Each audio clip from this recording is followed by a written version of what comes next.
Corporate Bodies, written and read by Simon Brett. Chapter 1. One of the reasons why I became an actor, Charles Paris reflected wryly as he swung the wheel of the forklift truck, was to avoid tedious jobs like this. To avoid any job, in fact, with a predictability about it. Any job for which you had to turn up at the same predictable hour every day, in which you had to climb a predictable career structure in anticipation of a predictable retirement age and a predictable pension. Actually, when he came to think about it, he wouldn't have minded the predictable pension. Or the predictable salary, come to that. He had survived more than 30 years of the actor's fluctuating fortunes, long periods of signing on enlivened by occasional bouts of work, but it was a kind of insecurity into which he had never quite relaxed. As he got older, he did fantasize increasingly with a slight wistfulness about the idea of a regular income. This shaming thought was not one that he'd have mentioned to a fellow actor, but it was there, lurking. Maybe if he had had a regular job, he conjectured, with regular hours, a regular salary and regular promotion, his life might have had more shape. Maybe his marriage might even have stayed together, though it was difficult to envisage Frances in the role of a corporate wife. Everything might have been better, though. It was hard to be sure. On the other hand, it was extremely easy to be sure that any employment of that kind would have driven him mad with boredom. Charles Paris was an actor, like it or not. Even when, as in some years, his earnings were too low to qualify for taxation, even when, as in slightly better years, the taxman had the nerve to hound him for a slice of the little he had, even when directors, blind to his obvious genius, callously turned him down for parts, even when critics advised him to take up market gardening, as the Financial Times once had, whatever disasters arose, Charles Paris's mind couldn't cope with the idea of being in any other profession. And driving a forklift truck in the Delmeline warehouse for a morning was quite fun. It was only the idea of having to do it every morning and every afternoon, come to that was insufferably tedious. He looked across at Trevor, who actually did have to do it every day. The operator looked sullen. His bad temper, however, was not caused by the eternal tedium of his job, but by the fact that that particular morning Charles Paris was doing it. The trouble was that that morning the job involved speaking, and while Trevor was a dab hand at forklifts, capable of performing pirouettes on a man-up order picker, or turning a narrow-aisle swivel-head reach truck on a 5p piece to bring down a palletized tons-load stored 20 feet above his head, when it came to speaking, he wasn't so hot, which was why the company had brought in an actor to do the speaking for him. Delmeline was making a video to show at trade fairs, encourage recruitment and generally bolster company solidarity. Charles Paris had become involved in exactly the same way that he got most of his jobs, through a friend. Charles did have an agent, but it often seemed that getting work for his clients was against Maurice Skellen's religion. Taking 15% on the work they got for themselves was, however, quite within the commandments, and Charles, who had set up the Delmeline job direct, was anxious lest his agent should find out about it. The friend who had introduced him to his first corporate video was called Will Parton, a writer whom Charles Paris had encountered on the Stanislas Braid television series. Will's destiny in life, as he kept telling anyone and everyone who would listen, was to write a major, serious stage play. He'd had the idea for years, just a matter of carving out enough time actually to get the thing written. But the creation of the magnum opus kept getting deferred by television work. Well, you have to pay the bills, as Will kept saying with an apologetic shrug. In fact, for Will Parton, as a single man in a highly paid profession living in a 2-bedroom flat, the bills were not too daunting. He could easily have afforded a 6-month sabbatical to get the play written, had he really had the will to do so.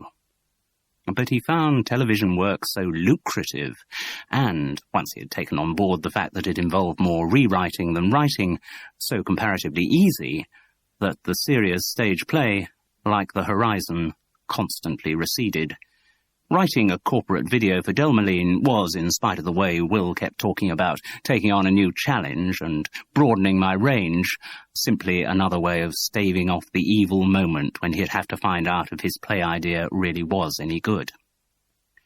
But he wasn't involved just as a writer. Will Parton, perhaps in reaction to the countless years he had spent being ordered around by countless directors, had recently gone into production. He had formed a company called Parton Parcel, through which he hoped to dip his own ladle into the corporate gravy train. Though its impressive letterhead featured the names of various friends to give a bit of gravitas, the organisation was in fact a one-man band. Will reckoned to bring in other staff as and when required. When he got a production, he would hire in freelance directors, cameramen, soundmen, and so on.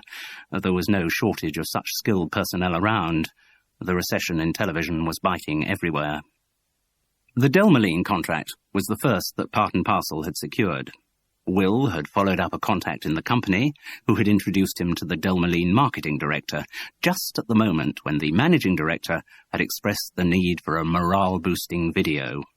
Will Parton had had a meeting with the marketing director, who knew nothing of that particular world, and produced the requisite bullshit, as a result of which the Parton Parcel tender, suitably modest for such a relatively new setup, had been accepted.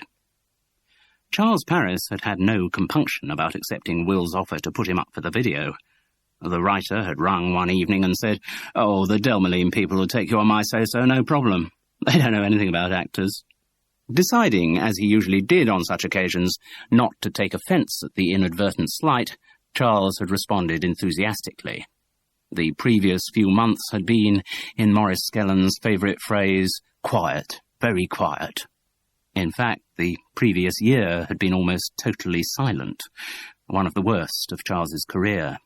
The rumbles of approaching recession had led to cutbacks in the theatre and advertising, and as the commercial companies began the ritual circling which precedes the award of new franchises, television opportunities had also become very limited. Things were always bad in his profession, but Charles had never known them quite this bad. "What is Delmoline?" he asked after Will had confirmed an interview time for the following day. "Bedtime drink?" "Well, yes, Delmoline Bedtime is the best-known product in this country, but they manufacture a whole bundle of other stuff, all food products. Oh, you'll be amazed at the diversity and the places they export to. I tell you, Charles, I've had to read so much guff on Delmoline that I'm now one of the world's experts. I could bore you for hours on the subject." "Don't bother. No, I'll leave that to the Delmoline executives. God, they take it all so seriously. Make Muslim fundamentalists look insipid. Ooh, that is a thought. One thing, Charles." "Yes?" "You have to take it seriously too. No giggling." His voice took on a tone of injured innocence. "Would I? Won't even answer that. No, please, whatever crap they talk, and I can guarantee you they will talk plenty of crap, straight face, okay? And don't you dare catch my eye. I will be as demure as a Jane Austen heroine." The writer didn't sound convinced. "Oh, Will, what should I wear?" "For the interview?" "Right. In my experience of commercials and things, if you don't turn up in the right gear, you don't get the part." "Yes, it'll be just the same with this lot. I haven't got the imagination to realise that an actor's capable of wearing different clothes." Will dropped into the drawl of a theatrical sood. "Okay, love. The major role you're being considered for in my new oeuvre is that of a forklift truck driver." "A forklift truck driver?" Charles echoed in his best Lady Bracknell. "I don't believe I am familiar with the customary garb of forklift truck drivers." "Well, if you follow the sartorial style of Trevor, who is one of the real ones on site, you'll go for a tasteful status quo T-shirt, a pair of appropriately understated tracksuit bottoms, and rather grubby trainers." Charles moved into his Victorian actor-manager voice. "I will obtain the requisite wardrobe, and vocally, I dare say a person in such employment would favour the vows of the proletariat." "Yes, better be a bit off." "It shall be done." "OK, Charles. See you tomorrow.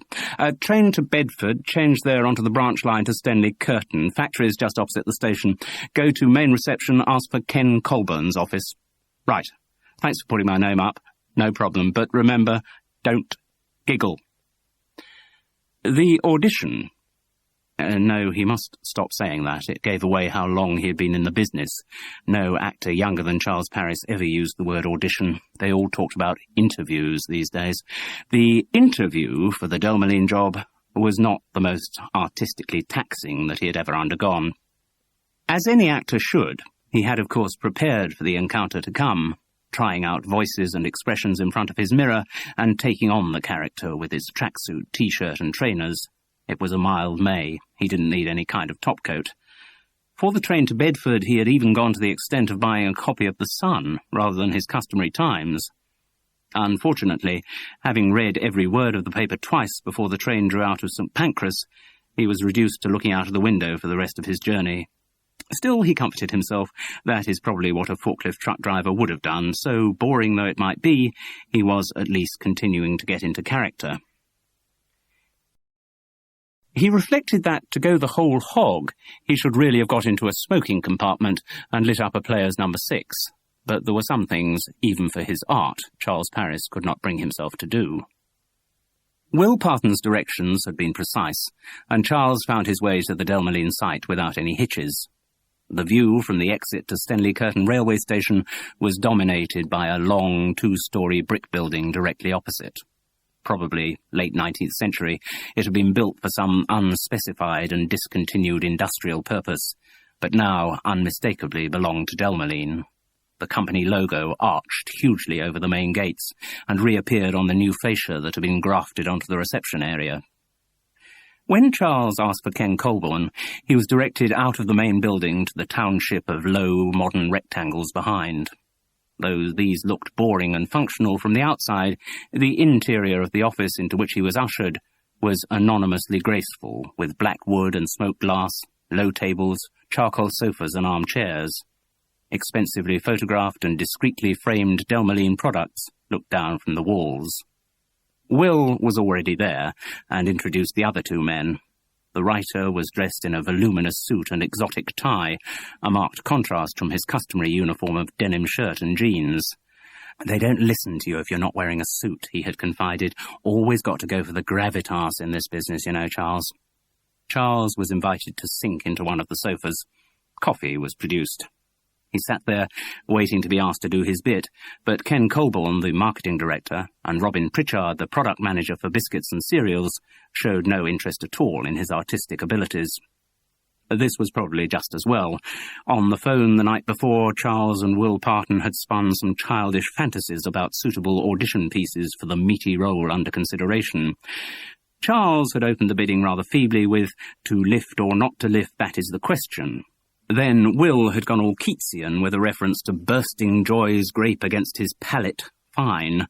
Charles had countered by, "Once more unto the reach truck, friends, once more, or fill the shelves up with unwanted stock," after which their conversation had degenerated into a series of variations on the word fork, until Charles ended things by saying that such jokes were terribly vulgar and the kind of thing with which he would no longer have any truck.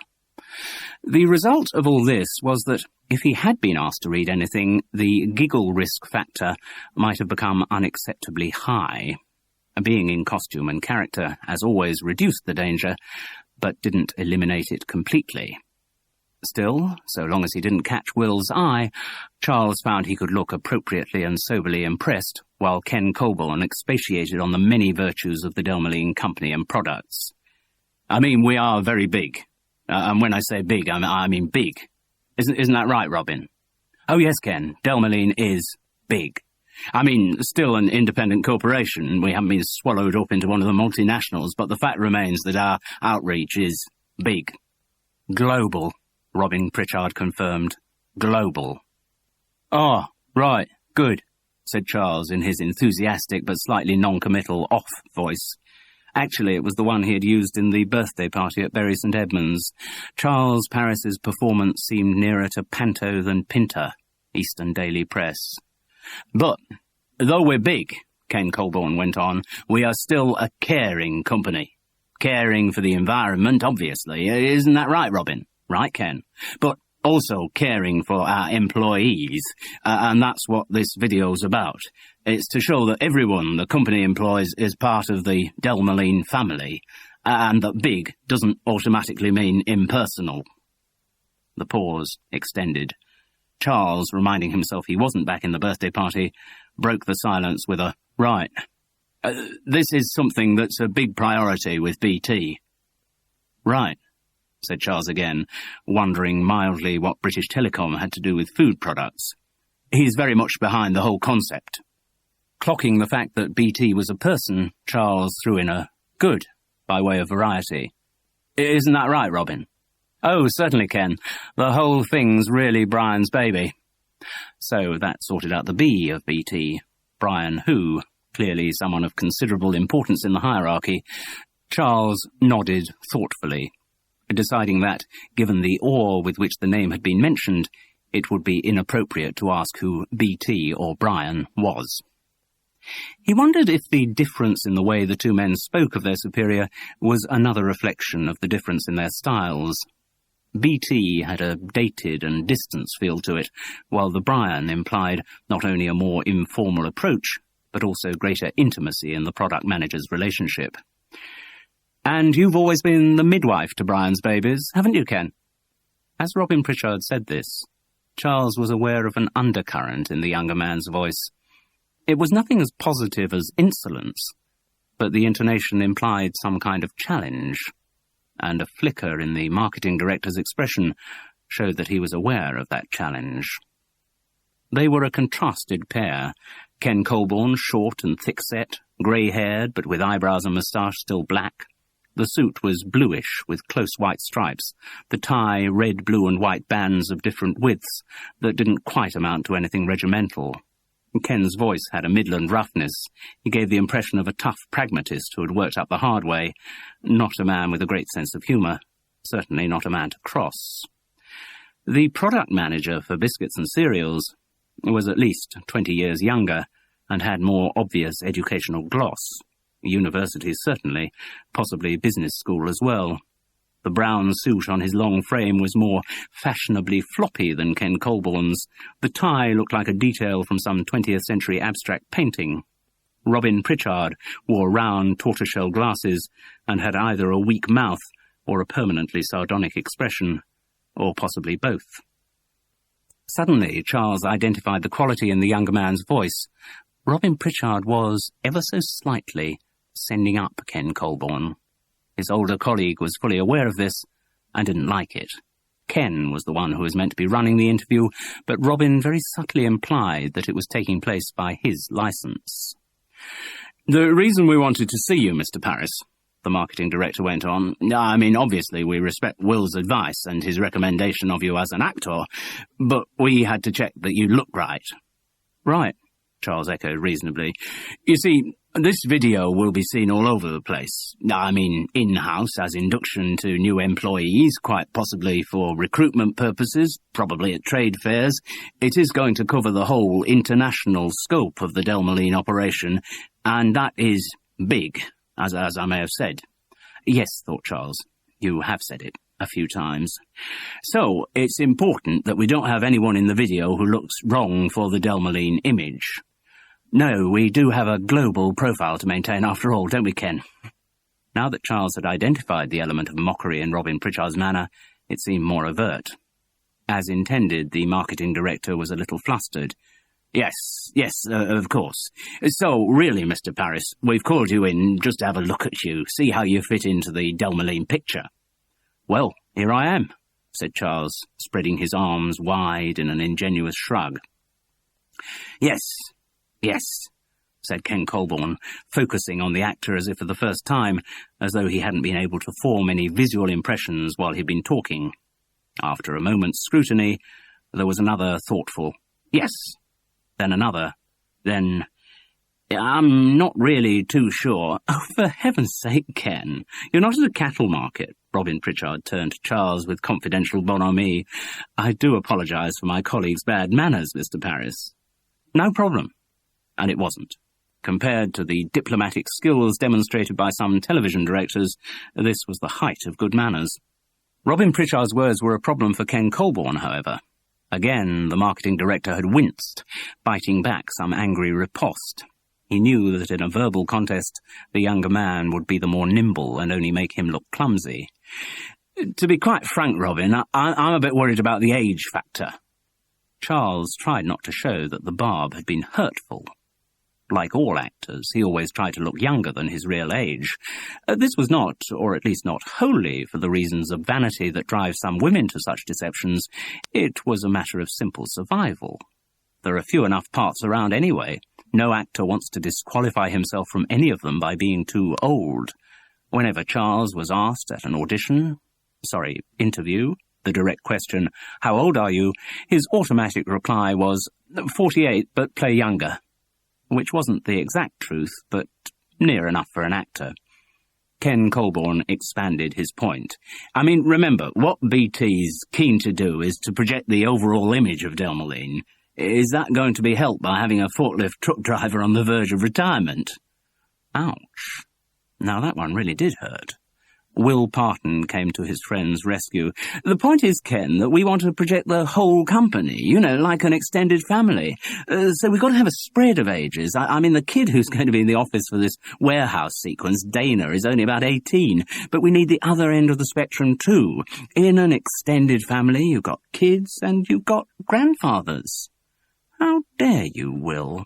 Even though he was a grandfather 3 times over, Charles Paris wasn't enjoying the direction of the conversation one bit.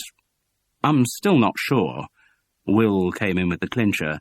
Brian was very keen on this when I talked to him. I mentioned the extended family idea and he liked it a lot.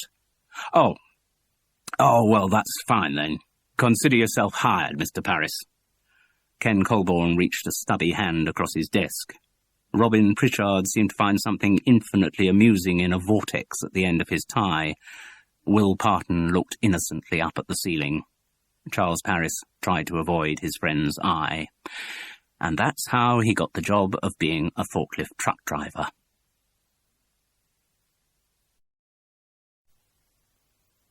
Chapter 2. No, said Trevor. You've got to swing the wheel round with more power than that. Well, I don't want to go crashing into it, Charles began. I thought that looked fine, actually. The director, Griff Merricks, interposed in a conciliatory tone. Not difficult for him. Conciliatory was the only tone he possessed. Now over 60, Griff's main claim to fame in the business was his unflappability. Charles suspected that this quality, which at times verged on torpor, arose from the fact that the director had no interest whatsoever in any of the work he did. He was a competent framer of shots, unimpeded by imagination, who had pottered along amiably enough in the BBC until he reached retirement age, and was therefore now ideally qualified to direct corporate videos. Will Parton, having worked with Griff on a few projects and knowing him to be safe to the point of tedium, had offered him the Delmoline job on behalf of Parton Parcel. Glad once again to be in work, Griff Merricks continued as he always had done, resolutely safeguarding apple carts from the risk of upset. Trevor, the forklift truck driver, however, seemed bent on a rampage of apple cart upsetting. At the beginning of the morning, he had been most amenable, keen to show off his forklifting skills and demonstrating a lively interest in the camera that was being used for the filming, like a bit of a hobby of mine, video-like. In fact, he had been perfectly docile until he discovered what Charles's role was to be in the proceedings. From that moment, he had made as much trouble as he could, and was clearly not about to change his behaviour. "It didn't look bloody fine," he protested. "Listen, I've done a tricky bit on the truck, haven't I? I actually brought the pallet down from the shelves, didn't I?" "Yes," Griff Merricks conceded soothingly. "But when we filmed that, we did it in long shot. What we're doing now is cutting to Charles in close-up to say the lines. All we need to see from him on the truck is the final turn of the steering wheel. But what I'm saying is that people watching this video's going to think that he and me are the same person." "Yes, that's the idea. That's why you put us in these bleeding overalls, isn't it?" Trevor pulled disparagingly at the pristine blue fabric. Charles looked down at his overalls, thinking of all the wasted effort he'd put into matching Trevor's usual costume. He caught the eye of Will Parton, who was clearly thinking the same thing. The writer smugly preened in his neat suit and tie. Charles looked abruptly away. If he started giggling now, the aggrieved Trevor was quite likely to assume the laughter was at his expense and become even more belligerent. "Well, it's partly that, Trevor," Griff Merricks was agreeing tactfully, so that you and Charles look alike, but it's also because the overalls have got the Delmoline logo on them, and throughout the film, Ken's very keen to build up the corporate identity so that whenever we see one of the workers, I mean a Delmoline employee other than a management executive, we see them wearing these overalls. But nobody in the company actually does wear them. No, Trevor, but for the video they do. Huh. Right a load of cobblers this video's going to be then, isn't it? Well... Charles's gaze wandered round the warehouse. It was a massive space, divided into sections by high walls of shelving loaded with pallets of Delmoline products. Other yellow forklift trucks lay idle in the narrow aisles. The shutters of the loading bays along one wall were open, showing the moors of empty lorries. At one end of the space were offices, two prefabricated structures stacked on top of each other like shoeboxes against the wall. It felt strange to be working there. Not that Charles hadn't worked in stranger settings, but that had always been for drama, when all the resources of the location had been dedicated to the production. In this case, the priorities were different, and the film crew was clearly a positive hindrance to the main business of the warehouse. Still, Trevor seemed impervious to the resentment of his workmates and was in no mood to expedite the morning's shoot. "Point I'm making is, if you have him," a contemptuous finger was jerked towards Charles, "turning a wheel of a truck like a wanker, people who see it are going to think I'm a wanker, aren't they?" "It's a point of view." Griff Merricks looked nonplussed. Maybe conciliation wasn't going to be enough in this particular case. Unfortunately, it was the only weapon his armoury contained. Charles stepped into the breach. "Look, Trevor, perhaps you could show me again how to do it," he humbly suggested, vacating the driver's seat. "You do it so well, and I know I'm making a real pig's breakfast of it." "You can bloody say that again," Trevor concurred, but the simple psychology had worked. It had brought a grin, albeit a patronising one, to the driver's face. He sprang into the truck's seat with insulting ease. "Look, can we make it quick, please?" This whinging voice belonged to Alan Hibbert, the warehouse manager, who had been hovering around uneasily all morning, trying time and again to move the proceedings along. He had received assurances from Ken Colborne that the filming would only take a couple of hours and would cause minimum disruption. Unversed in the ways of television and film, where everything always takes immeasurably longer than it's meant to, and where the words minimum disruption always mean maximum disruption, Alan Hibbert had actually believed the marketing director's words, and was now, to his cost, finding out the truth. Ken Colborne had kept saying that they were only using one aisle for the filming, and that the work of the rest of the warehouse could continue uninterrupted. But every time Alan Hibbert tried to get one of the other forklifts going, it either became entangled in the spaghetti of cables spawned by the cameras and lights, or was ordered to stop because it was making too much noise during a take. The marriage between show business and the industrial process was not getting off to a very good start. "Look, it's dead simple. Bloody child of 3 could do it." Charles grinned weakly, prepared to suffer Trevor's scorn in the cause of speed. "First you switch the ignition on, right?" Charles, nodding like an idiot, watched the key turned, as if the operation were a complex feat of microsurgery. "Right, and then you simply push this lever on the left of the steering wheel forward and you're in gear, right?" Charles watched this manoeuvre completed with the ardour of Galahad being given a sneak preview of the Holy Grail. "Right. You don't use the clutch?" he asked breathlessly. "Can do, but don't have to," Trevor assured him. "And look, you're moving." "So you are," agreed Charles, amazed by the miracle of the forklift truck slowly edging forwards. "And then you can give it a touch of the accelerator to go faster." Just like a car, really. The thought did not seem to have struck Trevor before. "Well, yeah, I suppose, if you like. Bit like a car." On reflection, he decided this comparison might diminish the mystery of his calling. "Different from a car, though." "Yes, of course. I mean, driving a forklift, well, it's a specialised skill. I'll say." Trevor flashed a look at Charles, suspecting mockery. Unable to decide whether or not there had been any, he went on. "Anyway, what you got to do is swing the wheel like so." He matched the action to his words. "With a bit of bloody beef, though. If people are going to think it's me, I don't want to come across as a bleeding fairy, do I?" This prompted a laugh from somewhere over behind the stacks. Trevor turned sharply at the sound, but could not identify its source. No. Right, said Charles, long accustomed to the fact that 50% of the population thought all actors were bleeding fairies. Presumably it had been one of that 50% who had just laughed. "Reckon you can do that, then?" Trevor asked, his voice again heavy with sarcasm. "Think so." Charles judiciously mixed humility into the confidence of his reply. Trevor didn't look convinced. He nonchalantly swung the wheel of the forklift again and brought the truck to rest exactly where it had started. "That's terrific," said Griff Merricks. "Thank you very much, Trevor. Right, Charles, could we run it?" But the real operator wasn't going to relinquish his seat to any thespian surrogate quite so easily. "You don't smoke, do you?" he asked Charles accusingly. "No, I don't." "Oh." Trevor couldn't keep the disappointment out of his voice. "Only you mustn't smoke round one of these." "Well, I wouldn't, because I don't." "And the whole warehouse is a no-smoking area anyway, Trevor," Alan Hibbert pointed out testily. But the operator was not to be deflected from his narrative. "Point is," he continued, eyeing Charles beadily, "some of these trucks run on calogas, and there's a risk of a leak, and if you get a naked flame from a cigarette—" "Yes, well, since, as I say, I don't smoke, and since this one I'm working on is actually powered by electricity, I don't see—" "Bloke in a warehouse over Northampton," Trevor continued inexorably. "He had a crafty fag while he was driving one of the Calla ones. Whole thing went woomph. I was picking bits of him off the shelves for months." "Well, that sounds—" "What you have to watch with the electrical ones," Trevor went on, "is that you don't leave them with the engine running. Flattens the batteries. Have to be recharged every night, you see. If there's one way to get yourself unpopular in a warehouse, it's to leave your engine running and flatten your battery." "Well, I'll certainly be careful not to—" "And this machine's got a quick release button and all." "Has it?"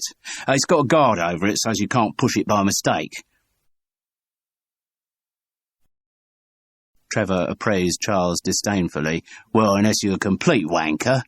It's meant for lowering the forks quick when you've unloaded, but if you press it when you've got to pad it up, whole sodding lot comes smashing down." "Ah," said Charles, bewildered as to the cause of this sudden verbal diarrhea. Maybe it was just intimidation, or perhaps the operator, affronted at the assumption that he wasn't up to the task of speaking, wanted to assert his credentials in that department. Griff Merricks seemed to take the second view, or at least to reckon that it was Trevor's exclusion from a more active role in the filming that was making him so uncooperative. He proposed, "I was wondering whether you'd mind doing something else for me in the video." "Oh?" The speed of reaction showed that the director had judged his subject right. There was a glint of enthusiasm in Trevor's grudging acquiescence. "Well, I suppose I could, if you insist, since my day's work's bloody shot to pieces anyway." "Well, what I'd like you to do, Trevor, is to be seen chatting with the secretary who comes out of the warehouse office." "What do I say to her, then?" "It doesn't actually matter what you say. We won't hear it. Just see you talking, okay?" Trevor nodded magnanimously. "Sure, I'll help you out." He got down from the seat of the forklift. Granted another role in the proceedings, he no longer needed to continue asserting his dominance over Charles. "So, what I'd like to do now," the director illustrated his intentions with wide arm movements, "is pick up from the end of the manoeuvre you just did for us, Trevor. We've got you bringing the pallet down at the end of the aisle, that's in the can. Then I want to sweep across the warehouse." "What, do a pan like?" asked Trevor, keen to assert his mastery of video jargon. "That's right, pan across the warehouse, and if you're walking towards the office, just as the secretary comes out, I'll linger for a moment on the two of you chatting, then come across to the end of the aisle, just as you're emerging on the forklift, Charles, and—" A thought crossed the director's mind. "Is this going to be all right with you, Will?" The writer, thus deferred to, shrugged his agreement. Serene in his suit, he was leaning against a pallet of Delmoline Bedtime Light, and being very accommodating about whatever changes to his script happened to be suggested. Like the video's director, he had no creative interest at all in the filming. So long as part and parcel was being paid, so long as part and parcel paid him, and so long as nobody demanded any rewrites, he was quite content. Even if he hadn't been a representative of the production company, the writer would still have been there for the shoot, maintaining at least the illusion of interest. And, Charles thought cynically, Will's attendance at Stenley Curtain had the additional advantage of keeping him away from home. Stuck in his flat, he really would have no alternative but to start writing the definitive play.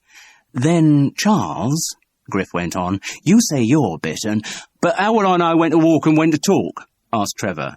"I'll give you a cue." "Cue? What I want a bleeding cue for?"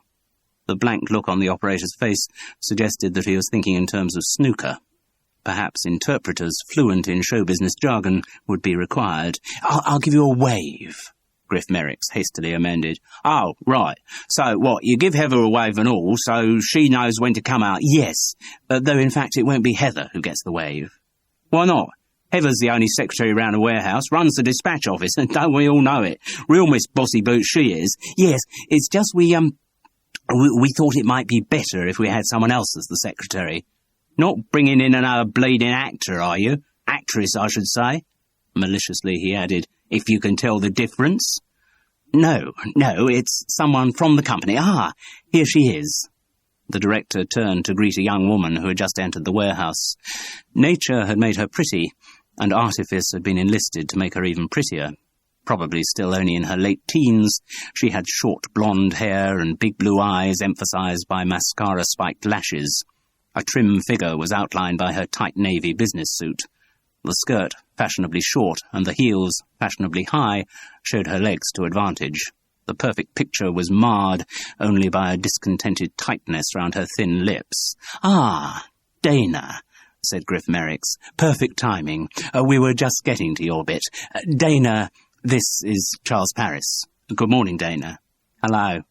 She had the local accent, but there was a lethargic sexiness about her voice. "And I don't know if you've met Trevor."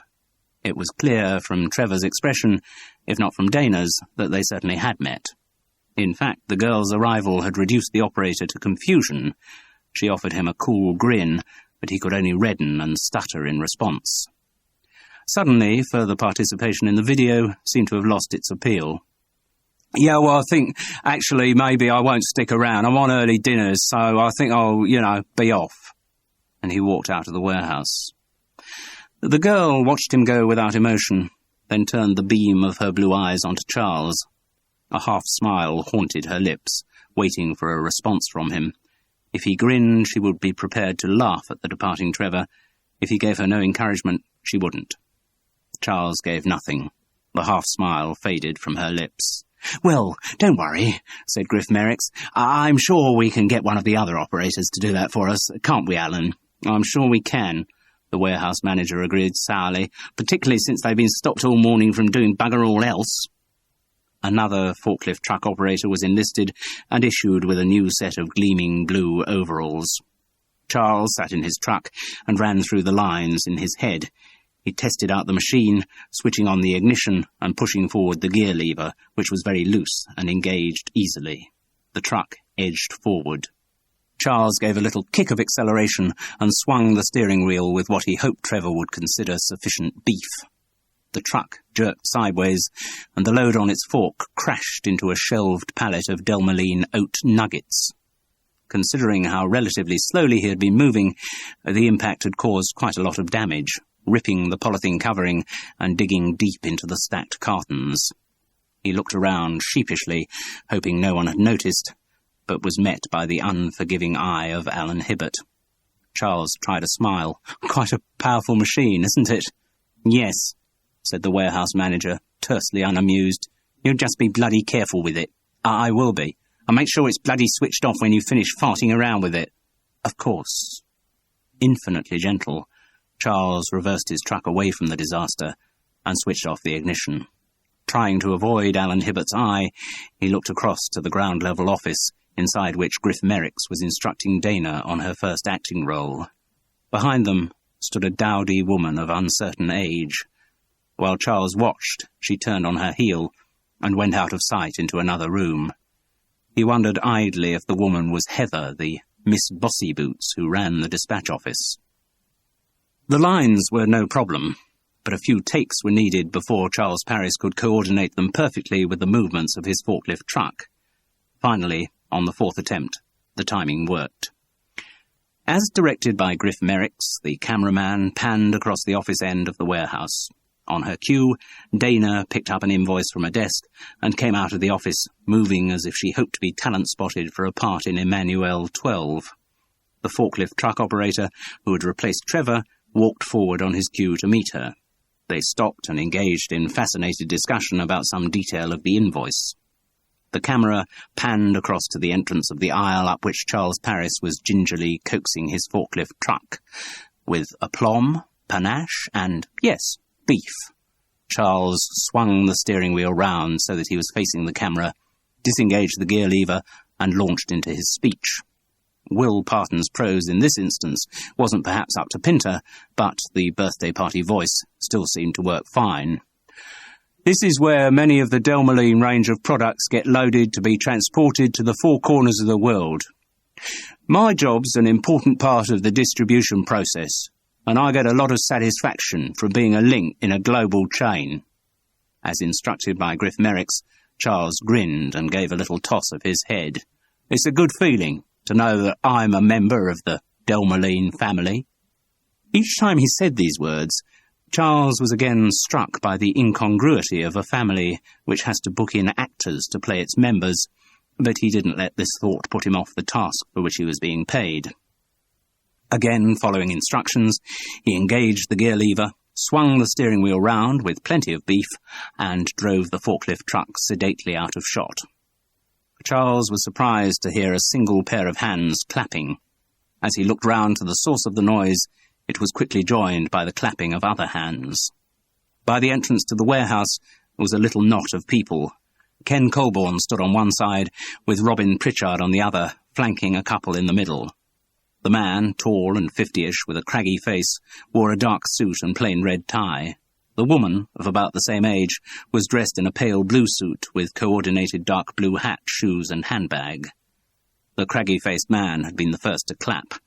The sycophantic speed with which the others had joined him, and the nervous sheen on Ken Colborne's forehead, left Charles in no doubt that the newcomer was BT, or, as the more relaxed Robin Pritchard would call him, Brian.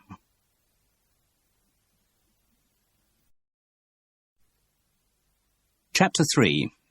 His name was Brian Tressida, and he was the managing director. The lady in pale blue was, predictably enough, his wife. She was called Brenda. It was no surprise that their arrival caused a stir, but Charles felt the reaction was more than just one of awe. Brian Tressida was automatically impressive by virtue of his position, but he seemed also to command a great deal of affection amongst his workforce. The warehouse staff gathered round him, and he had a cheerful word and a Christian name for most of them. This wasn't just the researched common touch of a politician. There seemed to be a genuine feeling among the employees that their MD was one of them. Charles got the impression that Brian Tressida had worked his way up from the shop floor and was respected for it. The uneroded Midland twang in his voice supported that supposition. His wife hadn't quite the same natural manner. Though she was punctiliously amiable and interested in everyone, Brenda Tressida's bonhomie showed signs of hard work, if not of calculation, then at least of application. Her vowels betrayed a more privileged upbringing than her husband's. She had the kind of upper-class voice which implies patronage and condescension, even when they aren't there. She must once have been beautiful, and had since then been very well maintained. Her face now was lined beneath the skillful makeup, and her hair had had an assisted passage towards blondness, but the grey-blue eyes still packed a powerful punch. Charles also approved the suppleness of her well-exercised body. Quite classy. He was introduced to both of them by an anxiously obsequious Ken Colborne. The marketing director's cautious deference implied a less affable, steelier side to Brian Tressida, an insistence on high standards and a readiness to bawl out anyone who didn't match up to those standards. Robin Pritchard was also watchful in his boss's presence. Though his manner was characteristically more laid back than Ken's, the product manager was nonetheless on his best behaviour, ready to respond instantly to any switch in Brian's mood. But that mood was currently sunny, and looked set fair to remain so.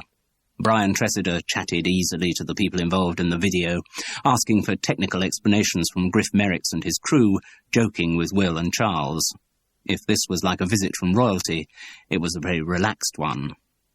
His wife's conversation, however, conformed to the more traditional royal style. "Charles Paris. Yes, now of course I know the name. Tell me, what would I have seen you in recently?" As ever, when asked this question, Charles's mind went a complete blank. Given the progress of his career during the previous year, a complete blank was entirely appropriate. Of course, if it's theatre, we may not know as much about it as we should. Brian and I don't get to the theatre as often as we'd like these days, do tend to get involved in quite a lot of evening functions. Yes, Suddenly, from the recesses of his memory, he dragged out a recollection of once having worked. I was in a television series that was on a couple of years back, detective thing, Stanislas Braid. Don't know if you, Of course, said Brenda Tressida. Of course, I knew I recognised the face. This was phrased in such a way that she didn't have to admit whether or not she'd seen any of the series. Charles Paris, Stanislas Braid. She repeated the names as if satisfied at having made a forgotten connection, but Charles reckoned it was also a way of entering the information into her mental filing system.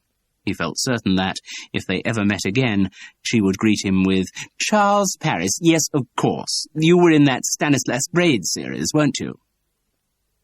It was a good skill to have, though, that kind of social memory, an essential skill for a busy hostess.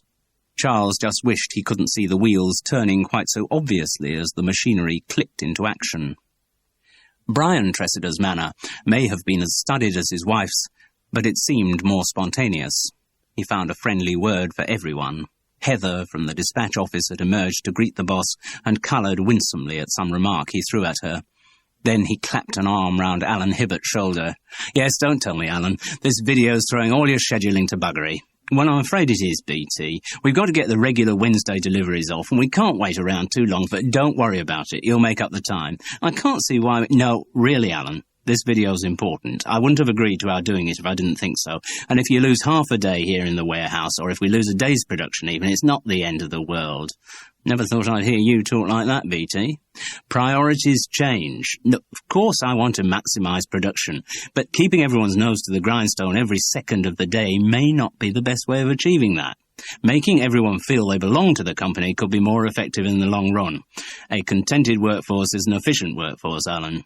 The warehouse manager looked at his boss with a blatant scepticism that suggested their relationship went back a long way. Sounds like you've been reading another of those management books, Brian.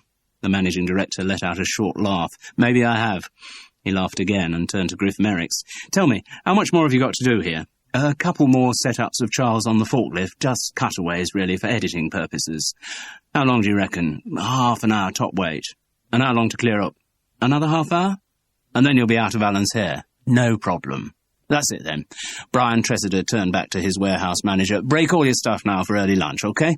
Get them all back at 2 and you'll be able to work through the afternoon with no interruptions. All right. Alan Hibbert went off to communicate this decision to his operators. They needed no second bidding to leave the warehouse and had all vanished within seconds. Oh, and Griff, the managing director went on, if you want to bring your boys up to the executive dining room for a drink and some lunch when you're through, please feel invited. This was the best suggestion Charles Paris had heard all morning. That's very kind, said the director. What, all of them? This question did not encompass as many as it would have done on a proper television OB. Union regulations do not apply for the making of non-broadcast material, so Griff's technical support comprised only a lighting cameraman and sound recordist. Well, all the ones who are wearing ties, said Brian Tressida over his shoulder as he took his wife's arm and led her towards the warehouse door. Charles Paris caught the flicker of glee in Will Parton's eye. But he was distracted from melancholy thoughts of his tirelessness by a little scene which was taking place the other side of the warehouse. The girl Dana stood by the door as Brian and Brenda Tressida approached, with Ken Colborne and Robin Pritchard close behind them. When they were almost level with her, Dana leant against the door frame in a frankly voluptuous pose and winked. What was surprising about the gesture was its lack of subtlety. Almost as if she was parodying a vamp. It was the performance of someone either highly sophisticated or deeply naive. The managing director stopped in his stride for a moment, as if about to say something, but then thought better of it and steered his wife out of the warehouse. It had only lasted a second, and very few people had noticed the incident, but it did seem bizarre. Right, said Griff Merricks. Let's just get these last few shots done quick as we can. Sure, said Will Parton. "Then off to the executive dining room for a drink and some lunch, eh?" He grinned at Charles. "That is, those of us who are wearing ties?" Charles grimaced long-sufferingly back at him. "Don't worry," said Will, in a voice heavy with mock solicitude. "I'm told the Rissoles and Spotted Dick in the staff canteen are out of this world." "Thank you very much." The writer shook his head sadly. "Such a pity it's not licensed." It's remarkable how quickly television people can work when they've got a proper incentive.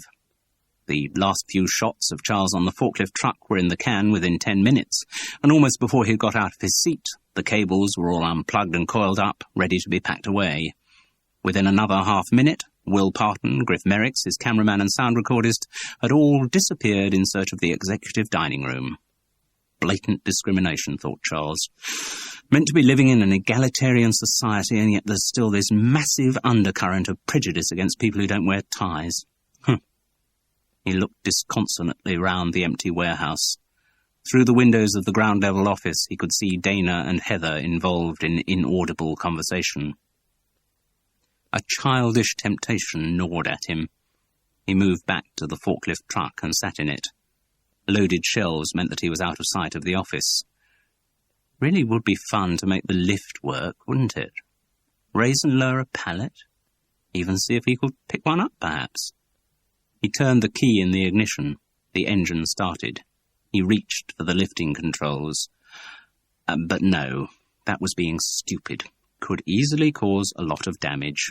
Press that quick release button by mistake, and you could send a whole pallet's load smashing down. Be your age, Charles Parris. 48, but play younger.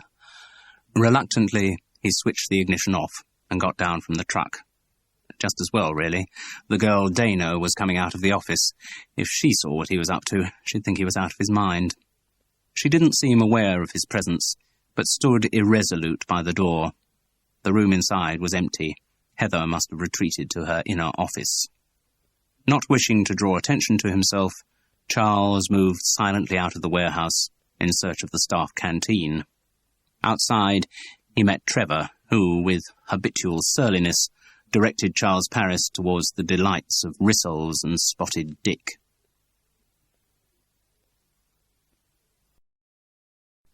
Chapter 4.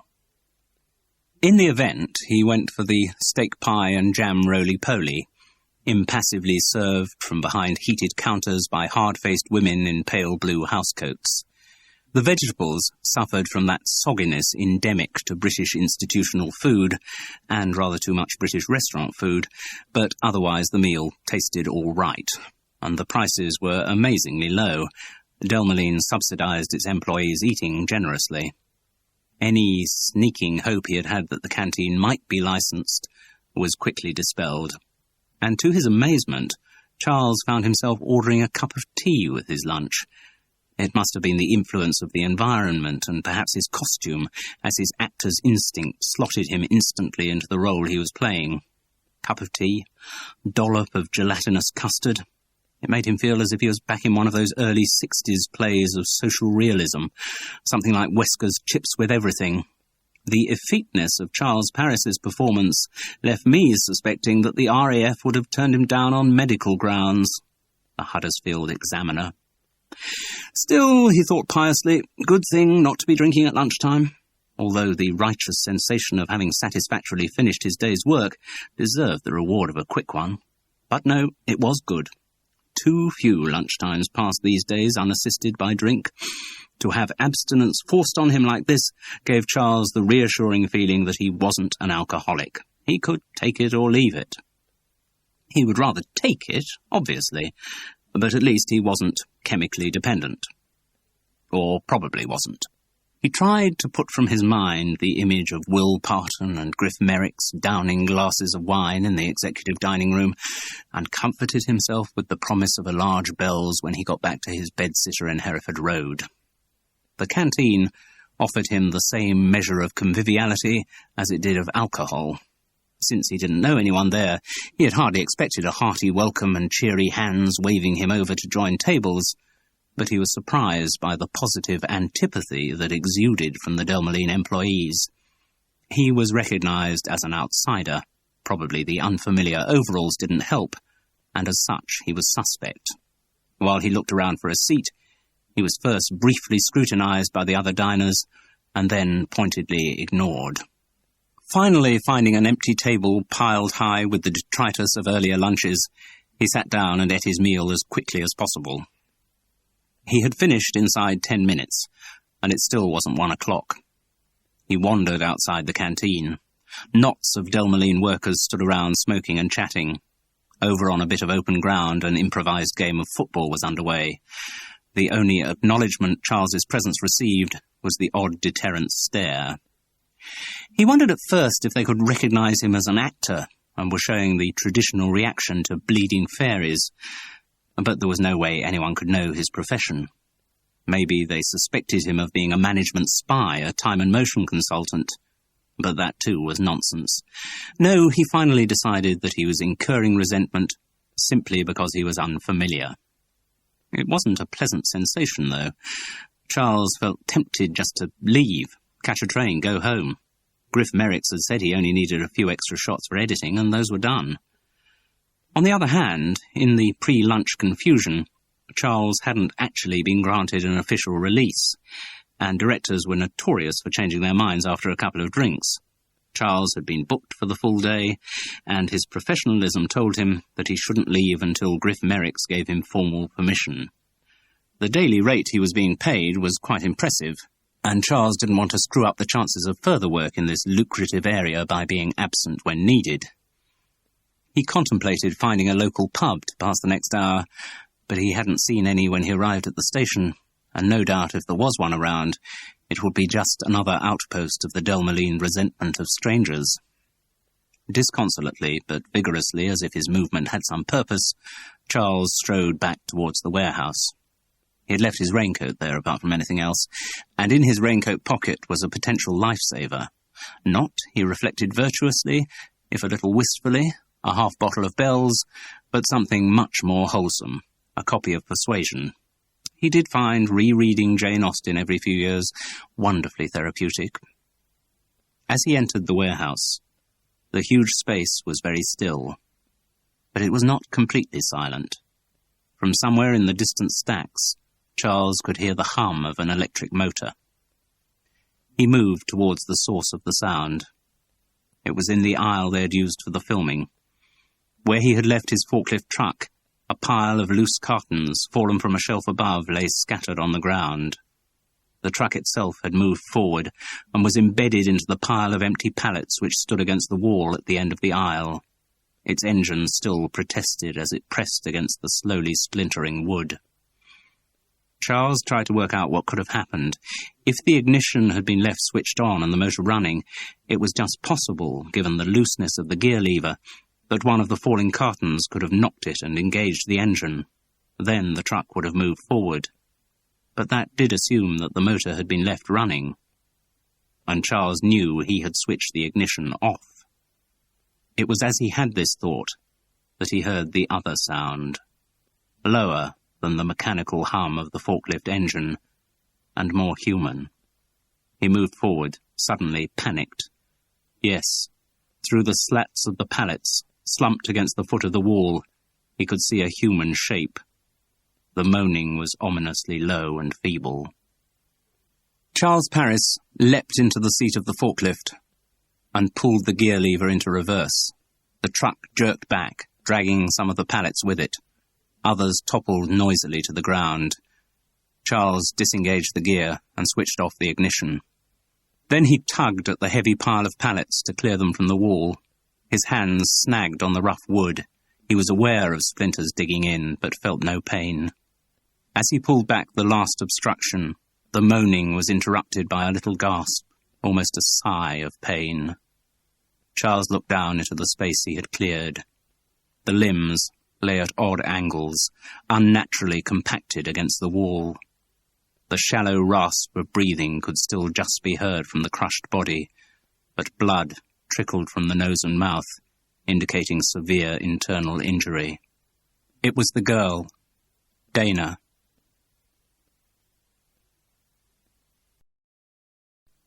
Chapter 5. He looked around for help, but there was no one else in the warehouse. The girl was unconscious and looked ghastly, but vague recollections of the basic principles of first aid told Charles he shouldn't move an injured person. He'd just have to leave her and go for help. He hurried up the aisle to the office at the back. There was no one in the outer room. He knocked on the interconnecting door and moved through into the inner office. Brian Tressider and Heather looked up with surprise at his entrance, but without embarrassment. Nothing untoward had been going on, and indeed, looking at the two of them, he wirily elegant, she frankly frumpy, it was an unlikely thought that anything might have been. She sat at her desk, an opened but untouched packet of sandwiches in front of her. He stood at the other side of the room. The managing director cocked an interrogative eyebrow at Charles. "There's been an accident. It's dreadful. In the warehouse. We need an ambulance." "What happened? Who's been hurt?" "Dana." It seemed to Charles that at the mention of the name, Heather searched Brian Tressider's face for some reaction. What she was expecting was hard to judge, but whatever it was, the craggy face remained impassive. "Get on to security, Heather, and personnel. They'll have a contact for her parents or next of kin, and find Alan Hibbert, quickly." "Yes, Brian. I think you should call an ambulance first." Charles's suggestion was rewarded by a flash of anger from the managing director's grey eyes. "Security will do that." Brian Tressider didn't take kindly to being told how to run his company.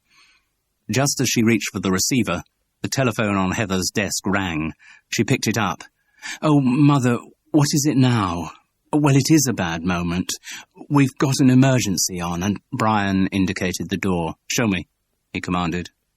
Charles Parris ushered him through the offices to the warehouse and down the aisle to where the girl lay. Her breathing seemed even weaker. The pool of blood from mouth and nostrils was spreading ominously. Brian Tressider showed no emotion. "Did the pallets fall on her?" "No, the forklift had somehow started and pushed them against her. I moved the truck back." The managing director gave a curt nod. "Industrial accidents are buggers. Last thing you want in a place like this." He looked back up the aisle to the scattered cartons. "Those must have fallen and knocked the truck into gear." "Does that really seem likely?" asked Charles. The flinty grey stare was turned on him. "Well, I can't think what else happened, can you? It just seems a coincidence. Anyway, somebody must have left the truck switched on." Brian Tressider shrugged. "Happens all the time. Trucks keep having to be recharged when they shouldn't because some idiots left them running. Dozy lot of buggers you get in a place like this. But presumably you will investigate to find out who did leave it switched on." "Yes, we'll investigate." His voice didn't express much confidence in the efficacy of the procedure. "They'll all deny they were the last ones to touch it." "I think I was the last one to touch it. You know, in the filming." This prompted another sharp stare.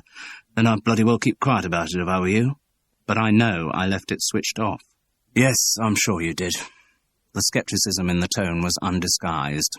Though he might not have used the expression bleeding fairies, Brian Tressider clearly shared the common prejudice against the theatrical profession. He looked down at the injured girl and pursed his lips with annoyance. "Why people can't just do what they're meant to do, I'll never understand. Most industrial accidents occur because people are where they shouldn't be or doing what they're not meant to be doing." "Well, what do you think she was doing behind the pallets?" This got another shrug. Such speculation apparently held no interest for Brian Tressider. They heard hurried footsteps and turned to see Alan Hibbert approaching. The warehouse manager took in the scene instantly. "Shit," he said softly. "Yes, shit," Brian concurred. "Is the nurse on her way for the surgery?" A nod. "And they've called an ambulance. She's still alive, isn't she?" "At the moment. Not looking too good, though. Maybe we should put a blanket over her or something." The warehouse manager found a blanket and gently covered the still form. Silly girl. She was a right little mixer, BT, always poking her nose into things that weren't her business. Again, the managing director didn't seem interested. The girl's behaviour was irrelevant. It was the inconvenience of the accident that seemed to preoccupy him. "You have to do a full report, Alan, won't we?" The warehouse manager caught the slight interrogative inflection at the end of this. "Sorry, no way round it. I must get on the blower to the Environmental Health Department straight away. I'd hold fire till she's been moved to the hospital if I were you," said Brian Tressider. Alan Hibbert looked at his boss in some surprise. Despite the softness of the tone in which they had been spoken, the words had been not a suggestion, but an order. The warehouse staff who had been involved in the video and the film crew who had made it were assembled in Heather's back office an hour later for a debriefing from their managing director. Listen, we're all obviously very upset about what's happened, and I hope it's reinforced to the lot of you working in this warehouse just how seriously the safety regulations have to be followed. Now, of course, we're going to have an internal investigation to find out exactly how the accident came about and to make sure that this kind of thing can't happen again. Isn't that right, Alan? The warehouse manager nodded. He was completely solid with his boss. Both of them knew that an investigation had to take place, and neither of them wanted that investigation to make any waves. All they did want was for Delmeline to return to business as usual as soon as possible. Already, Charles had noticed with some shock, the site of the accident had been cleared up, sawdust scattered and swept away, disinfectant sprinkled. Along the other aisles of the warehouse, forklifts and stock pickers plied their trade as the waiting lorries slowly filled with Delmeline products. Whatever kind of investigation did ensue, it wasn't going to have much to go on from the forensic point of view. And it's quite likely, Brian continued, that we could be the subject of an external investigation too. In fact, it's pretty well certain that the boys from the Environmental Health Department will be along soon. I'm going to be in London and abroad for the next few weeks, so I want to say to all of you now that if their inspectors do come round to talk to you, please cooperate.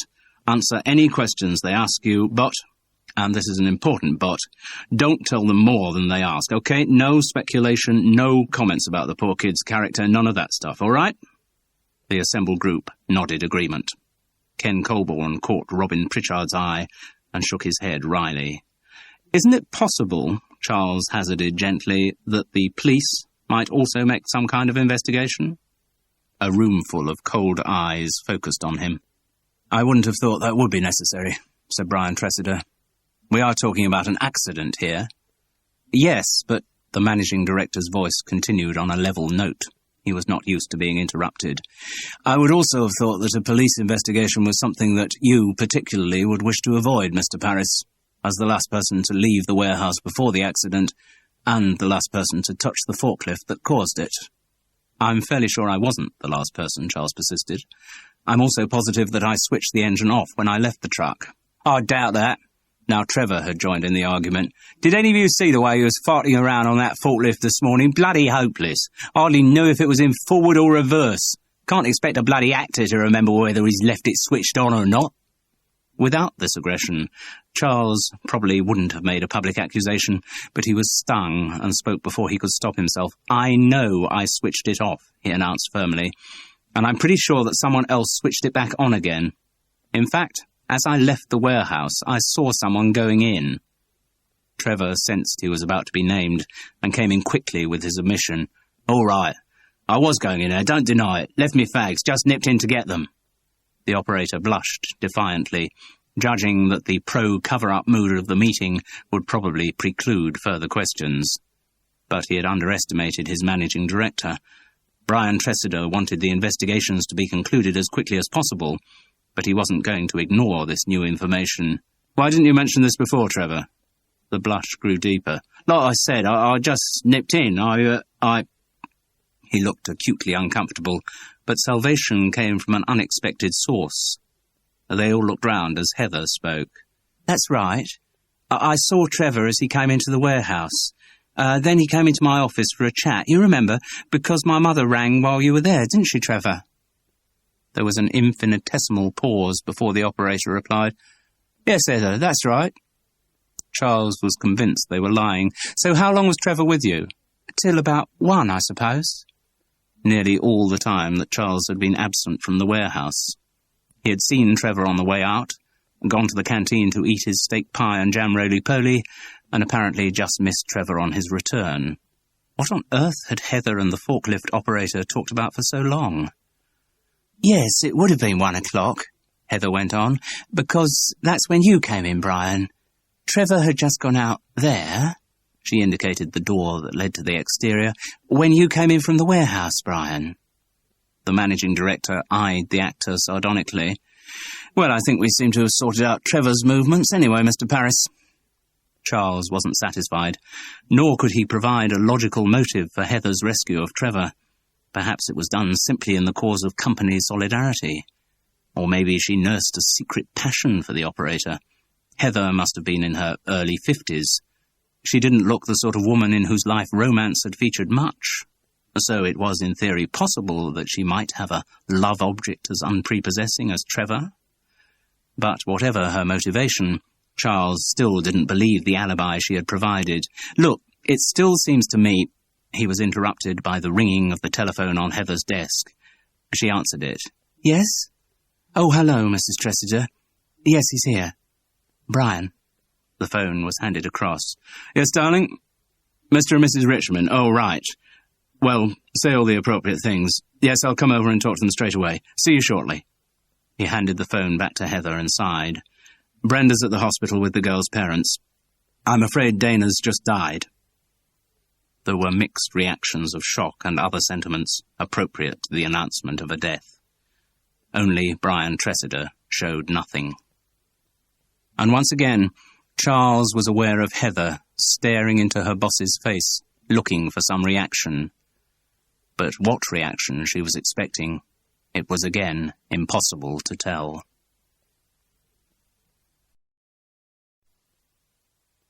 Chapter 6. Needless to say, there wasn't a bar on the local service from Stenley Curtain, nor were Charles Parris and Will Parton lucky enough to catch a properly equipped train from Bedford, so it was St. Pancras before they could get a drink. And they needed it so much that they hardly noticed the unappealing surroundings of the station buffet. Actually, to be truthful, environment never impinged that much on Charles's consciousness when he was drinking. They had hardly spoken on the journey, both shocked into silence and locked in their own thoughts. The first large bells went down without words, hardly touching the sides, but the second opened the floodgates. "Do you know anything at all about the girl, Will?" The writer shrugged. "Not a lot. My in-depth study of the Delmeline operation didn't get as far as the typing pool." "That's what she was, just a typist." "Oh, come on, she was only about 19. She was hardly going to be sales manager, was she?" "No." "And you don't know anything else about her?" "Just that she tended to be around a lot." "How do you mean?" "Well, I've been over at Stenley Curtain a good few times in the last months, and whoever I had a meeting with, I always seemed to see Dana Richmond at some point. It's as if she was pushing herself forward all the time." "What does that suggest? That she had fallen madly in love with you?" Will shook his head wearily. "No, Charles, it suggests that she had fallen madly in love with the idea of being on camera." "Ah." She saw appearing in a corporate video as the first step on the ladder to stardom, hoping some major film director would spot her talent and catapult her to Hollywood. Maybe something on those lines. Or maybe she just saw it as a way of getting noticed within the company. She was pretty ambitious, I gather. As you saw, liked attention, hardly a shrinking violet. Hardly. And presumably she worked in the dispatch office. No, she didn't. I think she was in personnel, some department like that. Though apparently she was always applying for other jobs. Really, Charles, I hardly know any more about her than you do. You must at least know how she came to be in the video. Will Parton spread his hands wide. Think of what she looked like. You're doing a video to boost the in-house image of the company. So who do you show in the dispatch office? The frump or the vamp? Heather or Dana? See what you mean. So you reckon Dana kept putting herself forward with just that outcome in mind? I'd have thought so, Charles, and it worked, didn't it? She got the job. Yes. And who would have given her that job? I mean, who actually said, "All right, Dana, you do it"? Be Ken Colburn, I suppose. He's sort of in charge of the video from the Delmeline end. He's the one I have to check everything with, so if he suggested Dana to Griff, well, Griff's hardly the kind of guy who's going to argue, is he? No.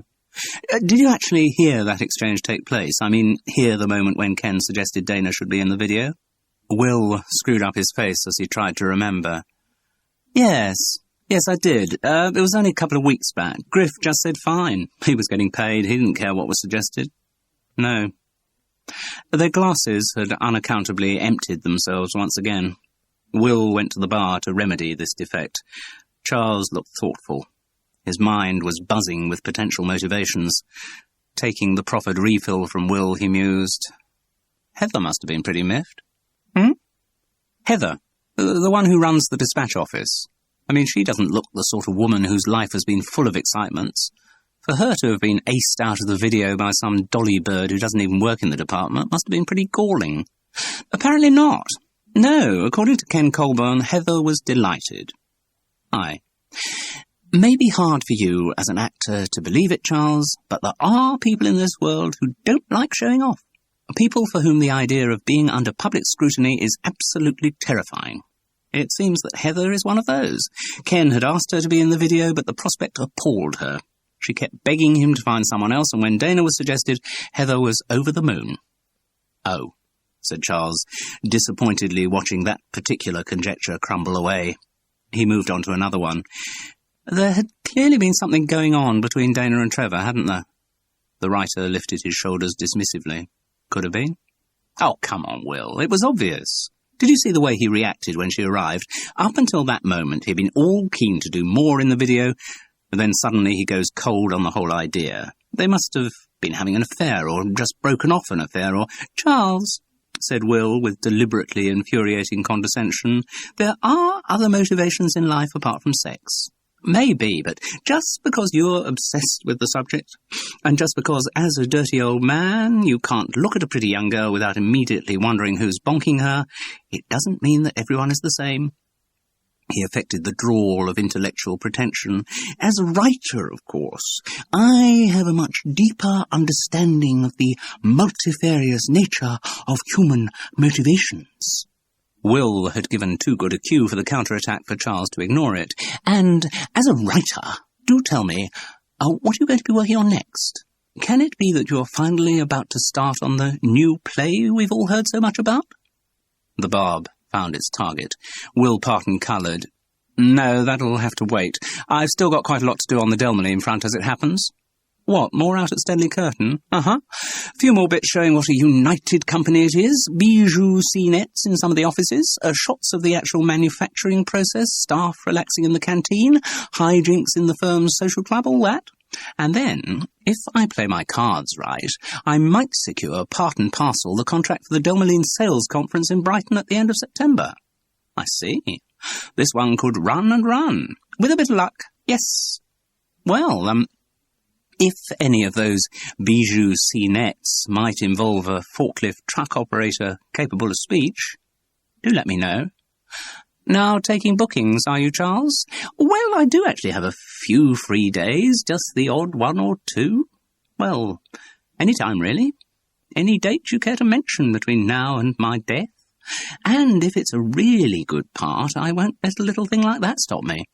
So I just get in touch with your agent, do I?" "Don't you dare. Keep Morris out of this. No, anything corporate, do it direct." "Okay." Will dropped the bantering tone. "Actually, there could be a bit in the canteen sequence. Need someone to talk there. I'll happily expatiate on the virtues of the jam roly-poly for you. May well take you up on that. I'll let you know." I've heard that line before somewhere. Can't think where. Still, it would be great if there is anything. Charles grimaced thoughtfully. "Now, I'd really like to get back to Stenley Curtain." "What for—" Will looked at his friend despairingly. "Oh, Charles, no." Charles Paris looked the picture of aggrieved innocence. "What are you on about? This is like on the Stanislas Braid series, isn't it? You see this as the start of an investigation. You just don't believe in the philosophical concept of an accident. You think that girl Dana Richmond was murdered, don't you?" "Yes, I do," said Charles. Will Parton groaned. Charles Paris went to refill their glasses. "Francis, it's me." "Ah," said his wife's voice from the other end of the phone. "Charles?" "Yes, Charles. I do know who you mean. My ah was not an ah of incomprehension, but an ah of that is my husband on the phone." "Is that a good sort of ah?" he asked hopefully. "I wouldn't plan your retirement on it." "Ah." There was a silence. "I just rang because... You just rang because I had almost reached a state of equanimity about our marriage." "What? You have an uncanny sense of timing, Charles?" "Oh." To an actor, that had to be a compliment. "Every time I reconcile myself to the fact that we really are finished, and that I won't ever hear from you again, and it's just as well, and now, thank God, I can get on with the rest of my life, you ring up. Ah. Always at exactly that precise moment." He let out a little tentative laugh. "Well, that must say something, mustn't it?" "Huh. I don't think you'd like it if I spelled out what it does say, Charles." No, fine. Well, leave that as read," he said hastily. So, to what do I owe the pleasure of this call? You've missed my birthday, it's not Christmas yet, so what is it? Some mutual form? Some documentary relic left over from the days of our marriage that needs countersigning? No, Francis, no, it's just, I wanted to talk to you. Why suddenly now? What is so different about today as opposed to any other day in the last 4 months when you could have wanted to talk to me? Oh, surely it's not as long as 4 months, she said implacably. Well, he opted for vulnerability. Well, I've been feeling a bit low, and it was a bad choice. Everyone feels low from time to time, Charles. Yes, it's just that some of us don't go on about it all the time. No, of course, Charles, why are you ringing? Well, it was kind of to make contact, and you've made contact. If you have anything else to say it. I've got someone here. He was shocked by how much her words hurt. Recovering himself, he said, I was wondering if we could get together. What for? She demanded brusquely. Well, for a drink, for a meal, just to see each other.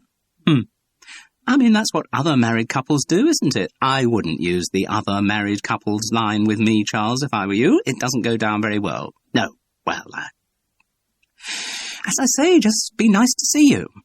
All this got was another, As I say, just for a drink, or I'd rather it wasn't just for a drink, Charles. What do you mean? I've served my time hanging round grotty pubs and wine bars waiting for you to turn up. I wouldn't be late, No. If you want to see me, you invite me somewhere nice. Nice? Yes. You think of something nice that I, not you, but I would like to do, and when you've thought of it, you ring me up and invite me to it. Ah. And then, if I like the sound of it, and if I happen to be free on the relevant date, then I'll accept the invitation. Right. But Francis, bye, Charles. He stayed by the payphone on the Hereford Road landing after he had put the receiver down, still smarting. It was ridiculous to feel like this. Surely he'd long since abrogated any right to feel jealous of Francis. Why should he imagine that she would always be on her own when he called? Given the amount he was contributing to it, he could hardly criticize her for the way she chose to conduct her own social life. And anyway, someone here could mean anything. A fellow schoolmistress, any one of her many women friends, an elderly neighbour, a Jehovah's Witness. He was being stupid and he knew it. But he was still surprised at how much it hurt. In an attempt to shift his thoughts, he dialed another number. Maurice Skellen Artistes? Maurice, it's Charles. Oh yes, how are things? Got any work? Charles found himself blushing as he replied, No. Surely that's a question an actor should ask his agent rather than the other way round. Oh, I don't know, Charles. Here's so many cases these days of clients getting work behind their agents' backs and not even telling them. Ah, do you? Charles laughed uneasily. So, anyway, you heard of anything coming up? The reply was so familiar he could have joined in. Not a dicky bird, Charles. Things are very quiet at the moment. Very quiet. Not a good time right now, with the summer coming up. Sure. And then it'll be the autumn coming up, won't it, Maurice? And that won't help. You're right there, Charles. And then we'll be on to the winter, and nobody makes any decisions when there's Christmas just round the corner, do they? No, so we'll just have to wait till the spring, won't we? Yes. There was a pause. Mind you, that's never a lot better either, is it? As he put the phone down, Charles wondered why on earth he had imagined that a call to his agent might possibly cheer him up. As always, it just left him more depressed than ever. And on this occasion, infuriatingly, because of the work he had been doing for Delmeline, it also left him feeling slightly guilty.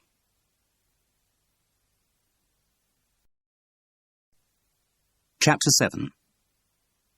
Within a couple of weeks, Charles Paris once again found himself doing work his agent didn't know about. Will had managed to swing it that one of the bijou scenettes in the canteen did involve a forklift operator capable of speech, so once again Charles was to don the pristine Delmeline overalls and give his impression of Trevor. It was a bit like being a stuntman, he reflected, though whereas stuntmen did physical tricks for people who could act, he was doing acting tricks for someone who could manage the physical stuff with no assistance. This time, he wasn't the only actor involved. When he met Will Parton at St. Pancras, the writer introduced a tall figure by his side. Charles Paris, this is Seb Ormond. It transpired on the train journey that Seb Ormond was one of those actors who specialised in corporate work.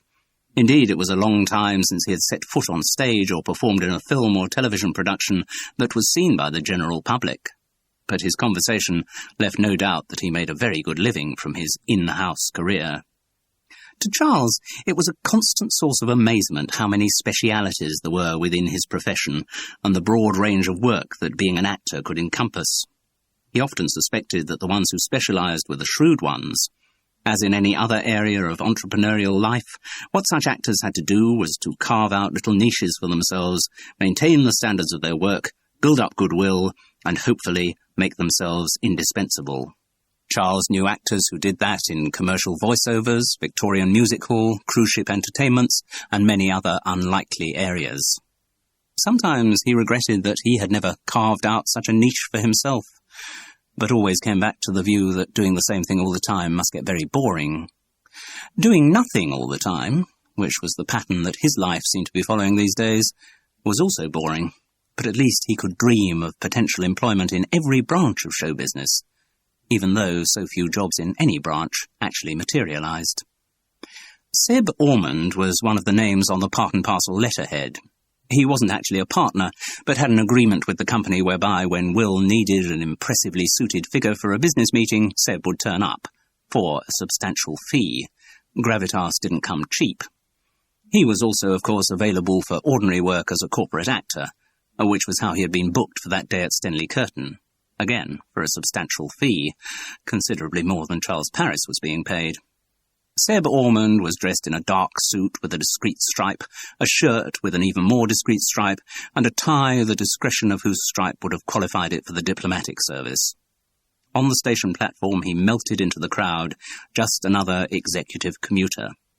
Only the fact that he was catching a morning train out of St Pancras, rather than arriving on one coming in, might have raised any suspicion about his identity. Seb's management today, Will Parton explained unnecessarily. Ken Colborne's decided he wants to demonstrate Delmaline's egalitarianism, so we're going to have an executive mucking in with the riffraff in the canteen. And none of the real executives would do it? Asked Charles. Good heavens, no. None of them would be seen dead in the canteen. Anyway, this executive has to talk.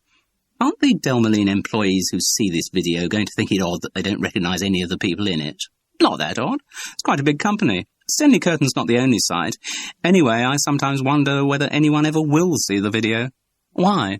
Well, Ken Colborne seems pretty ambivalent about it. Don't know that he ever thought it was that great an idea. Reading between the lines, I reckon it's something Brian Tressida foisted onto him, and now Brian's abroad, not breathing down his neck all the time. Ken's losing interest. He's of the old school. Never had videos in our time, and it didn't do us any harm. You know the sort. Charles nodded. But they're not going to cancel the production. Oh no! Contract with Part and Parcel's all sewn up. The thing will get made, they're committed to that. Just may never get shown. Still, that hardly matters to any of us, does it? They all agreed that, so long as they got paid, it couldn't have mattered less. Seb Ormond was happy to share his experience of corporate work with Charles. Indeed, it would have been hard to prevent him from doing so. The thing you've got to do is get the clothes right, Charles. Go out for an interview in the wrong kit and you may as well forget it. Yes, I'd heard that. So you've got to be sure that you've been properly briefed. I went up for one where they were looking for an estate manager, and my bloody agent told me it was an estate agent. As you can imagine, total disaster. Do you do most of this stuff through your agent? Asked Charles, once again feeling rather guilty. No, I fix the bulk of it myself, but because I do so much, the agent does get inquiries. Charles felt marginally less guilty. So you've got to sort out the basic wardrobe. Seb Ormond looked across at Charles, who, although fairly confident he would once again be given the overalls, had dressed in his Trevor costume.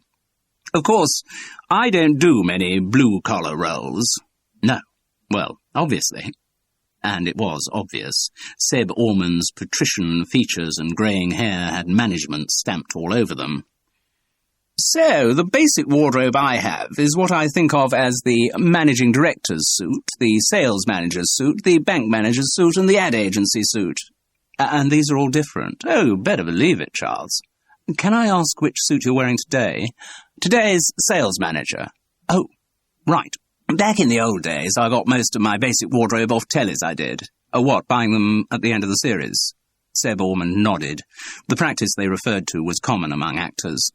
At the beginning of a television series, running characters would be taken shopping by the wardrobe department to kit out the part they were playing, and at the end there was an arrangement whereby these clothes, frequently much more costly than the actor could have run to in normal circumstances, were sold to him at a very reduced rate.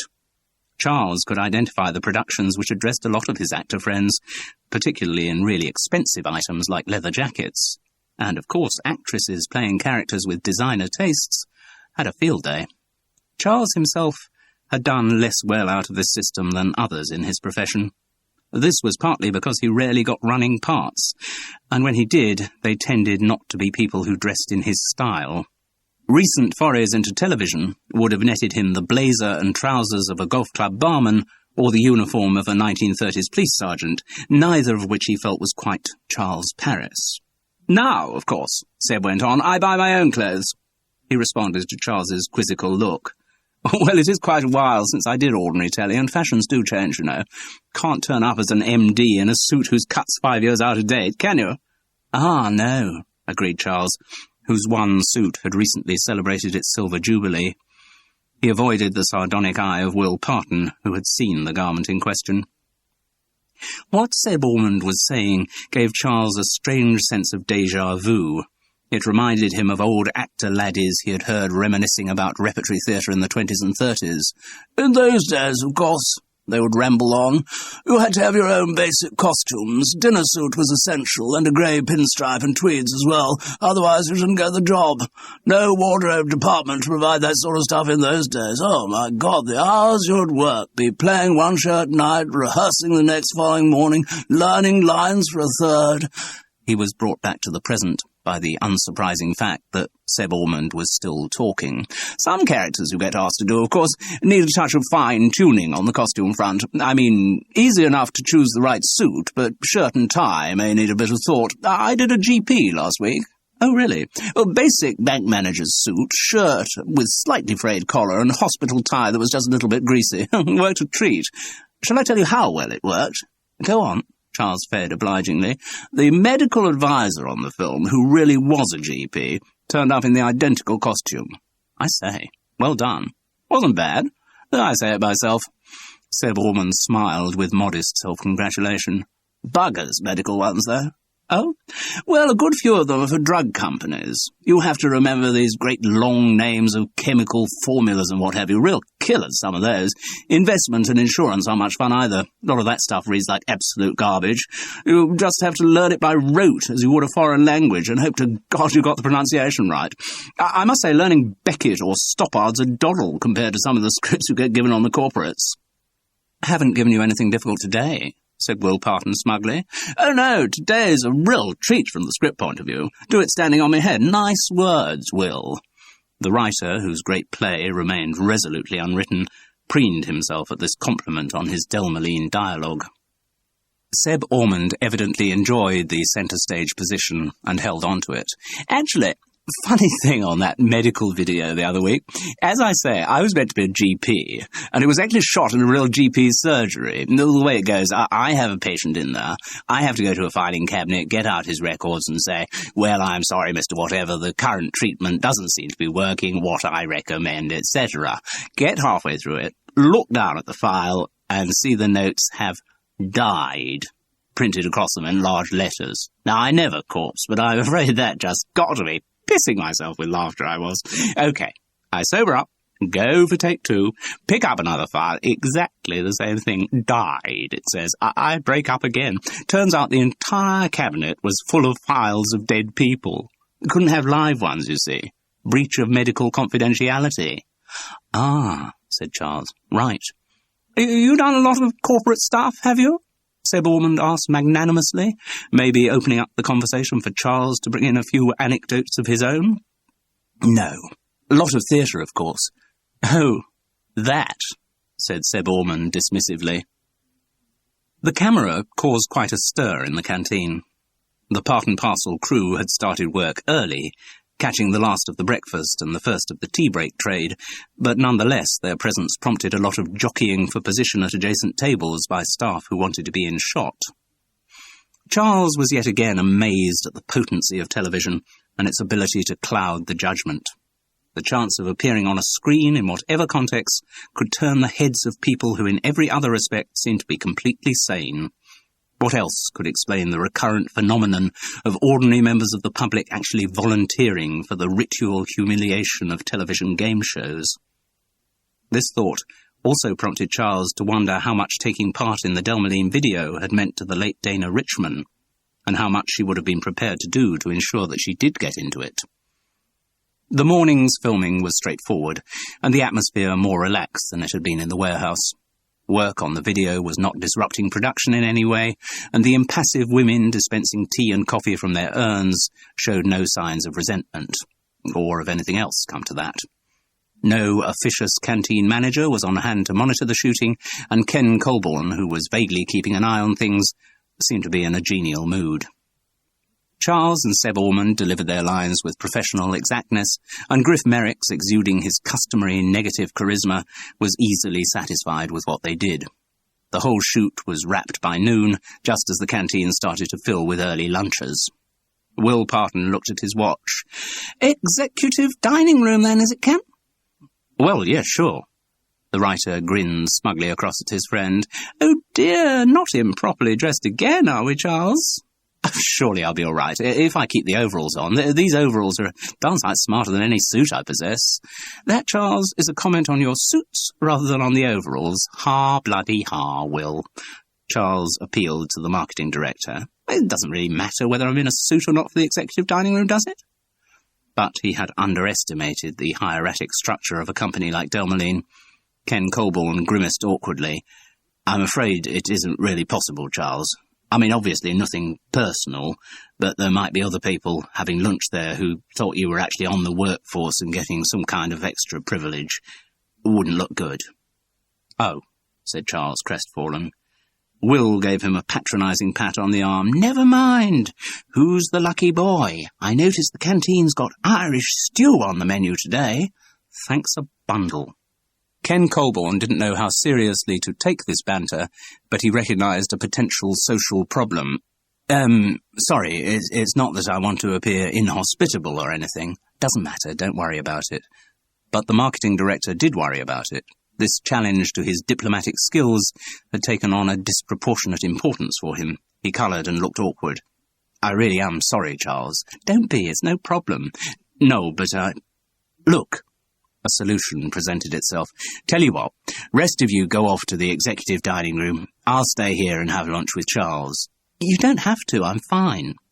But having satisfactorily negotiated his way out of the awkwardness, Ken Colborne would brook no opposition to his plans.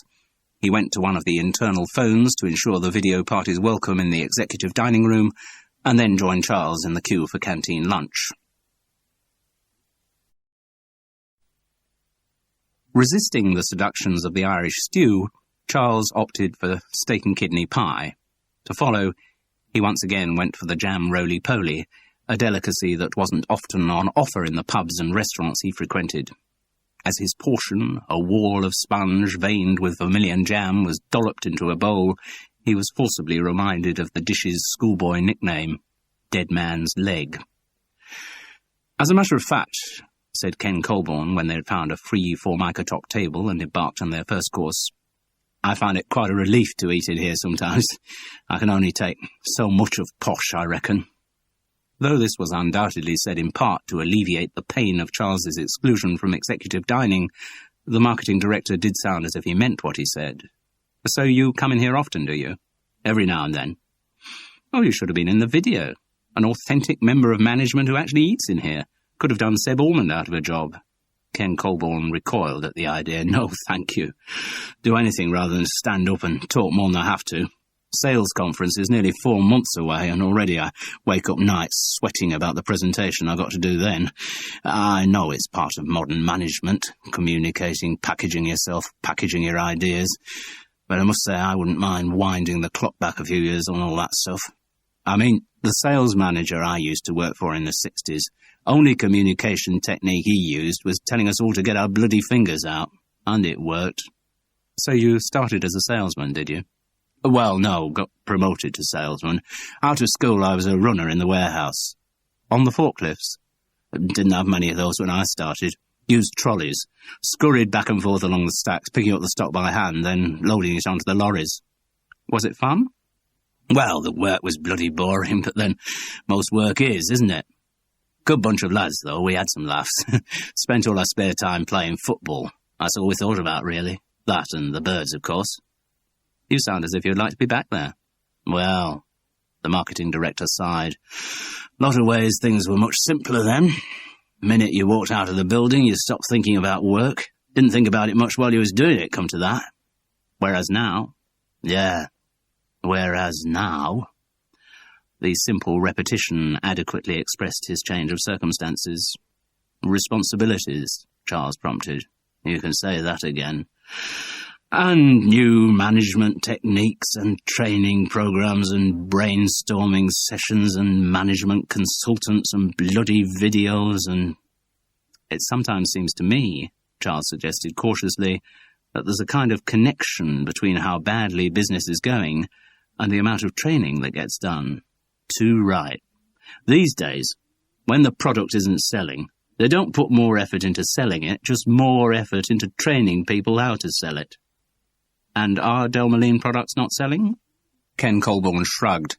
It's tough everywhere. Country's on the edge of recession if it hasn't actually already tipped over. No, it's always been tough. Just the way people try to deal with the problem changes. His tone left little doubt that he preferred the old solutions to those currently being offered. And I don't care much for the new style of management that's come in, he continued. Back in the old days, you knew people, you had friends, you thrashed things out over a few beers. Now it's all so impersonal. Sit there at endless meetings, sipping Perrier, listening to all this jargon and bullshit. I feel like a fish out of water most of the time. Not really my scene, modern management. Still, you've done all right, said Charles reassuringly. Warehouse runner to marketing director, that's a pretty good progression, isn't it? Oh, yeah, Ken Colborne agreed wearily. Always the way in business. Only way up is to move away from what you're good at. I've been in my current job 7 years.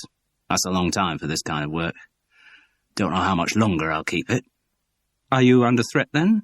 Everyone's under threat these days.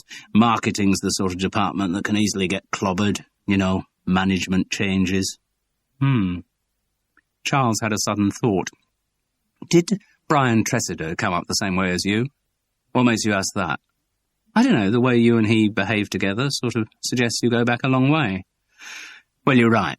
We were at school together, here in Stanley Curtin. Both joined Delmoline on the same day. Alan Hibbert came in round that time too. Of course, Brian was the one who was always going on to great things. Done all right yourself, Charles repeated the reassurance. Yes, he looks after his own, Brian. There were volumes of subtext in this sentence. Charles read in it Ken Colborne's basic insecurity, his distrust of his own abilities, his fear that he had risen through the ranks of Delmoline on the coattails of his more successful friend. Doesn't strike me as the kind of person who'd let sentiment stand in his way if he didn't think someone was pulling their weight. No, I suppose not.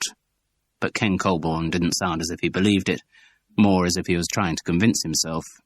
Unusual these days, isn't it, for a company to have many in management like you two who've come up through the ranks? Very unusual, and getting more unusual by the day. The business school graduates are taking over everywhere. He grimaced his opinion of this development. No, Delmoline is unusual. Lots of people still here I've known virtually since I started. What about Trevor? Charles asked casually. He been here long? For the first time in their conversation, Ken Colborne looked guarded. Quite a while. Since he left school. Just like you? Yes. Mind you, he's 20 years younger than me. Charles spread the congealing duvet of custard over his dead man's leg. Was there something between him and that girl Dana? A shutter of caution came down over Ken Colborne's eyes. I don't know what you're talking about. An affair? An affair? Between Dana and Trevor? He seemed genuinely astonished by the idea, but there was no way that... He thought better of finishing the sentence. There was something going on, Charles persisted. Trevor behaved very strangely when Dana came into the warehouse that morning. You know, the day she died. The shutter stayed down. I didn't notice anything odd. Well, it was odd. You take my word for it. The marketing director became engrossed in his lemon meringue pie. Big place like this, a lot of relationships start up, break up, goes on all the time. And then a lot of totally unfounded rumours of relationships start up and get gossiped about. I make a point of not listening to any of it, and you'd do well to do the same. But surely it's not actually part of my job to know precisely who's bonking who at any given moment. No, obviously it's not. I'm just asking you if you happen to know whether Trevor and Dana had ever gone around together. Ken Colborne concentrated on severing the end from his wedge of lemon meringue pie. "I've no idea," he said. But Charles Parris was left in no doubt that the marketing director was lying.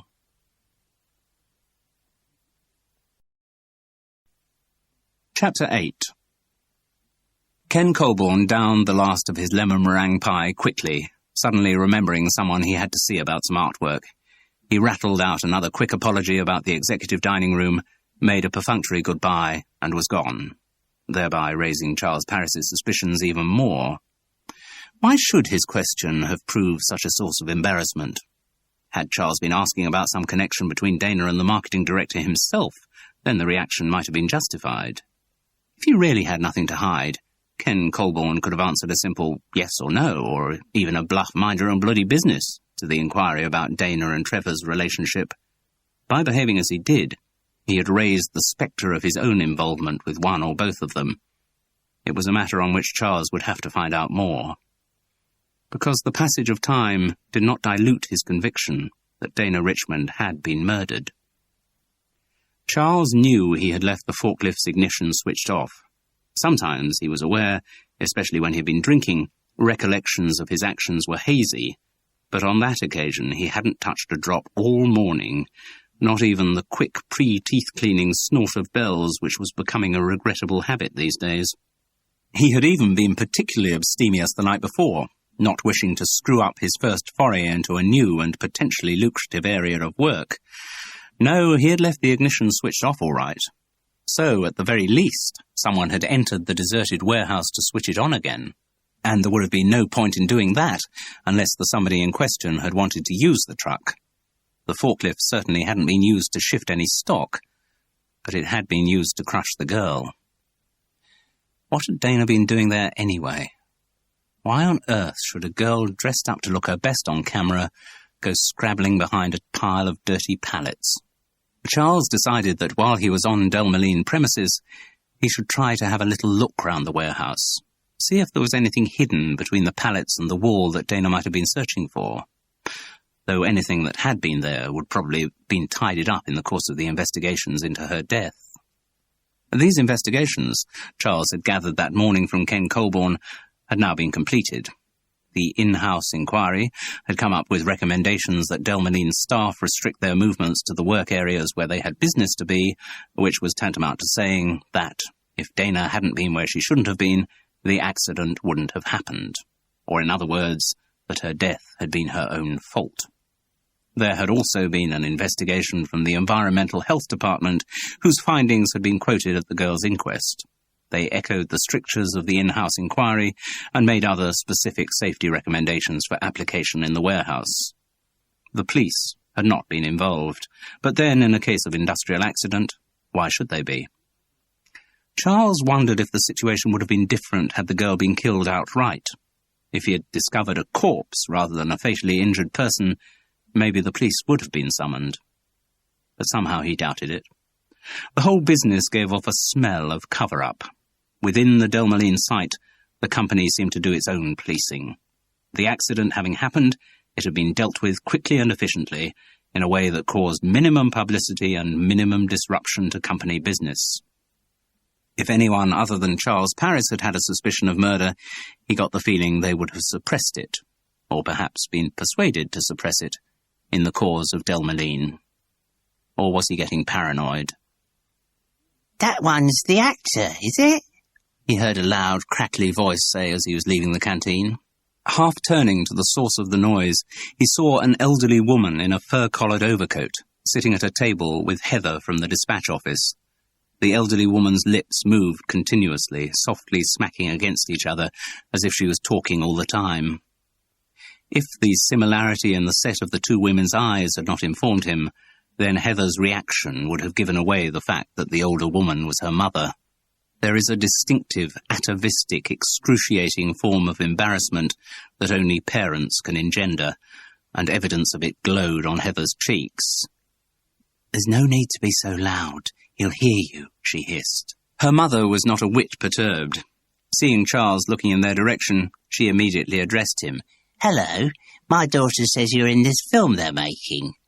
He admitted that he was. Heather blushed even deeper as her mother said, "Would you like to sit down with us? There's still tea in the pot." He was unsure whether the pain in Heather's eyes would be aggravated more by his acceptance or by his refusal, but seeing a possible opening for further investigation, he drifted across to join them. "Get the gentleman a cup." Heather seemed relieved to have somewhere to take her blushes and moved obediently across to the beverage counter. "My name's Charles Parris." He proffered his hand. The old woman shook it. Hers was dry and scaly. "Mrs. Routledge, I'm Heather's mother." "I thought you must be." "She's a good girl, my daughter. Every Wednesday she gives me lunch here in the canteen. Gets me out of the house, you know. Gives me a chance to see people a bit." "Yes." Heather returned wordlessly and put a Pyrex cup and saucer down in front of Charles. And Mrs. Routledge, as was appropriate, acted as mother and poured in milk and tea. She had the sugar shaker poised before he managed to stop her. "I was just telling Mr. Parris what a good daughter you are to me, Heather." The young woman almost imperceptibly cringed. Mrs. Routledge was using that distinctive kind of parental commendation, which is infinitely more diminishing than insults. "I'm such a lucky old lady to have a daughter who looks after me so well. We live together, you know." Charles just managed to interpose an R into this stream of consciousness. "Always have done. I encouraged Heather to get away when she was younger, but she never seemed to have the will, really, did you, love?" It was clear that most of Mrs. Routledge's questions were rhetorical as she steamrolled on. "So it's just the two of us. Heather's father died, how many years ago is it now, Heather?" But again she supplied her own answer. 27 it is, 27 years ago, and since then there's just been the two of us. You're an actor, you say? Assuming that despite this sudden change of direction, Mrs. Routledge's conversational method would not alter, Charles said nothing. His tactics were proved to be correct. "Yes, Heather said you were, and you've been here working on this film they're making all about Delmoline, isn't that right?" "I thought so. You know, they wanted Heather to be in the film." "Yes, they did. They wanted to film her in her office. She didn't have to say anything, just sit there and be filmed. But she didn't want to. I said she was being silly. I said there's no harm in just sitting there. The camera won't bite you. It's silly to be so shy. I've always said she should push herself forward a bit more. But you wouldn't do it, would you, Heather?" In the course of this monologue, Charles caught its subject's eye. Beneath Heather's embarrassment gleamed an undercurrent of sheer blind anger. He gave her a half-smile. She responded with a wry tightening of her lips. Now he looked closely at her. He saw that Heather Routledge was not an unattractive woman. The grey eyes were flecked with blue, and her skin had a tactile sheen. It was only the anonymous dowdiness of her clothes and awkwardness of her stance that created the image of ugliness. Illuminated by a little self-confidence, she would actually have been rather attractive. "Still, there's no way I'm criticising my daughter. Oh no, I'm very lucky. And I'm not one of those old ladies who doesn't appreciate her good fortune. I'm extremely grateful for everything my daughter does for me. You know, Mr. Parris, except for Wednesdays when she invites me in here, Heather rings me from work every single lunchtime." He managed to slip in an appreciative nod at this point. "Yes, I'm very lucky every lunchtime, and she talks for a long time." Given Mrs. Routledge's taste for monologue, this sounded unlikely, but neither of them questioned it. Years of experience had dissuaded Heather from taking issue with anything her mother said, and Charles found that he was subsiding into the same mesmerized acceptance. "Every lunchtime," Mrs. Routledge repeated, Then, confident of the total subjugation of her audience, she allowed herself a slurp of tea. "Oh, this is getting very stewed.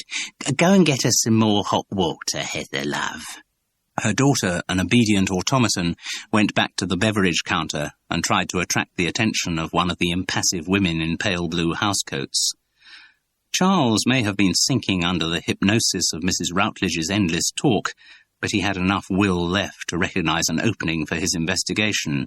"You say Heather rings you every lunchtime?" "Every lunchtime, without fail." "So I dare say she's told you a bit about the video we've been doing." "Oh, yes, all the details." "And I expect she rang you the day we were filming in the warehouse a few weeks back." "Oh, yes, she did. She was on for a long time. I remember the day because it was later I heard about the dreadful accident to the poor girl who was in the film. Do you know, she was playing the part Heather would have been doing."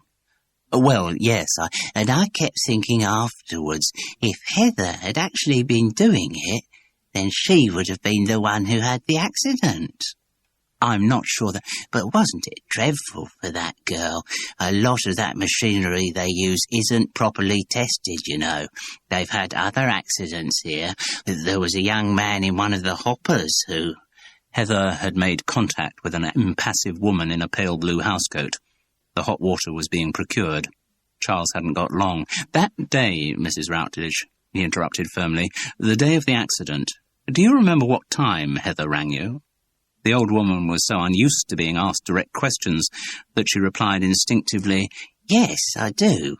It was just before 12:30, I know, because I've been listening to you and yours on Radio 4.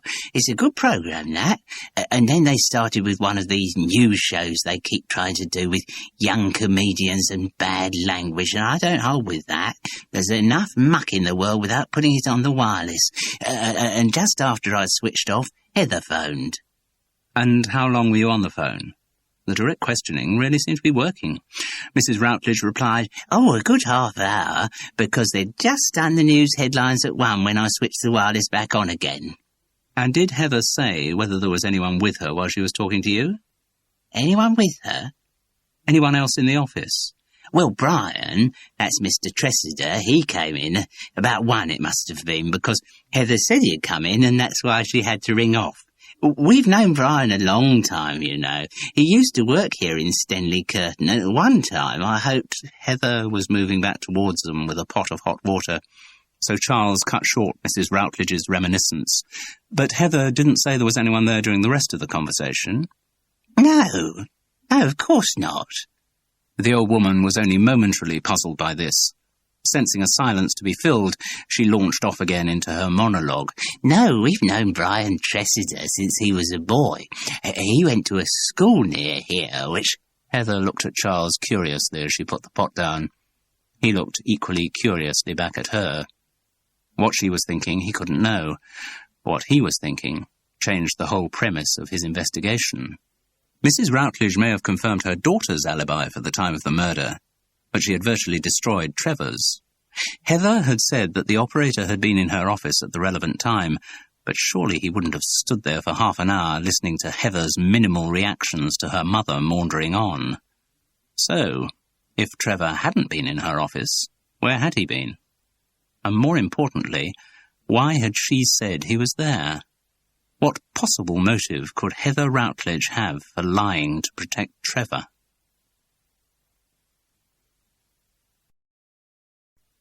Chapter 9. Charles felt heavily ballasted with jam roly-poly as he walked out of the canteen. Spending much time round Delmeline, he realised, would have a devastating effect on his waistline, though actually these days it was more a general area than a precise line. Presumably, most of the people who used the canteen were manual workers who would burn it all off pretty quickly. For actors, the task might be more difficult. Of course, he didn't have to eat so substantially. Among the bays of the food counter there had been a salad bar, but though Charles enjoyed salad as a garnish to a meal, he had never been able to think of it as a meal in itself, though capable of going without food for long periods if necessary, as, for instance, during the innumerable technical runs of plays that his career had encompassed. If given the chance to eat, Charles Paris liked to have a proper meal. and for him, a meal didn't feel proper unless there was a slab of meat in the middle of it. Ideally, it should also have alcoholic accompaniment, though if indulged at lunchtime, that did tend to make him a little dozy in the afternoon. The Delmeline canteen had deprived him of alcohol, but he doubted whether anything would have subdued his excitement that afternoon. The information he had gathered from Mrs. Routledge represented a big breakthrough in the murder investigation. With Trevor's alibi shot to pieces, the possible scenario which had led up to Dana Richmond's death had altered radically. Putting on one side for a moment the reasons for Heather's behaviour, Charles Parris now had to find out more about the forklift operator's actions that fatal lunchtime, and that meant paying another visit to the warehouse. On his way across from the canteen, Charles met a very excited Will Parton. The excitement was in part due to the fact that the Delmeline executive dining room, unlike the canteen, did include alcohol amongst its privileges, but it had a second, more important cause. "Got another job, Charles?" the writer said gleefully. "Oh, yes.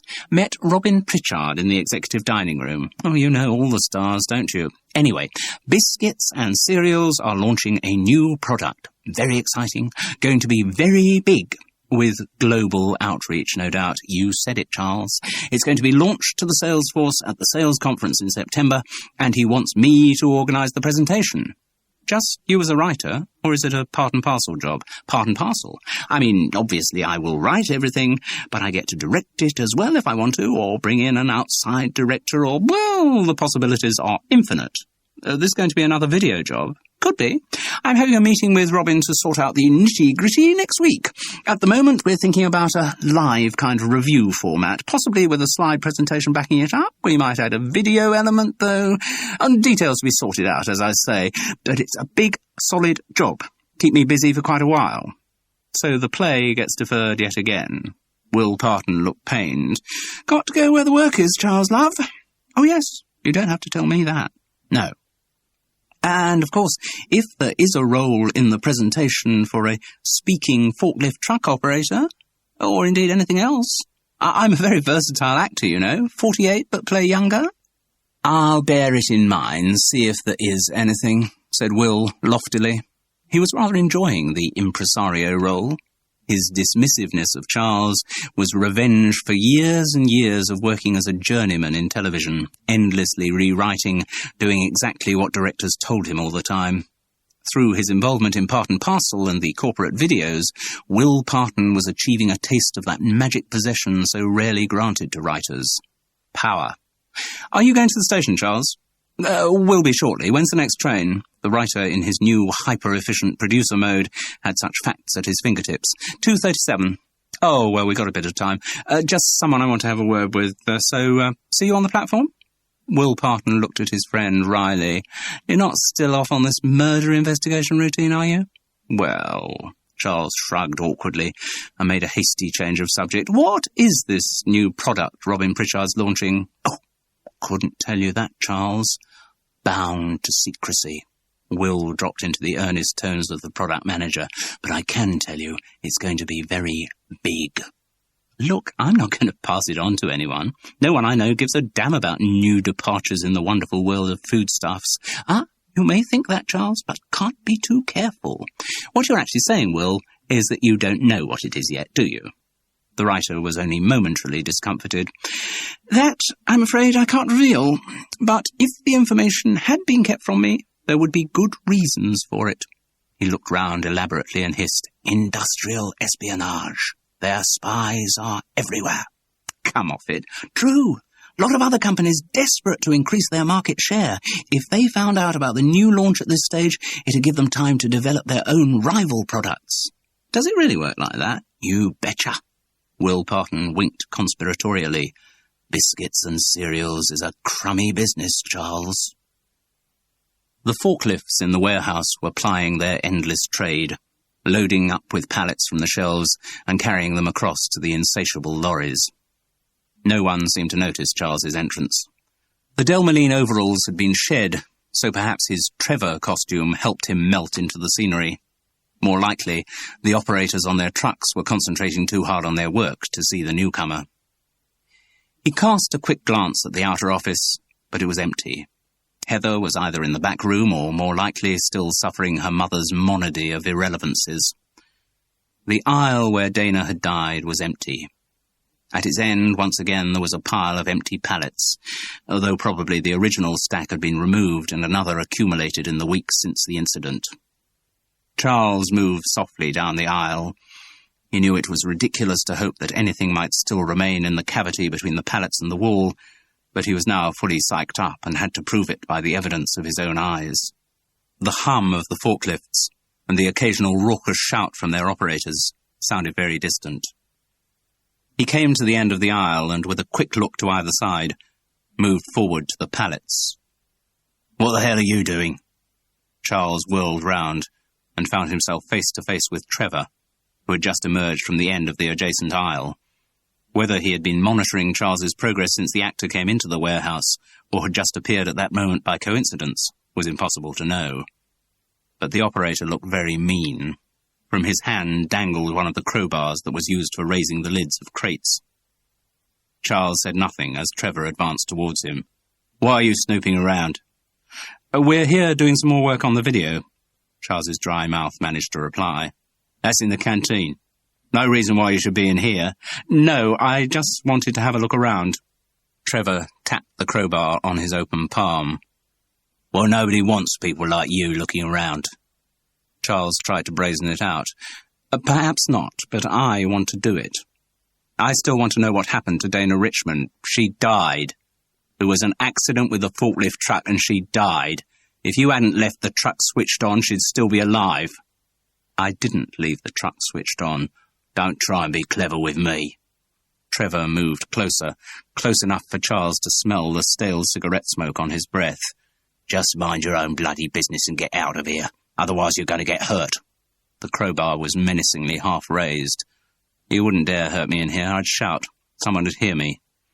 Trevor let out a short bark of laughter. He jerked his head back towards the other forklifts. "Everyone here's a mate of mine. None of them have got much time for bleeding wankers like actors. If I want to hurt you, nobody's going to stop me."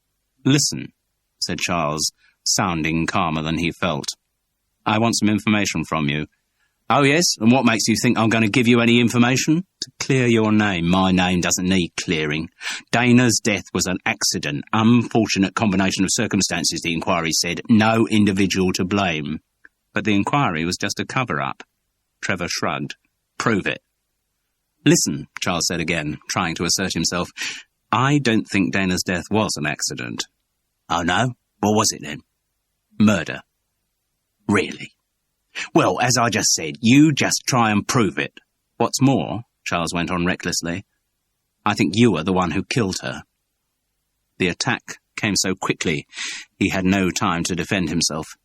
He felt the neck of his T-shirt grabbed so that the collar closed round his neck like a noose.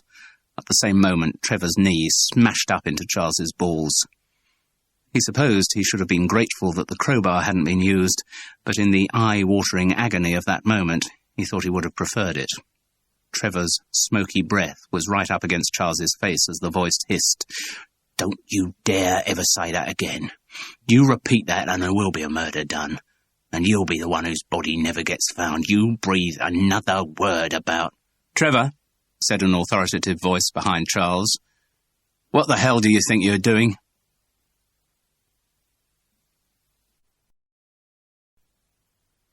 Charles had forgotten just how much a knee in the balls could hurt. His life, though shadowed by alcohol, had included surprisingly little drunken brawling, and he had to think back to playground fights of his school days for comparable injuries. But he had no problem in recognizing the pain. The trouble was, the way it made him walk instantly identified the cause of his problem, and he had found the short trip from the warehouse to the office of his saviour, Ken Colborne, extremely embarrassing. Delmeline workers, both male and, to his surprise and mortification, female, provided a range of ready, if unoriginal, witticisms as he passed. In the office, thank God, the marketing director kept a secret supply of liquor, and a couple of medicinal brandies slightly dulled the grinding agony in Charles's testicles, so long as he didn't try to do anything clever, like moving. He felt a sudden, totally irrational desire to sneeze, and prayed that he would be able to control it. On the other side of the desk, Ken Colborne looked serious. "I'm extremely sorry about what's happened, Charles, but I'd really be grateful if you could keep quiet about it." "Yes, of course. The Delmeline name mustn't be tarnished by any adverse publicity. The company must be kept smelling of roses, just as it had been after Dana's death." As it happened, Charles didn't want any inquiries into what he had been doing to provoke Trevor's attack, so he had no intention of making a fuss. He told Ken as much. The marketing director didn't look totally reassured. "It really is very important that this is kept quiet." "Don't worry, it will be." "Good." But a note of doubt remained in his voice. "Why did you want to talk to Trevor?" "I didn't. I was just down there and he started talking to me." "I'd keep well away from him if I were you. He's a nasty piece of work, can be quite violent." Charles made the mistake of moving. "You don't have to tell me," he agreed through gritted teeth. "No." Ken still seemed uncertain, as if there was something else, some further reassurance he wanted from Charles. If you had been thinking of having any dealings with Trevor," he went on awkwardly, "I'd give up the idea. It won't do you any good. You won't get anything out of him. He's trouble, you know." "I do know." But the marketing director couldn't leave the subject alone. "You weren't asking him about what he and Dana got up to, were you?" "No, as I say, he just came up to me and started getting aggressive. I think he was probably still miffed that I was substituted for him in the video." Ken Colborne nodded, not believing the explanation any more than Charles did. "Yes, that was probably it. Anyway, as I say, Charles, I'd leave it. Difficult for an outsider to understand quite how things work in a place like Delmeline. I'd just steer clear of Trevor and forget the whole business if I were you." Charles nodded. That was unwise. The movement jolted right through his body, and ripples of pain lapped outwards from his groin. The marketing director looked at his watch. "You're going to be all right to get back on the train? I could lay on a car for you if you like." "Oh, I'll be fine." Then Charles thought of the gleeful pleasantries with which Will Parton was likely to greet his affliction. The prospect of the writer's wit working overtime all the way to St. Pancras was more than he could face. He winced. "Well, actually, if you wouldn't mind." Ken Colborne got on the phone to his secretary and organised transport. He proffered more brandy. Charles was at first inclined to refuse, but then thought, "What the hell, I'm not going to be in any state to do anything else today, so may as well succumb." He allowed his glass to be generously filled, without worrying about the fact that he'd almost definitely move on to the whiskey when he got back to Hereford Road. He had crossed that hangover when he came to it. "So I have your word that you won't mention this to anyone?" Ken insisted. "No problem. Forgotten about it already." Charles was intrigued by the man's overreaction. Again, it suggested some involvement in the affairs of Trevor and Dana, and stimulated rather than allayed suspicion. What the marketing director said next stimulated it even more. "And if there's any favour I can do for you that'll help you forget the whole business, well, you have only to say the word." This was so unexpected that it took Charles a moment to realise he was being offered a bribe. "Favour?" he echoed stupidly. "Yes." Ken Colborne wasn't finding these negotiations particularly easy, but he was managing without total embarrassment, which suggested it wasn't the first time he had made such offers. "I wasn't talking money, of course, though it might be possible for some kind of arrangement to be made on those lines, but I was thinking more of, well, maybe some kind of event you'd like to attend." "Event?" "I have a lot of dealings with public relations companies. Most things can be arranged these days. The unobtainable has become very obtainable if you know who to ask." "What kind of unobtainable?" "Well, concerts, theatre, opera tickets. Those would be no problem. Whatever show you wanted to see, I can pick up that phone now and get you seats for tonight at the hottest show in the West End." "Oh. Or, of course, if it's sport that interests you, well, you name it. Test matches, rugby internationals, Ascot, golf, Wimbledon, Henley, whatever you fancy. And I'm not just talking tickets here, I'm talking executive hospitality, you know, the full package. A really good day out." "Ah." Charles, so unused to being courted in this way, was lost for the right response. "I mean, what I'm saying is that I do very much appreciate the way you've taken this incident." Ken Colborne spelled out the deal. "You know, saying you'll forget all about it, not take it any further. So I'd like to say a little thank you to you in some appropriate way. Bit of a quid pro quo, if you like. I see. So, what do you say? Anything in the little lot I've mentioned that might maybe appeal to you? Charles had never had to ask himself before whether or not he was corruptible. By custom, the subjects of bribery are people who wield power and influence. There's never been much percentage in trying to corrupt a predominantly out-of-work actor. So the ethical dilemma that faced him was unfamiliar. He certainly had no intention of abandoning his murder investigation, but Ken Colborne had talked in such veiled terms that it wasn't at all certain that that was what was being asked. On balance, Charles decided that accepting one of the offers would not be compromising himself at all. At the very least, he deserved some compensation for his bruised testicles. And besides, there was one entertainment on Ken's list that did appeal a great deal. It didn't actually appeal much to Charles Parris himself, but he knew someone it really would appeal to. He asked Ken Colborne to make the arrangements.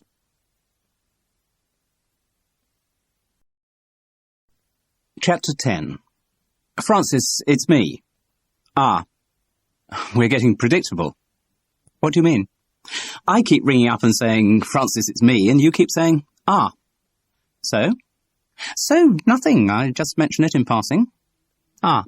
There's another one. How are you then? All right? Well, I am suffering a bit because someone kneed me in the balls. Perhaps that'll teach you to stop chasing young girls. It wasn't anything like that. It was... Never mind.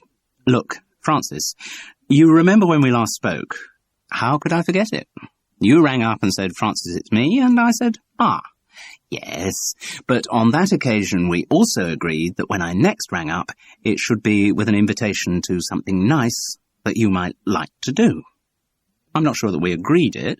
I said it'd be nice. I don't recall you being that enthusiastic. Well, be that as it may. The thing is, I am now ringing to invite you out to something nice that I think you'll enjoy. Oh, yes? When? Saturday week. What time? Late morning till early evening. Ah. That's another R, Francis. And you know, the intonation of your R's is getting increasingly deterrent. Yes. The thing is, Charles, that Saturday is the middle Saturday of Wimbledon. I know. Well, if you know that, then you should also know that I get totally hooked during the Wimbledon fortnight and spend every spare moment glued to the television. I do know that. That's the point. What's the point? The point is that I want to drag you away from watching Wimbledon on the television, but it's one of the things I really enjoy, and take you to watch Wimbledon in the flesh. Where? At Wimbledon.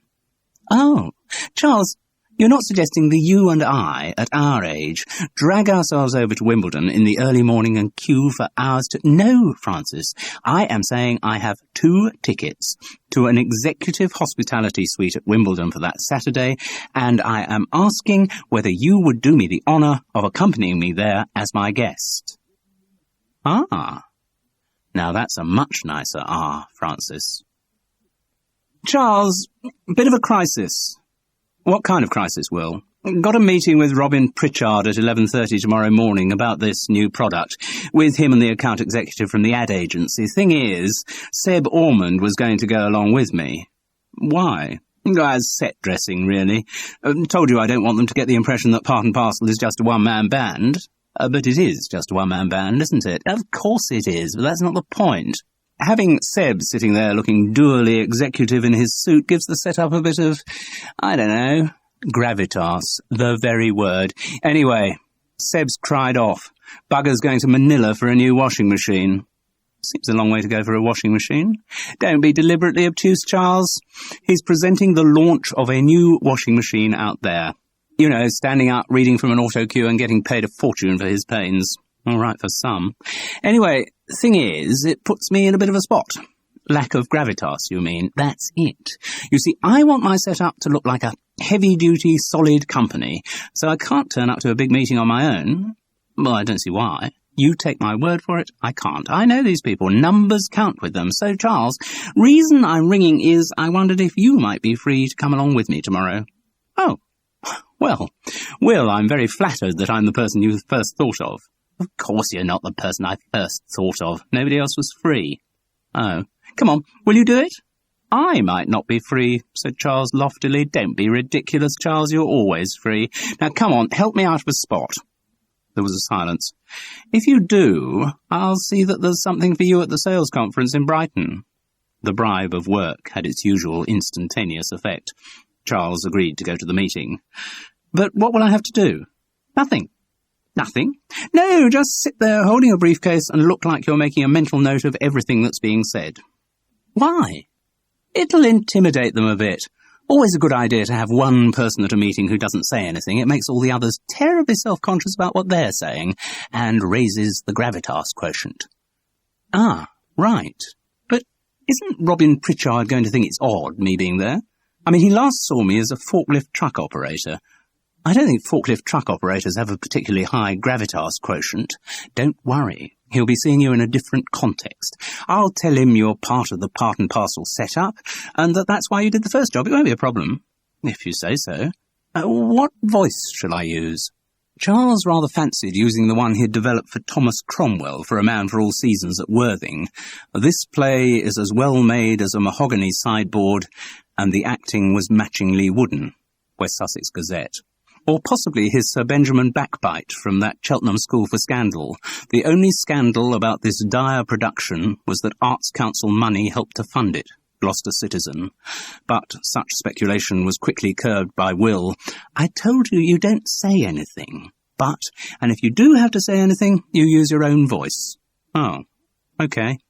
He couldn't pretend he wasn't a little disappointed. And again, no giggling. Promise. One other thing, Charles. Yes? Suit. Ah, then, hopefully, you don't think the suit I've got could be Charles? The intonation said it all. No, I see. Right. The point is, actually, if you're going to be doing much more corporate work, yes? Which you do want to, don't you? Oh, yes, sure. The reply was instinctive. It wasn't particularly corporate work he wanted to do, just work. Well, it really is about time you started building up your wardrobe. I mean, for every time you're going to be asked to do a forklift truck operator, you're going to be offered 10 executives. So what you're saying, Will, is that I'm going to have to buy a suit. That's exactly what I'm saying.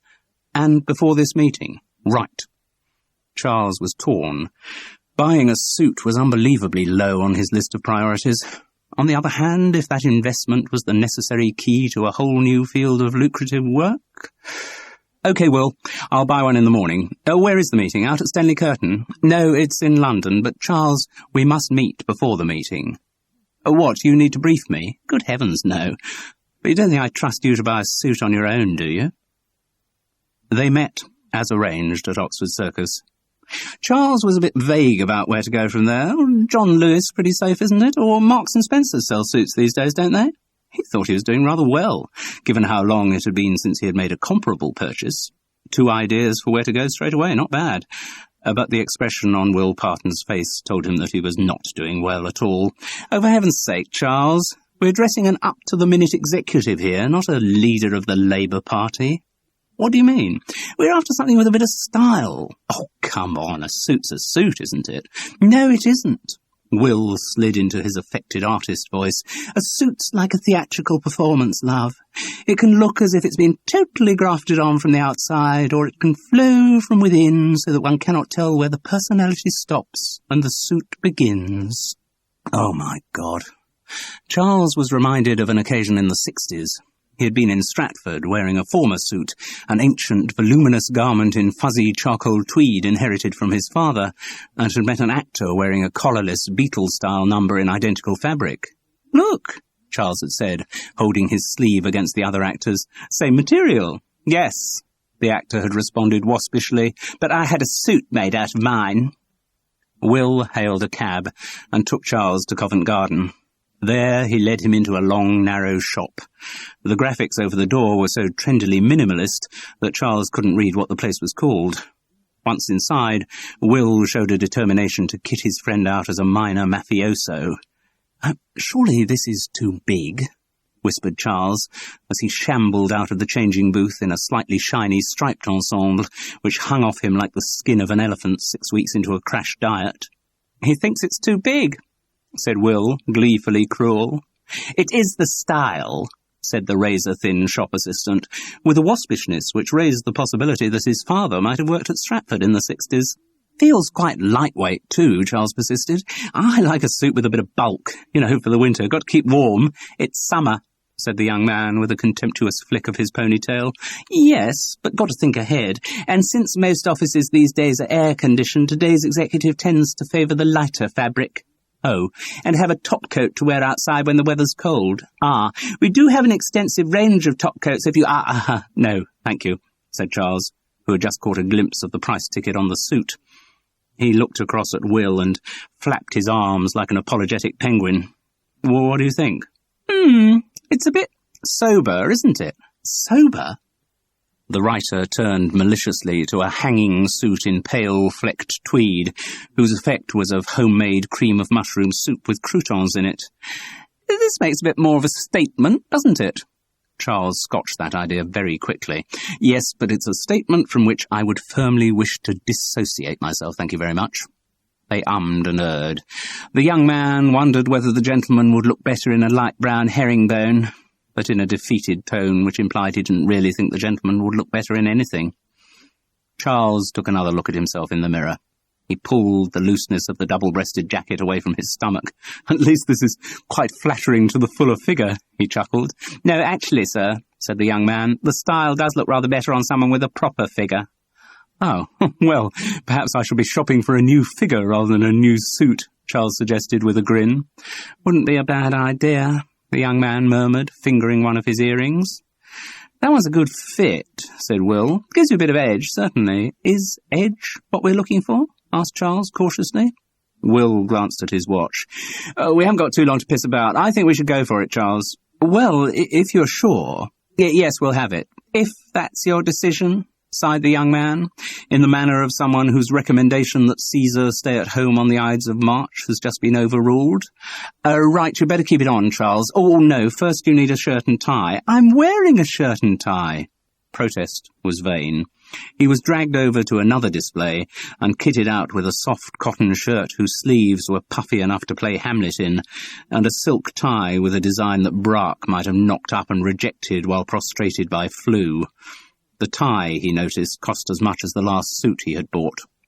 Paying was a problem. Charles had just achieved the unachievable, and following an ugly sequence of threatening letters, managed to pay off the debts on both his credit cards. At that unaccustomed moment of solvency, he had resolved to impose on himself a rigid regime of economy. That this intention was serious can be judged from the fact that he even, briefly, contemplated counting, and, if necessary, rationing, the number of bottles of Bell's whisky he bought. Still, the road to hell is paved with plastic. He drew out the card and once again plunged deep, deep into debt. He tried to convince himself that the clothes were a valuable investment for his career, but natural cynicism made such casuistry impossible. While he changed into the shirt and tie, the shop assistant bundled his old clothes into a plastic carrier which he placed on the floor behind the counter. "Could I have those, please?" asked Charles, as he was about to leave. "Good heavens," murmured the young man, lifting his eyes to heaven. "You mean you want to keep them?"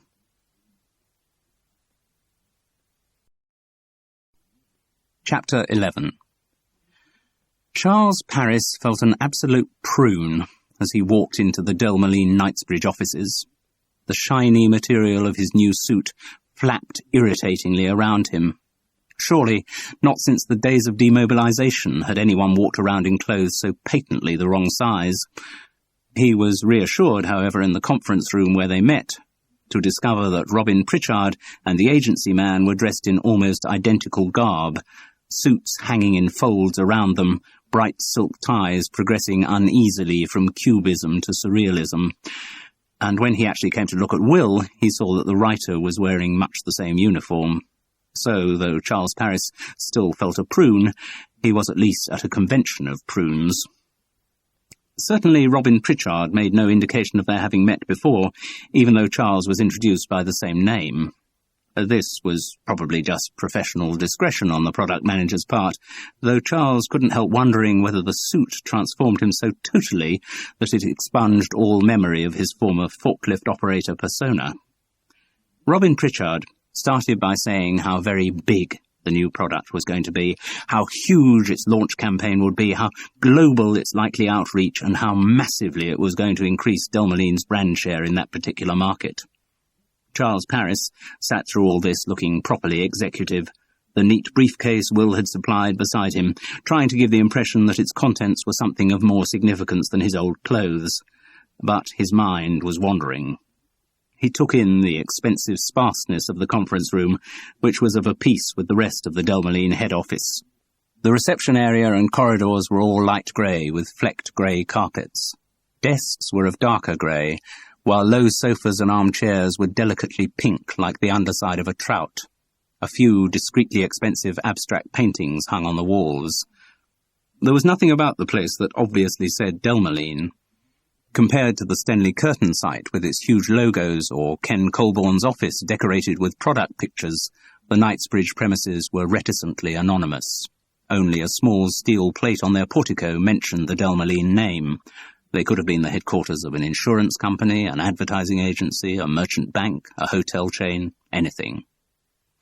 Presumably it was here that Brian Tressida had his office and spent most of his time. Charles wondered idly whether the Delmaline video would include shooting at the London end. There wasn't much chance of his being required if it did.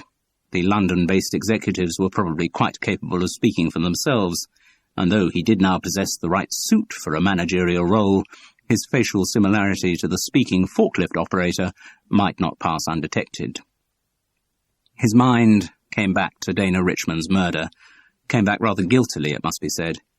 He had been trying not to think about it for the last few weeks. It wasn't the memory of Trevor's knee in his crutch that put him off, nor was he deferring in response to Ken Colborne's bribery. It was just that he didn't know how to proceed on the case. Without any good reason to return to Stenley Curtain, it was hard to continue the investigation. And, in a way, the investigation was complete. Charles Paris was convinced that Trevor had killed Dana, though he couldn't precisely define the man's motive. Presumably, sex was at the bottom of it somewhere.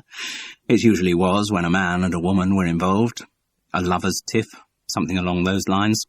Anyway, the prospect of finding any proof of what had actually happened seemed ever more remote. And the really important, revolutionary, mould-breaking thing about the product is that it's green. Robin Pritchard's pronouncement brought Charles back to the present with a jolt. The product manager looked triumphant. The agency man, who already knew what the product was, shook his head in benign amazement at the boldness of its concept.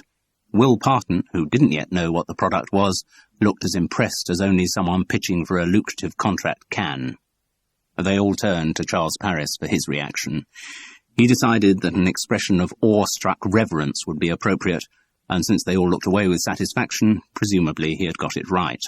Now, when I say green, Robin Pritchard continued, obviously I'm using the word in the environmental sense. Obviously, Will Parton agreed. So all the ingredients will have been organically grown, and not only will the ingredients, be listed on the wrapper, but their provenance will also be detailed, to show that they have been processed in a way that has done the minimum harm to the environment. Will, who Charles had heard on many occasions say that he didn't give a damn about the environment so long as he had a fridge that worked, nodded enthusiastic endorsement of Robin Pritchard's words. What is more, the wrapper will be made from wholly recycled paper and be coloured by pigments that are totally biodegradable. Not only that, but for every unit sold, a sum of money will be donated to an environmental charity. To replace some of the rainforests, do something for the ozone layer, whatever. How much? How much? Yes, how much will be given to the environmental charity? Will's questions seemed to fluster the product manager. Well, the precise details are yet to be worked out. I mean, we are talking a percentage here, and inevitably a fairly small percentage. But the purchasers needn't know that, the agency man chipped in smugly. The campaign will emphasise the fact of the donation rather than the precise amount. Exactly, said Robin. But nonetheless, given the number of product units we are hoping to shift, we are talking a very considerable sum of money. Certainly, the agency man conceded magnanimously, and the environmental value of the product will obviously be stressed at every point of the campaign. And so, said Will, Every unit that's sold, for the rest of time, will be raising money for the environment. Oh, well, no, not for the rest of time, said Robin Pritchard cautiously. I mean, we do obviously have to think of our profit margins. No, the donations will be made only over the initial 3-month period of the launch. And then they'll stop. Yes, in effect, they will. I mean, you can't go on doing that kind of thing forever. Delmaline's not a charity, you know. Of course not. But again, the agency man chipped in, while our campaign will stress the donation element over the launch period, it would not be of interest to anyone for us to make too much of a song and dance about the moment when that element is dropped. No, of course not, Will Parton concurred. So, as you'll all have gathered, this thing is going to be really big. What do you say, Will? Certainly sounds big, Robin, and very exciting. Charles? He didn't quite know the correct response. Will had told him to say nothing, but to do so to a direct question seemed downright rude, so he just shook his head in astonished disbelief and said, "Big." Robin Pritchard nodded, gratified, but Charles couldn't help adding, "Sorry, you haven't said what the product is yet." "It's the Delmaline Green," the product manager announced momentously. "Ah," Charles nodded. "Green what?" "It's just called the Green. That's the beauty of the name. It's sheer minimalist simplicity." "Yes.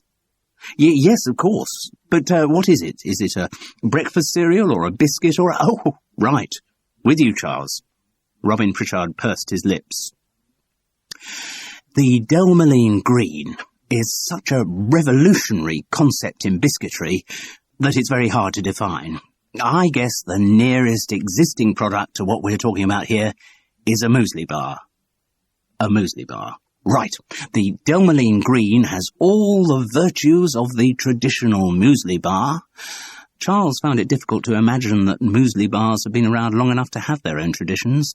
"And those of the current state-of-the-art muesli bar. I'm talking 100% natural ingredients, high whole-grain dietary fibre content, low sugar, low saturated fat, the obvious stuff. The Delmaline Green has all that and a bit more, but it also has the special feature which is going to take it rocketing to the top of the Crunchy Bar and Snack Biscuit brand share." "What's that?" asked Will Parton, dead on cue. "It's green," Robin Pritchard whispered reverentially. "Green. Yes, 100% green." Charles Parris, confused, couldn't stop himself from saying, "But you said that. You said it was green. It's called the Delmaline Green, and it's green." Ah, that still didn't clarify things much for Charles, but the product manager's next words did. "It is green in colour. Green like nature. Green like little green apples. Green like the leaves of spring. Green like..." He ran out of poetic inspiration. "Green like green. Coloured, of course, from natural dyes, the Delmaline Green will be the only product in the entire global muesli bar range that is actually coloured green." An impressed silence ensued. Then, tentatively and sycophantically, Will Parton asked, "You don't mean that the wrapper will be green in colour too?" "You said it," a complacent Robin Pritchard confirmed. "Now, is that marketing, or is that marketing?" Will Parton shook his head in slow, stunned amazement. "I'd say that's marketing." The product manager smiled the kind of smile Tamburlaine might have allowed himself when he entered the vanquished Persepolis. He looked at his watch. "Now, we have a table booked for lunch to get down to the nuts and bolts of the launch, but before that, I have a little surprise for you." "Oh?" they all said, elaborately wondering what it could be. Silently, Robin Pritchard pressed down the key of an intercom and murmured, "Ready, Janice." The door opened, and a smartly suited secretary entered. She carried a silver salver. On it lay 3 rectangles of what looked like green fibre matting. "No, it isn't," asked Will, overacting a bit in Charles's estimation. "Yes, it is. You 3 will be the only people outside Delmaline ever to have tasted a Delmaline Green." Appropriately honoured noises were made as the girl handed around the sacred batons. Among the many, many foodstuffs that Charles Paris enjoyed, muesli bars did not figure at any level, and a green muesli bar would, under normal circumstances, be something to be consigned instantly to the dustbin. The idea of eating a green muesli bar immediately before lunch was even more disgusting. But he, like Will Parton and the agency man, lifted one of the rectangles off the salver as if handling a Dead Sea Scroll. And he, like the others, looked to Robin Pritchard for the inestimable gift of permission, which was conceded by a gracious nod of the head. Charles Paris, Will Parton, and the agency man lifted their Delmeline green to their mouths in unison. Together, they took the first bite. Together, they shook their heads discreetly from side to side as they tried to dislodge a chunk from the sticky hole. Together, they munched. "Ah," they all said together. "Wonderful." Or that was probably what they said. It was a bit difficult to be sure because their teeth were a bit glued together.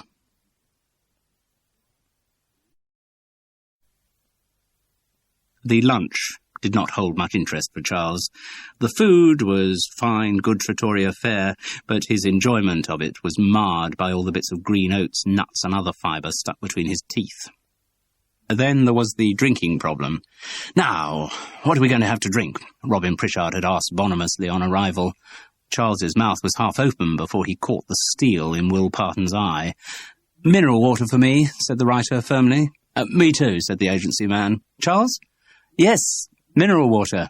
Sounds terrific." Oh, it hurt. Not only because he had really been promising himself a few nice glasses of nice wine, but because he so deeply hated mineral water. Charles Paris was not a party to the Perrier conspiracy. When he wanted water, and even he occasionally, particularly if he woke parched in the middle of the night, did want water, he found the tap perfectly adequate to his needs. The idea of paying bubbled-up prices for bubbled-up water appalled him. Apart from anything else, mineral water at lunchtime meant that all afternoon his stomach would rumble like a demented washing machine going into its final spin. He thought wistfully of the business world Ken Colborne had referred to with such nostalgia when deals were thrashed out between friends over a few beers. Still, Charles Paris was there solely to help Will secure the contract for Part and Parcel. Just as he had swallowed down every last crumb, and there did seem to be a lot of them, of the Delmeline green, so he would swallow down the mineral water. He was playing a part after all. That thought, a direct appeal to his own professionalism, did bring a kind of comfort. It wasn't difficult for him to maintain his pose of silence during the meal. Robin Pritchard went on and on about the brilliance of his product, the agency man went on and on about the brilliance of his ideas for its launch campaign, and Will Parton went on and on about the brilliant, though as yet unspecified, way in which he would present the Delmeline green to the sales force at the Brighton conference in September. Charles, trying to imagine how Seb Ormond would play his part, looked grave and deep and nodded thoughtfully a lot. There was only one moment when the conversation caught his interest. Will was setting out his stall, expatiating on how brilliantly he had scripted the Delmeline video, which brought up the subject of the day's shooting in the warehouse. "Oh yes," said Robin Pritchard, "that was when the factory bike got crushed." "Factory bike?" queried Charles, as if he had never heard the expression. "Used to describe a young lady who's, what shall we say, generous with her favours." "Oh, so Dana Richmond had that reputation, did she? Quite justified from all accounts. Cut a swathe through the warehouse lads like the First World War, I gather." "Was Trevor one of the victims?" "Trevor with the forklift?" Good heavens, no. Trevor's gay." "Oh, that was unexpected." On the other hand, it did explain the unidentified laugh which had greeted Trevor's reference to Charles as a bleeding fairy. Charles couldn't resist the follow-up question. "You don't happen to know if she was going around with any of the other lads at the time she died, do you?" "Wouldn't have thought so. Having tested out her basic skills and found everything in working order, I think young Dana was aiming a bit more upmarket." "What, are you talking about anyone in particular, or—" "Charles," Will Parton hissed with a veiled look of fury. "Robin, about the actual sales conference." Charles felt guilty. He mustn't screw up the deal for Part and Parcel. No, his murder investigation would have to go on hold yet again. He would have to be content for the moment with the tiny fragment Robin Pritchard had given him. The new information did put an intriguing new light on the situation, though. Chapter 12. "My God, Charles, what on earth are you wearing?" Frances stood aghast at the door of her flat. "It is possible for me to look smart, you know, Frances." "Smart? Is that smart? Have you got a part in Godfather 4 or what?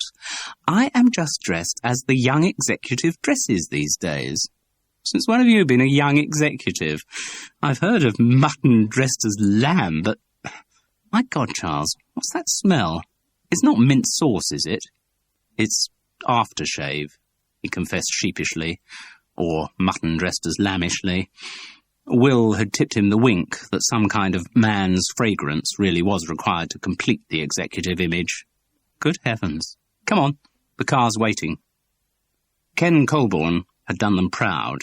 Car to pick up Charles in Bayswater, then on to Highgate to collect Frances, and then down through the traffic to Wimbledon. "This is very exciting," Frances said. "Haven't actually been to Wimbledon for about 10 years. Always used to queue up and go in my teens, but in later life being in charge of school parties rather took the guilt off the experience. Spent all the time watching my charges rather than the tennis, seeing they weren't being picked up by randy young men or rubbed up by dirty old men. No, this really is wonderful." She looked terrific that morning. With age, Frances had managed to stay elegantly thin rather than turning stringy. She was neatly dressed in a generously skirted navy suit and cream blouse with a big collar, an ensemble Charles hadn't seen before. It was still a shock that he no longer knew his wife's wardrobe inside out, but that was one of the many rights he had given up by walking out on her all those years ago. Unreasonable though he knew the desire was, some part of Charles still felt she should consult him about the clothes she bought. Though he wanted the freedom to vanish off her landscape for months on end, he couldn't quite reconcile himself to the idea of Frances leading a life of her own. Though he knew he was being a dog in the manger, a jealous arrogance kept telling him he really was the love of her life, and so long as he was alive, she'd never be truly independent. Increasingly, though, the evidence was turning against him. Charles was hoist with his own petard. He had left Frances in the hope of attaining his own independence, but over the years she had proved much more adept at making a life of her own than he had. He liked to think the mutual ties remained so strong that in spite of detours and diversions, the relationship was still central to both of them, and even that one day they'd get back together again. But he was decreasingly convinced that Frances felt the same. The coolness that she had at first affected as a defence against him now seemed more instinctive. "Juliet was so jealous when I told her where we were going. She still loves her tennis." "Oh, right." Charles had always intended to do more things, like play tennis with his daughter while she was growing up. But he had been away a lot, and then of course he had moved out, and suddenly she had been grown up and married and a mother 3 times over, and he had realised that his chance was gone, and that Frances had been responsible for every aspect of Juliet's upbringing. "I must get in touch with her," he said contritely. "Yes, you must," Frances agreed with some asperity. He looked sideways at her as the car negotiated the heavy traffic of Wimbledon High Street, and felt an ache of longing. He really must make a proper effort to get her back. Frances was too good to lose.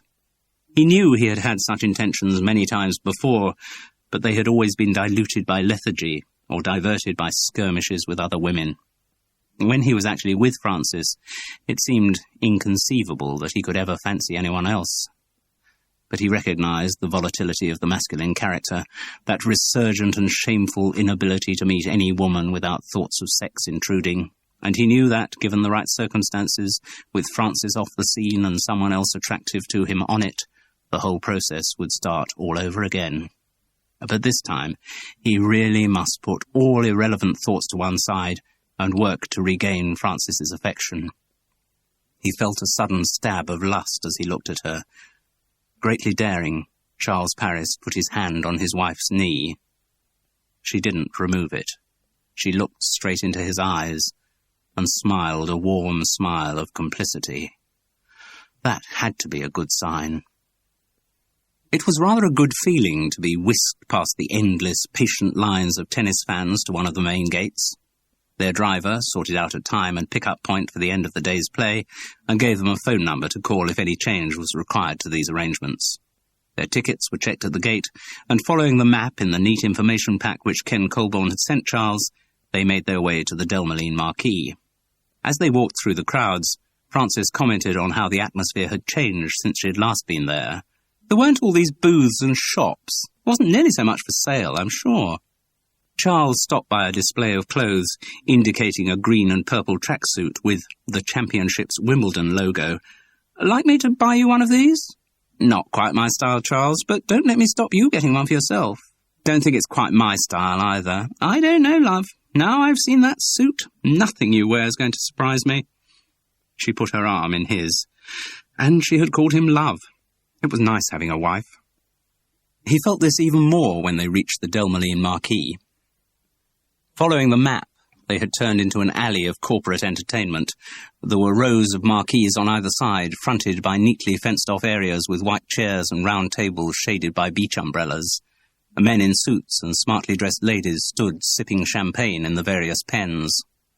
From the small signs on the entrances, Charles recognized among the corporate entertainers a major bank, an insurance company, and the BBC. On the forecourt of the BBC marquee stood various well-known television faces, pretending they weren't aware that everyone recognized them. The Delmoline marquee's number was clearly marked on the map, and its entrance discreetly signposted by the company logo. Charles was glad he had Frances with him. Much easier to make an entrance into a crowd of strangers as a couple. There really was a lot to be said for marriage. Good system. As it turned out, there were some faces he recognized. Brian and Brenda Tressida were there, so was Ken Colborne, but he looked in vain for Robin Pritchard. Charles had rather hoped to see the product manager again and follow up on their last incomplete conversation. However, it looked as though the murder investigation would have to remain on hold. The other guests were smartly anonymous, presumably substantial customers or suppliers having their relationships with Delmoline cemented and massaged by a corporate freebie. Charles had been a little worried that Brian Tressida might question his right to be there, wondering what possible benefit could accrue to the company from scratching the back of an unemployed actor, even one supposed to have some ill-defined connection with the Part and Parcel production company. But of course, the managing director, whatever his true feelings on the matter, was far too urbane to let them show. Well rehearsed on the guest list, he effusively welcomed Charles and Frances, telling her that her husband had done excellent work on the video they were making. Brenda Tressida was equally punctilious, and her social filing system did not let her down. "Yes, of course, Charles Paris, how delightful to see you again. You entertained us so much in that splendid Stanislas Braid series. It must be really strange seeing your husband on the television screen so often, Mrs. Paris." "Well, it's not that often," said Frances, rather traitorously to Charles's mind. "Oh, but much more than the average wife. I mean, I've seen Brian interviewed once or twice on business programs, and it always gives me a very odd feeling. But I suppose, like most things, you get used to it." A uniformed waitress with a tray of champagne materialized at her elbow. "Now, do help yourself to a drink, and let me introduce you to some people." They were impeccably introduced to everyone, and Charles found, as he usually did on these occasions, that the names went straight in one ear and out the other. So did all the useful background detail that Brenda Tressida supplied for her guests. She was doing her job wonderfully, presenting innumerable prompts to conversation. It wasn't her fault that Charles Paris seemed incapable of retaining the information. Frances was much better at this sort of thing than he was. She plunged instantly into conversation with one of the women about the latest American infant tennis sensation, and was quickly whirled away, leaving her husband stranded. Charles stood grinning fatuously round a group of three couples whose names and companies he had instantly forgotten. He sipped at his champagne, then took a longer swig. The waitress manifested herself once again beside him. He put down his empty glass and picked up a full one. "What a lovely day for the tennis," he said, opting to keep his remarks uncontroversial. The three couples agreed it was a lovely day for the tennis. "Yes, lovely day for the tennis," Charles confirmed. He had a sense of déjà vu. For a moment he couldn't place it. then recalled that he had spoken exactly that dialogue in one of those 50s French window comedies about a publisher. They had all been about publishers. To the dramatists of the time, publishing represented a lucrative profession whose demands were in no danger of impinging on anyone's private life. Now, what had the play been called? Oh yes, Service Not Included. He remembered it now. He also, unfortunately, remembered the review the Halifax Evening Courier had given his performance. Charles Paris wanders dementedly through the play like Van Gogh trying to decide which ear to cut off. He saw Ken Colborne grinning and waving, and excused himself from further reaffirmation with the three couples of how good a day it was for tennis. All the arrangements went all right, did they? Fine, Ken. Yes, very grateful to you for setting the whole thing up. My wife's absolutely delighted to be here. I must introduce you. Well, first let me introduce you to my wife. Patricia, dear, this is Charles Paris. The sight of Patricia Colborne was quite a shock. He had hardly noticed her, lost in the shadows under one of the umbrellas. She was agonizingly thin. The beige linen dress hung slackly from the angularity of her shoulders, and her skin had a waxy pallor. 2 sticks were hooked from the lip of the table. She was clearly a very sick woman, and yet the formalities of introduction do not traditionally include a medical bulletin, so Charles could only shake the hand that felt like a bunch of dried twigs and say, "Pleasure to meet you." "Patricia's a great lover of the tennis," said her husband. "Been watching it every day this week, haven't you, love?" His manner towards her combined embarrassment with a kind of defensive pride. "Yes, and I hope to see that young Yugoslav playing this afternoon. She's amazing. Supposed to be on court at 2, I think." She looked at the watch that dangled loosely from a skeletal wrist. "Probably better start walking over there now. I'm afraid I move very slowly these days, Mr. Paris." She was joking, but the mention of her disability served to clear the atmosphere. "Oh, you're not that bad, love. Anyway, we've got lunch to eat first. I'm sure you'll enjoy that." As if on cue, Brian Tressida raised his hands, gesturing towards the interior of the marquee. "Going through for a spot of lunch now. Set us up for the excitements of the afternoon, eh?" There were 3 round tables, each seating 6 inside the marquee, a structure, incidentally, of greater permanence than the word usually implies. Frances, who was proving a great hit with her new friends, was whisked away to sit with them. "Unless you'd rather sit with your husband?" "Good heavens, no," she replied with a sweet grin to Charles. "We see quite enough of each other." He didn't quite know how to take this. Inside a normal cohabiting marriage, such a remark would be a sign of strength, of a couple so secure in their mutual affection that they didn't need to spend every minute in each other's pockets. Given the unusual circumstances of Charles and Frances's marriage, though, the interpretation was potentially different. Did Frances really mean that their 3 or 4 meetings during the last year had been quite sufficient? Or was she just making a joke at his expense? Charles inclined to the second view, though not with that total confidence which would make him feel secure. Frances was definitely playing games with him, but he couldn't be certain how serious those games were. She had been hurt too many times to allow the progress towards any possible reconciliation to be easy for him. So there was Frances's table, which she seemed effortlessly to dominate, and the table towards which Brian Tressida had firmly ushered his pre-selected guests, and there was the third table, which was definitely lowest in the hierarchy. Charles Paris sat at the third table. On one side of him was a young man with sleek-back hair and a suit and tie even sharper than Charles's. On the other, a girl with carefully frizzed blonde hair, whose trim figure was enhanced by a navy leather suit that teetered between sexiness and tartiness. It soon became apparent that they were married. The young man took Charles's hand firmly in his and announced, rather as if presenting a business card, "Darryl Fletcher, and that's my wife Shelley. Hello, my name's Charles Paris. We're here because it's part of Darryl's bonus." The girl had one of those cockney voices that sound as if the owner's just going down with a sore throat. "Well, it's not exactly part of the bonus, just a kind of pat on the back. I got top salesman," he confided to Charles. Oh, well done. "Yes, I'm Northwest area. Quite something for a Northwest salesman to beat all those jammy bastards in the South." "I should think it is," Charles agreed sagely. "Don't know they're born half of that lot. I got a runner-up last year, but this year I really pulled out of the stops." "Well done. Means me and Shelley get a weekend for two in Paris. And the car, Darryl. Yeah, and the car. Get presented with that at the sales conference. I'll trade it in, mind. It's just some little Fiesta. Not my sort of motor, but the money will be handy. Yeah, except you'll just spend it on your other car. All right, what if I do, Shelley? I see you get a bit of naughty lingerie and all. This seemed to strike her as disproportionately funny. I got a pretty nice motor, you see, Darryl confided to Charles. Oh, I don't mean a company car. No, I drive round day by day in a Ford Sierra, but I got this car back home with a bit of character. Oh, said Charles, to whom all cars had the same character. Cortina, said Darryl airily. Oh, said Charles, reassured. He had been afraid of being blinded by car talk, but this was all right. He had heard of the Cortina. Reliable, long-running Ford model, now out of production and a bit boring, really. But at least, he comforted himself, there's not a lot you can say about a Cortina. Charles could not have been more wrong. It's the old Mark I, Darryl confided. Oh, yes. Picked it up at a scrapyard 4 years back, saw its potential straight off. Charles couldn't conceive what possible potential a car from a scrapyard might have.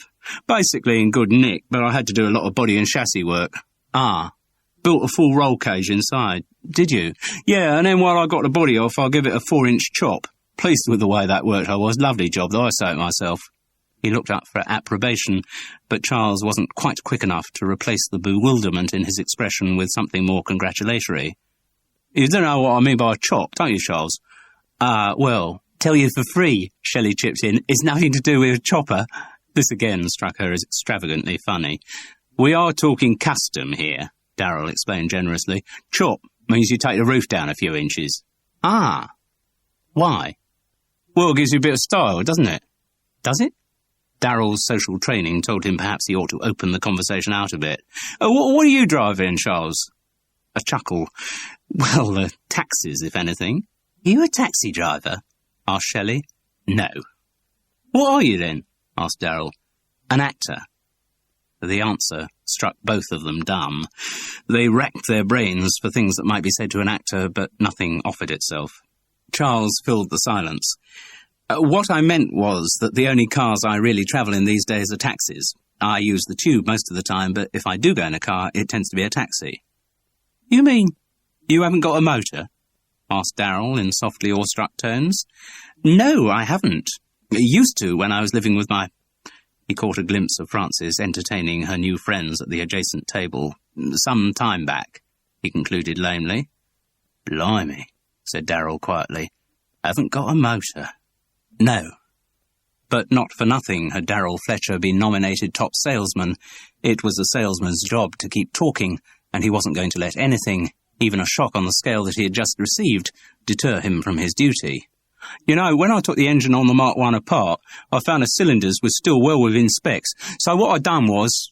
After about 2 millennia of this monologue, during which Charles, almost without noticing, consumed smoked salmon, beurre en croûte and meringue glacé, together with a lot of red wine, he became aware of a general movement around him.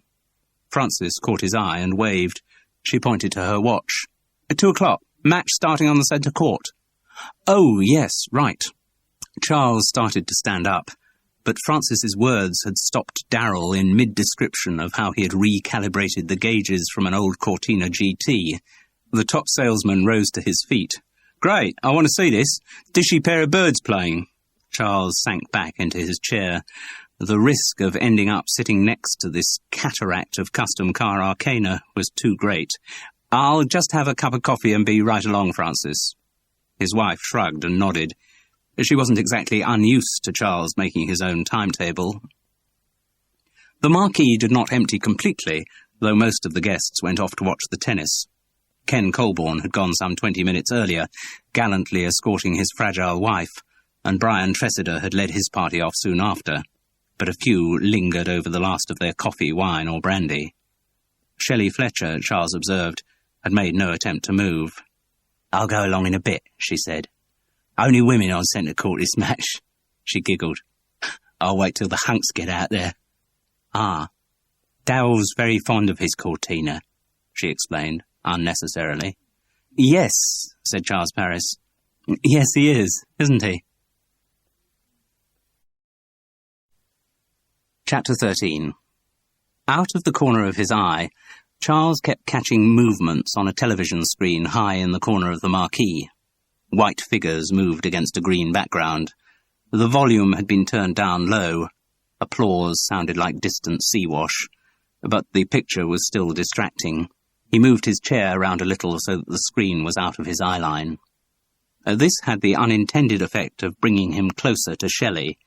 She raised her eyebrows in a quizzical, half-mocking challenge. I'm sorry, it's just that monitor sort of putting me off my stroke. Oh, can't have that, can we, Charles? She had an engaging way of saying his name. In her husky Cockney it came out as Charles. Look, I didn't mean... Don't worry, I've never complained about fellas getting too close to me. Ah, said Charles. He wasn't used to this kind of heavy innuendo, certainly not from someone presumably in her mid-20s. He adopted the traditional British method of taking the heat out of any situation. Lovely day, isn't it? She agreed that it was a lovely day. Nice to be down here and all. Yes, you're a Londoner, aren't you? Mind you, one of the disadvantages of being married to the top salesman in the northwest area is you have to live up there. She grimaced. We're in Preston. Is it that bad? No, the people's quite friendly and that, but all my mates is really down here. She put on a pious expression. Still, the little woman has to go wherever hubby goes, and do whatever hubby tells her to and all, doesn't she? Shelley even managed to imbue this with a sexual overtone. I didn't think women thought like that nowadays. Thought you were all more liberated. Oh, don't worry, Charles. Me and Darryl are a very liberated couple. He somehow didn't think they were both using the word liberated in the same sense. And the thing is, a liberated couple can always find people of similar interest wherever they are, even up in Preston. Quite a lot of liberated people we've met out there, you know. Charles nodded casually, not quite sure that he was hearing right. Shelley seemed to be saying that she and Darryl were into some kind of partner swapping. In fact, her whole conversation could have come straight out of a soft porn magazine. He had a sudden vision of the bookshelves in the Fletcher sitting room, rows of custom car magazines, interleaved with penthouses and escorts. So, are you going to be stuck up there long? He asked uncontroversially. I don't know a lot about Darryl's kind of work. Is it the sort of job where you move around a lot?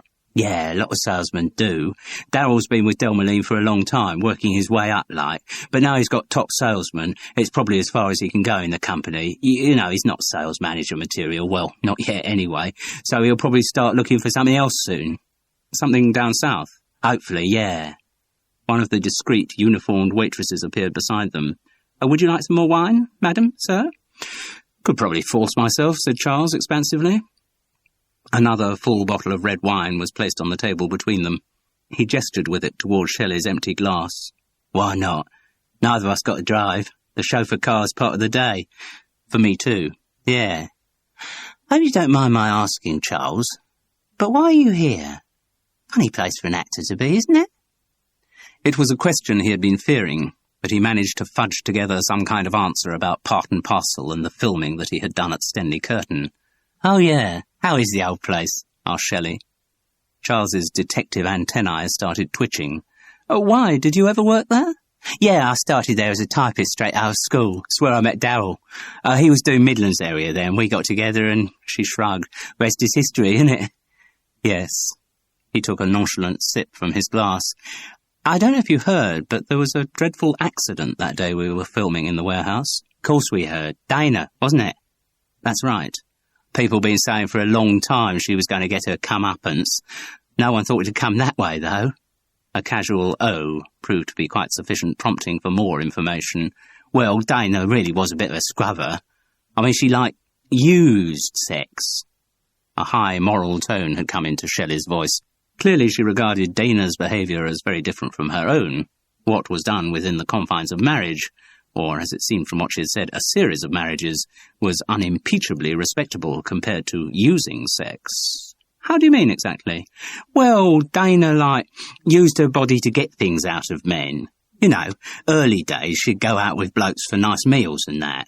If she thought the meal was okay, she'd give the bloke what he wanted. Meal not up to scratch, he didn't get nothing.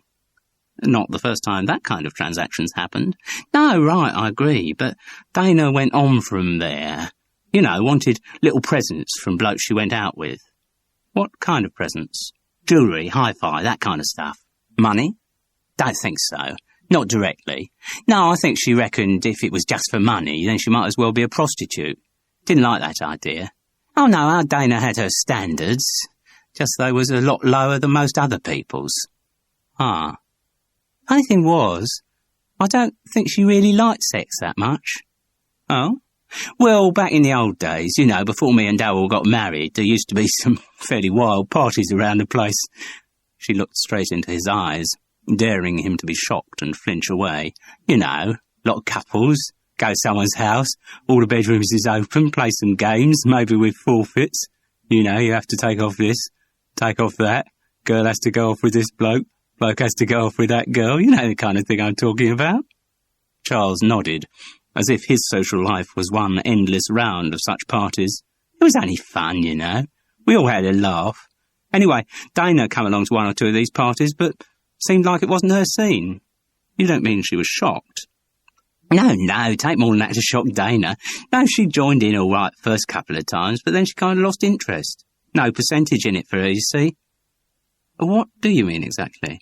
Well, like I said, she used sex to get something out of blokes. Our kind of scene, you know, where we just did it for fun. Well, nothing in it for her. Right, I see. Shelley giggled at some recollection. Cool, we used to get up to some daft stuff, though.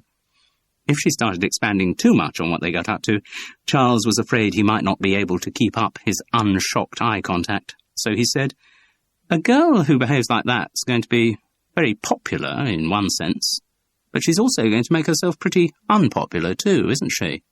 With the bloke she's dumped, you mean? Yes. You'd think so, wouldn't you? Funny, though. I mean, a lot of the girls at Delmaline's bad-mouthed her all the time. You know, what a slut she was and all that. But the blokes, on the whole, certainly the blokes she'd been with, I mean the ones who you'd expect to be really pissed off, I very rarely heard them say anything against her. That's strange.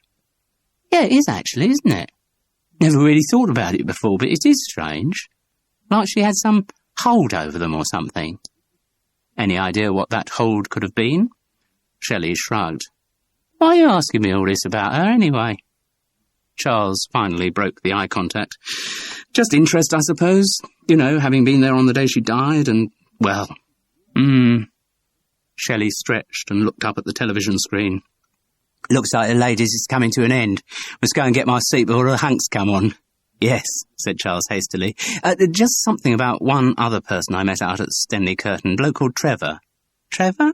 She echoed blankly. Drives a forklift in the warehouse. Oh, Trevor, right. He been working there a long time? Well, certainly there when I started, so that's got to be 5 years back. Yes. Was he ever involved in any of the parties you were talking about?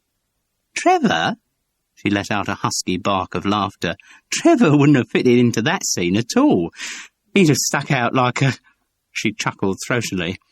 Well, he wouldn't have stuck out at all. Ladies are not Trevor's thing. Ah, at least he had got confirmation of Robin Pritchard's information. So he had nothing to do with you lot at all? No, his social scene was very different from ours. She paused. Only contact with him. We might borrow some stuff now and then. What sort of stuff? Video. Trevor was very into video. I mean, now everyone's got a camcorder, but 5 years ago, none of us was that well off for a start. But, you know, some of the blokes, well, and the girls, let's be fair, was quite keen to have themselves, like, recorded, you know, while they was at it, and then play it back and get turned on all over again. You ever done that, Charles? Again, her mocking blue eyes were very directly fixed on his. At one level, Charles didn't take her brazenness seriously. It was a game she was playing more for her benefit than his. At another level, though, he couldn't help being titillated by it. He laughed what he hoped was a man-of-the-world laugh, implying infinite, confident experience of every known sexual permutation. Shelley's grin suggested that she didn't believe the implication. So, anyway, he said, clearing his throat, you used to borrow Trevor's equipment? Shelley roared with laughter. No, like I said, that wouldn't have been any use to us at all. We borrowed his video. Yes, you knew what I meant. Maybe I did, maybe I didn't. Did he just lend it like that? Oh, I'm sure one of the lads bunged him a $5. Only happened a few times. Then one of the other salesmen got a promotion and he bought his own camcorder and that was it. She went off into another of her giggles. Do you know, Darryl once rigged it up in a bedroom and filmed this couple who didn't know it was there. Then they came round to dinner a couple of weeks later and he puts the cassette in the video and plays it to them. Oh, it was funny. They was dead embarrassed. Got a really evil sense of humour, my husband, she concluded with some pride. That kind of practical joking didn't come under Charles's definition of sense of humour, but he let it pass. Just going back on what we were saying, you were never aware of any relationship between Trevor and Dana, were you? Relationship? Trevor and Dana? Well, from what I've said about their interests, I can't see it, can you? She was only after rich men, and he wasn't after women of any kind. Doesn't sound like true romance to me. Now, if they did have any kind of relationship, you can bet your bottom dollar it was financial. You say Dana was after rich men. Rich, powerful, comes to the same thing, really, doesn't it?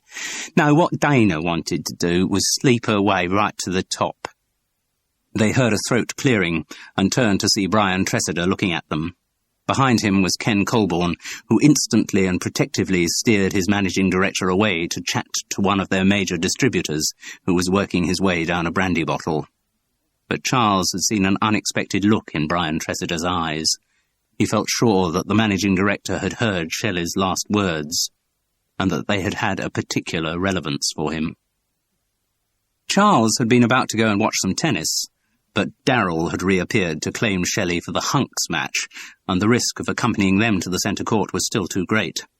To give the custom car Danger time to recede, Charles had another glass of wine. Then Ken Colburn joined him. Patricia, he announced, was quite happy watching the tennis. In fact, she was sitting with Francis, and they seemed to be getting on very well. Still, I've never been much of a one for tennis, just knocking the ball back and forth over the net all the time so far as I can see. Grand Prix racing, now that's a sport I like to watch. Charles groaned inwardly. It would be too dreadful to have jumped out of the custom car frying pan straight into the Formula One fire. But, fortunately, the marketing director seemed to have no desire to expatiate on his hobby. Instead, he was in a mood to tell jokes, and after a few glasses of wine, Charles was prepared to indulge the mood, even to join in it.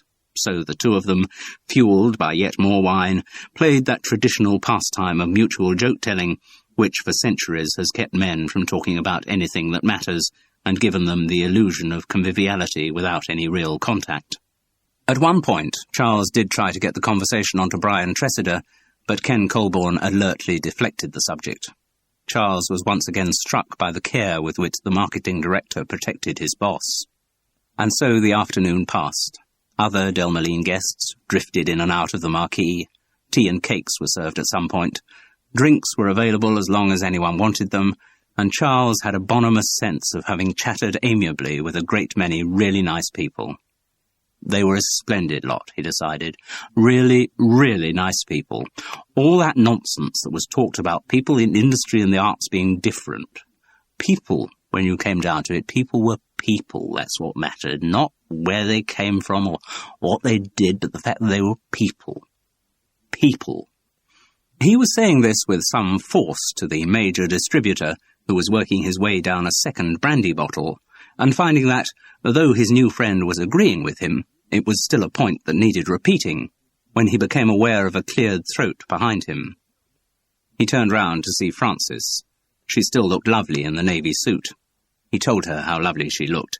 Then, in case she hadn't got the message, he told her again. "Yes, Charles," she said, somewhat coldly, he thought. "It's time we went to meet our car." "Oh, really? Feels like we only just arrived." He rose to his feet. The marquee wobbled rather endearingly around him. "Must just have a pee." When he came back, Frances was thanking the managing director for Delmoline's hospitality. Brenda Tressida stood by her husband's side, smiling graciously. Charles joined in the thanks. It really had been a splendid day. Brian Tressida was delighted he had enjoyed it. "Oh yes, it really had been a splendid day," Charles confirmed. Brenda Tressida looked forward to seeing him on the television again soon. But were there going to be any more of that delightful Stanislas Braid series? Well, no, there weren't, actually. But there was still no denying that it had been a splendid day. Frances led him away. He told her how lovely she looked. "Yes, all right, Charles, you've said that." "Have I? Well, it's still true. I hope you didn't make Ken Colborne drink too much." What do you mean, make him? I was talking to his wife, Patricia. She's very worried about the amount he drinks. Oh, come on, he's marketing director.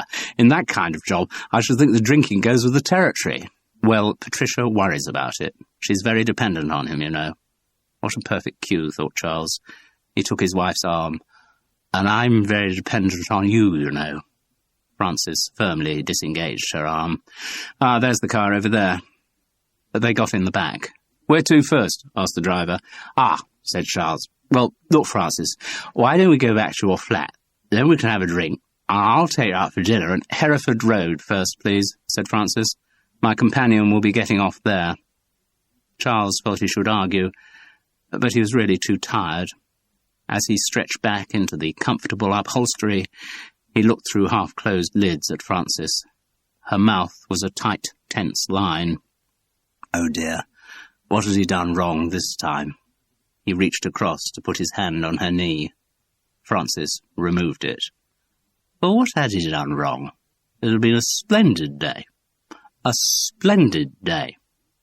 It was only as he slipped into sleep that Charles realized he hadn't seen any tennis.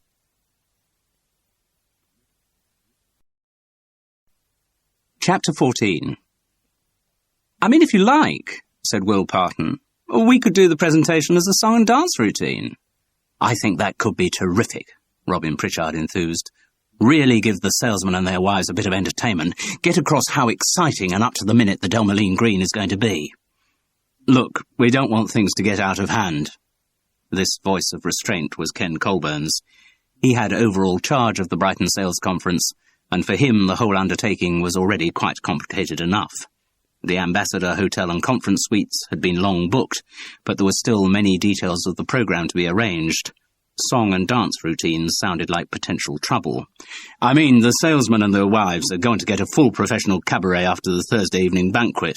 They don't want any more of that kind of stuff. Let's keep the presentations simple. The product manager for beverages agreed. Paul Taggart was a pugnacious little Scot, clearly suspicious of Robin Pritchard's empire building. All we need to do is tell the salesmen the facts. Bring them up to date on existing products, tell them the state of play on the new products, show them the packaging, commercials if they're ready, and leave it at that. But the Delmeline Green is such a new concept, we want to communicate the excitement we all feel about it. Robin, it's no more a new concept than Delmeline Surge, which I will be introducing in Brighton. Of course it is, Paul. Surge is nothing more than a repackaging job. It's just your basic Delmeline bedtime in a different jar. Knocking his product was hitting a product manager where it hurt, and Paul Taggart responded angrily. It is not. The sugar content has been reduced to almost zero, the glucose content boosted, and a whole bunch of different vitamins added. But it will still be perceived by the public as a simple bedtime drink. No, it will not. Paul Taggart was almost beside himself. That is the whole point. Surge is the first Delmeline product to get away from that bedtime tag. It's an anytime you feel like it beverage. Surge is being marketed as a health drink, not a relaxant, but a stimulant. Mind you, said Ken Colburn judiciously, that is the way the basic Delmeline drink is marketed round the world. In every other country, it's sold for its stimulating and energy-giving qualities. Britain's the only place where it sells on its relaxing qualities. Why is that? Will managed to chip in curiously. Something to do with the national character, I think, said the marketing director. Charles Paris was enjoying himself. He and Will were out at Stenley Curtain to attend the first nuts and bolts planning session for the Brighton Sales Conference. It was an evening meeting in Ken Colburn's office.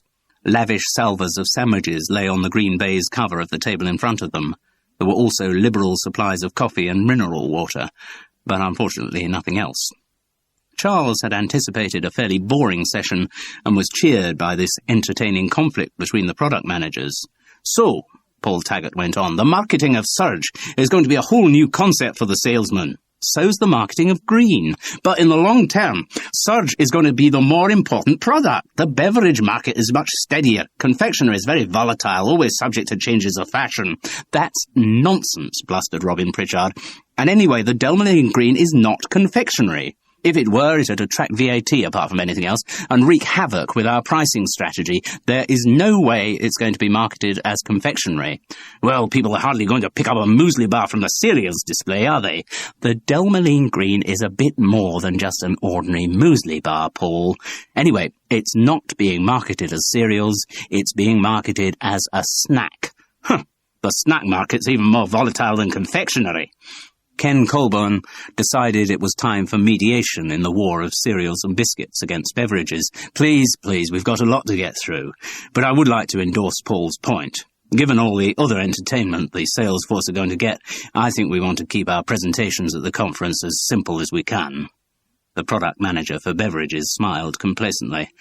Thanks, Ken. Always the voice of sanity. What entertainment are they going to get, by the way? All the usual stuff will be laid on for the wives. Then at the Thursday banquet there's a dance band and, of course, the cabaret. Who've you got? Not absolutely finalised, but looks likely to be. He mentioned the name of an American girl singer who'd been big in the charts in the early 70s. What, is she here doing a tour? No, we're flying her over just for this. That's going to cost you. Ken Colburn nodded grimly. Got to go bigger and better than Torquay last year. Don't want any more of the salesmen thinking of moving. Suppose not. And then the comedy cabaret, assuming we get the contract sorted out okay, is going to be Nicky Rules. They were all impressed by the name. Nicky Rules was one of the country's top comedians, a television game show host known chiefly for the viciousness with which he insulted its contestants and the glee with which the contestants lapped up his abuse. Charles was possibly more impressed than anyone else present, not because either of the names mentioned were favourites of his, but because, being in the business, he had some idea of the kind of fees they could command. It had never occurred to him that a company like Delmoline would be prepared to pay that sort of money just to entertain its sales force. Robin Pritchard had been silent for the last few minutes, but not because he had conceded defeat on the presentation of his product. He had been merely biding his time, and now came back forcibly to the attack. I still want to put across the Delmoline Green with a bit of razzmatazz. I want the salesmen to see a presentation they're going to remember. They'll remember it perfectly well if it's done straight, said Ken Colburn coldly. No, they won't. They'll just doze off as ever. Look, the presentation's in the afternoon, thanks to someone else getting the morning slot for their product. The product manager for cereals and biscuits looked daggers at the product manager for beverages, who grinned smugly. And we all know what that means. The salesman will have had a few too many at lunchtime, and if they just get a straight presentation, they'll see it as a good excuse for a kip. You're out of date, Robin, said Ken Colburn. That old hard-drinking image of the salesman has changed. They're much more responsible and accountable these days. He had chosen the wrong line of attack. Out of date? Robin Pritchard echoed contemptuously. Out of date? You have the nerve to call me out of date? Well, for one thing, I don't believe that salesmen ever really change. For another, this company is going to do nothing for its image if it keeps using presentation methods out of the arc. Look, I want the Delmoline Green presented to the sales force in an exciting way, not just a talking head and slides. Talking head and slides has worked perfectly well in the past. As ever, when pressured, Ken Colburn summoned the name of his hero as evidence. BT doesn't even bother with the slides. No, but Brian's a charismatic speaker. People had listened to him whatever the circumstances, whatever he was talking about. Other people need more help. Robin Pritchard looked at the marketing director with an expression that fell little short of insolence. Will you be doing your usual marketing overview? Yes, said Ken Colburn, trying not to sound defensive. End of the afternoon, just before BT speaks. With slides, as ever? The marketing director's lips were tight across his teeth. Yes. You haven't ever thought of getting someone else to do that, have you? Who else? I'm marketing director. It seems pretty ridiculous to have anyone else talking about marketing. I meant an actor. What do we want bloody actors in our sales conference for? Just to make the presentation look more professional. This jibe really got to the marketing director. Listen. I am going to do that overview because I am the person who knows most about the subject. And if I'm not professional enough, well, that's bad luck. Having heard Ken's views on the subject of speaking in public, Charles was a little surprised at how vehemently the marketing director defended his right to do it. But then, of course, this was office politics. The argument was not primarily about who presented the marketing overview. It was just another manifestation of the protracted conflict between the two executives. "Very well," said Robin Pritchard lightly. "On your own head be it, Ken, as usual. But since we have Will here, do you mind," his voice was heavy with sarcasm, "if I just ask him for his professional advice?" No, go ahead." "Okay, Will, if we could somehow persuade the dinosaurs of Delmeline that we don't have to present green to the sales force by the old sleeping pill methods, would you have some alternative suggestions?" "You bet," said the writer gleefully. "I've thought through quite a lot of potential scenarios." Charles knew this was a complete lie. Will Parton had given the subject no thought at all. He was busking. But it had to be admitted, busking quite convincingly. Now, we could go up the comedy sketch path, of course. Plenty of ideas there, which I'd be happy to spell out for you, but I think a more fruitful approach could be song and dance. You know, glitzy, bit of showbiz, get in some dancers, a choreographer, and, he announced, offering the spur-of-the-moment thought as if it was something he'd been mulling over for months, we could have all the dancers dressed in green. "This I like," said Robin Pritchard, while his two colleagues looked sourly on. "The important thing, though, Robin, is to get the right song for the presentation. I was thinking it should be something with green in the title." An existing song, you mean?" "Exactly. But we're never actually going to find a song that's about muesli bars," the product manager objected. "Least of all green muesli bars." "No, of course we're not. But we take an existing song and we parody the lyrics." Don't you get copyright problems if you do that?" asked Charles. You would if it was for public performance. Because it's in-house, no one's ever going to know about it. There are really no rules in the corporate world. Writers' Guild regulations don't apply, nor do equity, nor musicians' union. It's free for all. "Do you have any songs in mind?" asked Robin Pritchard. "Well, yes, there are a few obvious ones." Will's mouth opened and closed as he racked his brain for a single relevant title. "Greensleeves?" Charles offered helpfully. Yes, good. Or, Mountain Greenery, or, the writer started to get into his stride. Green Tambourine, the Green Leaves of Summer, Green Grow the Rashes O, Charles contributed. Yes! And that has the advantage of being out of copyright, so there couldn't possibly be any problem. No, and it could go... Will paused, still improvising like mad, then started to sing, "I'll sing you one, O." Charles intoned the chorus, "Green Grow the Rashes O." "What is your one, O?" "Green Grow the Rashes O," the actor repeated, leaving the writer with the difficult bit. A momentary light of panic crept into Will Parton's eye, but he recovered himself. "One is green, completely green, and evermore shall be so." "I think we really could be onto something here," said Robin Pritchard earnestly. "I'll sing you two, O," Charles sang, trying to avoid Will's eyes. "Green Grow the Rashes O." "What is your two, O?" "Green Grow the Rashes O." Charles suddenly realised that he had lumbered himself with the creative bit.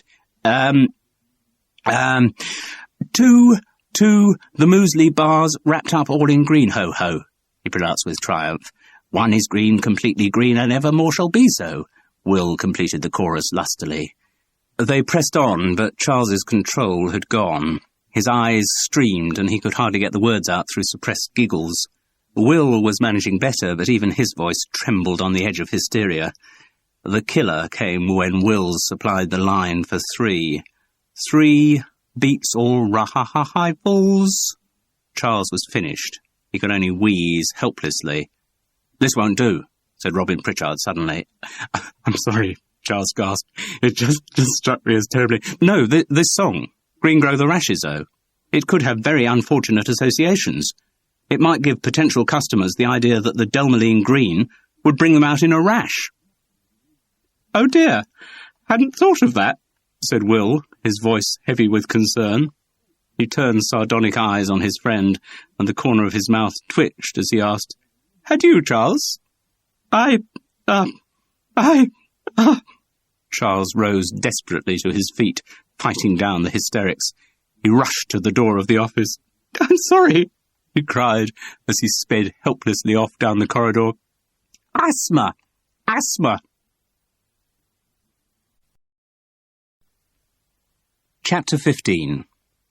Charles regained sufficient control to return to Ken Colburn's office and nod soberly through the rest of the meeting.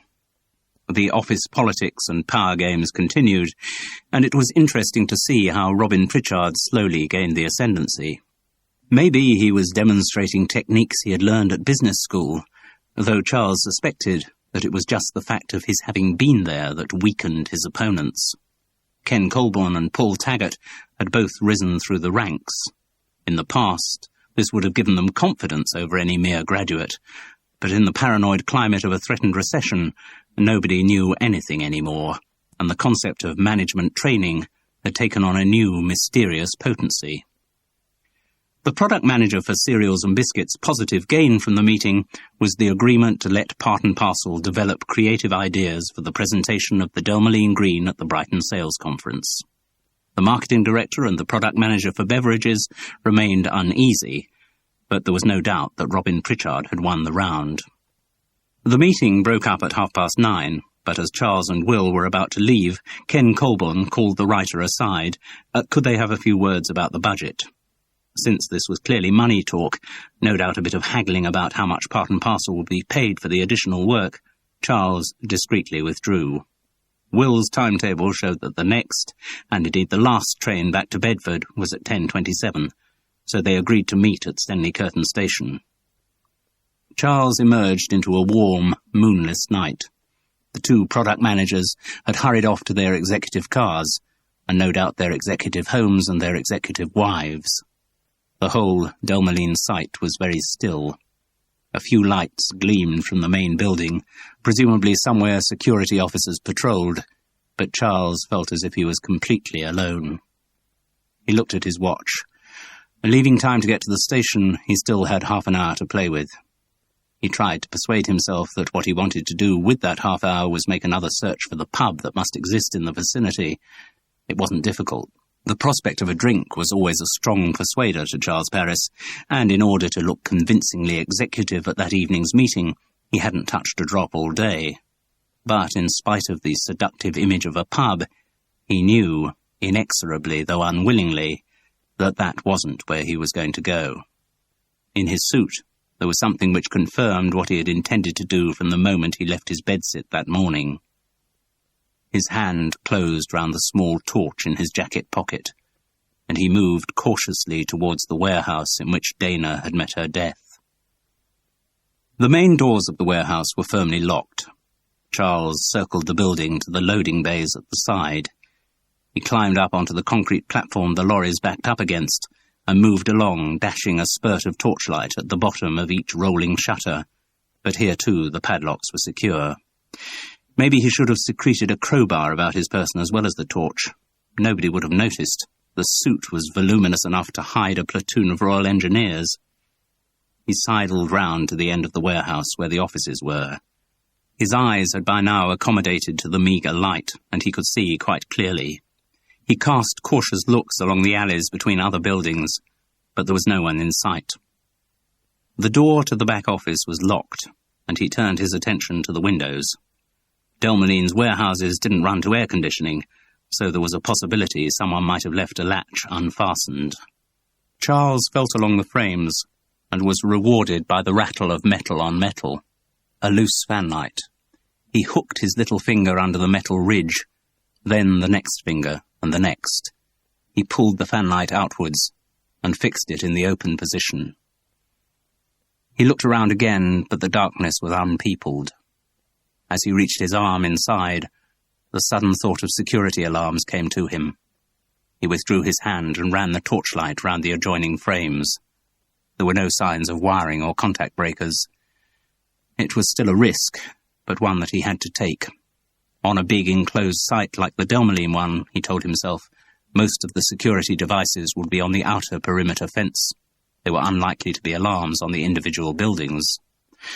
Whether this reasoning was correct or not, no warning bell sounded as he reached through the fanlight, firmly grasped the handle of the abutting window, raised it, and pushed the pane outwards.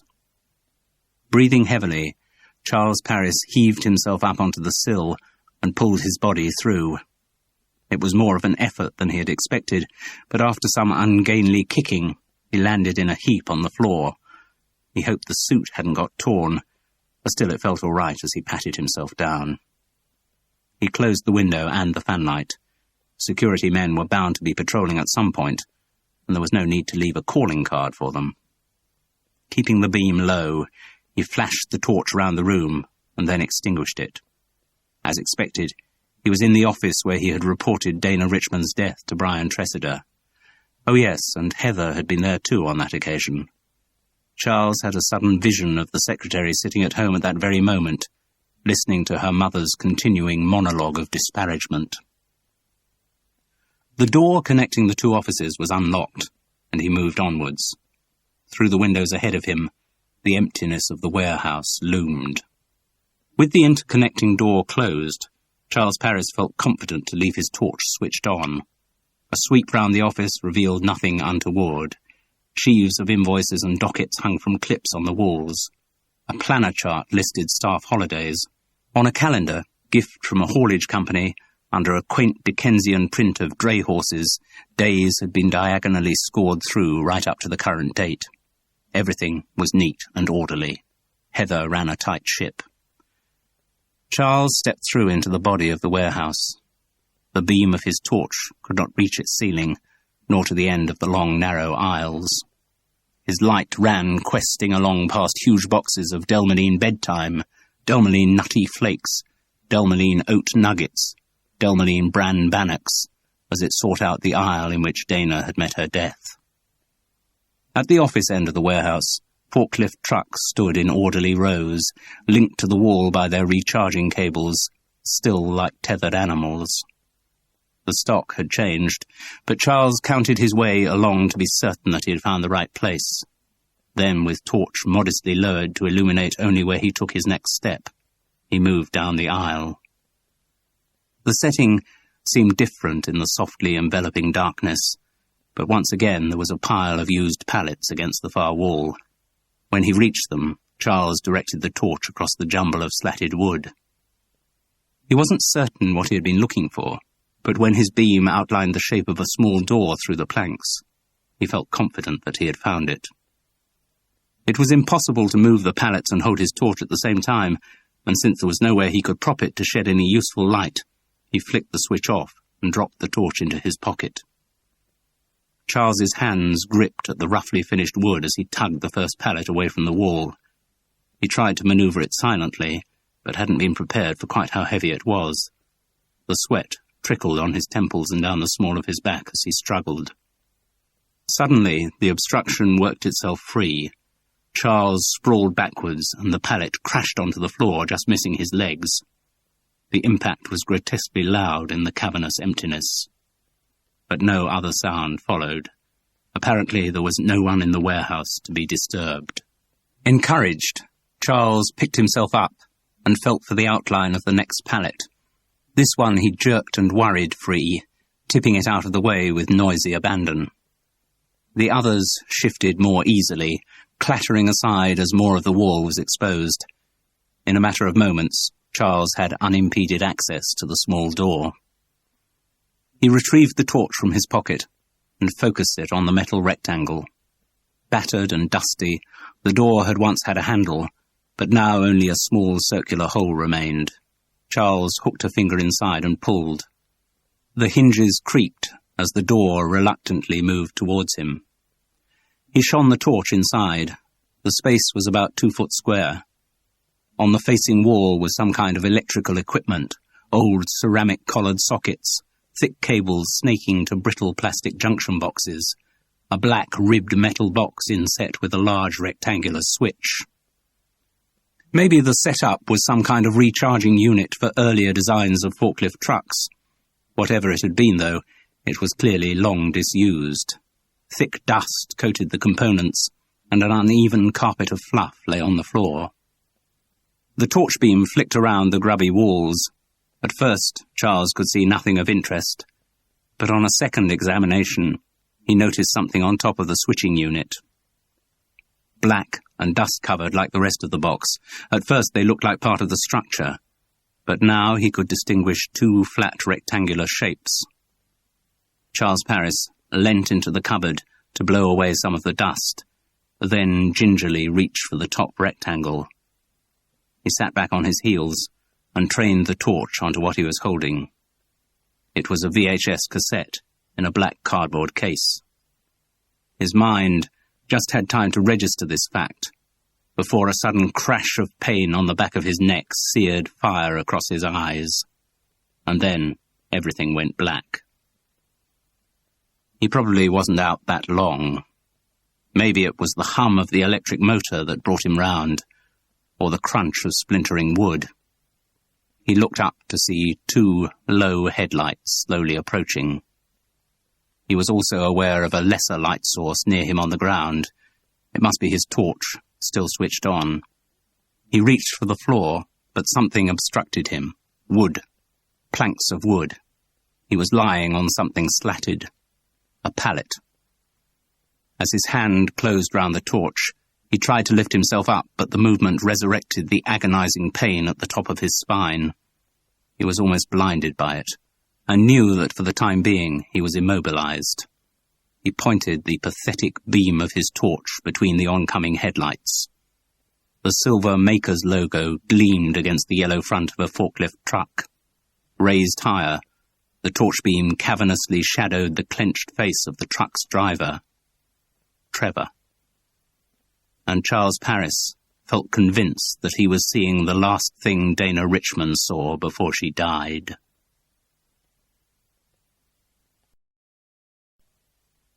Chapter 16.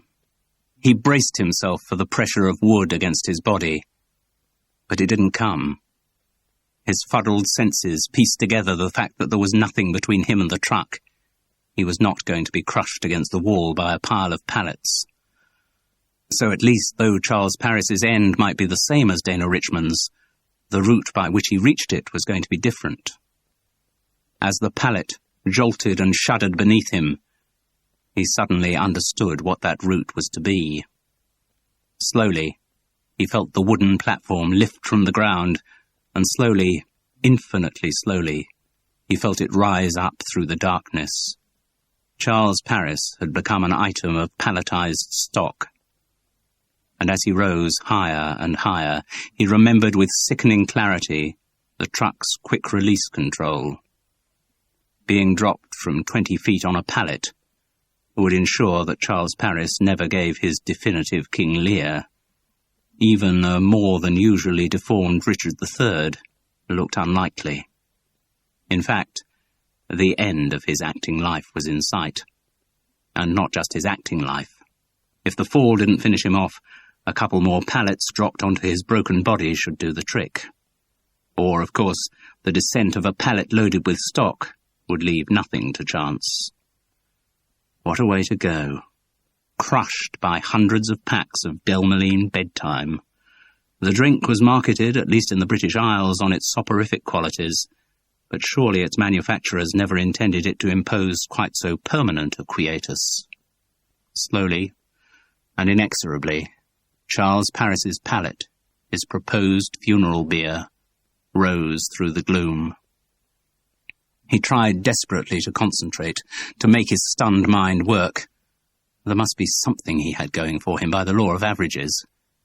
A quick review of his options suggested that the law of averages didn't operate in this situation. How long had he got? Logic told him that Trevor would lift the pallet as high as possible before dropping him. And how high was that? A little light from the headlights percolated upwards, showing the outlines of shelving on either side of the end of the aisle. The pallet was nearly level with the top shelf. And that must be the limit of its range. The shelving was designed to use the machine's maximum reach. In a matter of seconds, Trevor would flick the quick release. Charles only had one chance, and it was a slim one. The platform on which he lay swayed some 3 or 4 feet from the corner of the nearest shelf. He wasn't good at heights, and it wasn't a leap he would have relished in full daylight. To attempt it in the semi-darkness was probably suicidal. On the other hand, to wait for Trevor to drop him was certainly suicidal, and if he was going to die, Charles preferred a method that at least gave him the illusion of self-determination. He dragged himself into a crouching position on the pallet. The pain in the back of his neck intensified, dizzying him for a second. The upright on the corner of the shelving rippled before his eyes in the uncertain light. Still, he had no other hope. With a silent prayer to the god who got so shamefully neglected except at such moments of crisis, Charles Paris unsteadily took up the position of a starting sprinter and, kicking off with his feet, launched himself into the void. As he did so, he felt the wood of the pallet disappear beneath him like the trapdoor under a hanging man. The impact of his body slamming and wrapping itself round the uprights of the shelves compounded with the crash of the falling pallet to shake the whole warehouse. Every part of Charles's body trembled with shock. The pain in his neck peaked, threatening unconsciousness. Life surged and flickered in him like the power of a fading generator. But his wrenched arms still clasped the perforated steel of the shelf support. He was still alive. He scrabbled around with his feet and found the reassuring solidity of the plastic-wrapped stock on the shelf below. He tensed one foot on its surface, then the other, and allowed his legs to share the weight with his strained arms. From the darkness beneath, he heard a confused oath from Trevor, then the sound of the forklift truck being put into neutral. It could only be a moment before the operator realized what had happened. And when he did, Charles's prospects weren't going to improve that much. The forks of the truck could all too easily knock him off his perch or bring down any pallet of stock on which he found refuge. Still, he'd be safer inside the shelves than dangling from their edge. Easier to lower himself to the second shelf than pull himself up to the top. Cautiously feeling his way with his feet and moving his hands from hole to hole along the metal spar, Charles slid into the gap between two loaded pallets. Holding his body up with aching arms braced on the stock, he felt gingerly with his foot for the bottom of the shelf. At first, his shoe dangled hopelessly in a void, but then his shin brushed against an upright on which he managed to find a precarious toehold. "You won't get away, you bastard! I'm coming to get you!" Trevor's voice was chillingly sudden in the empty warehouse. Charles tried to squeeze himself back into the depths of the shelves, but the boxes of stock he pushed against gave way. The webbing and plastic wrapping of that particular load must have been damaged in transit, because the cartons were loose. Charles found himself falling forwards as the stock was dislodged. For a second, all he felt was rushing emptiness. Then, with the impact of a car crash, the ridged metal edge of the shelf slammed into his chest, forcing the breath from his body, but at least breaking his fall, although from the way he felt, it might have broken a few other things in the process. But at the moment of his own crash, Charles was aware of an answering thunder from below, the clatter of falling cartons, the change of engine note of a forklift truck going into gear, and a human cry, which was suddenly cut off.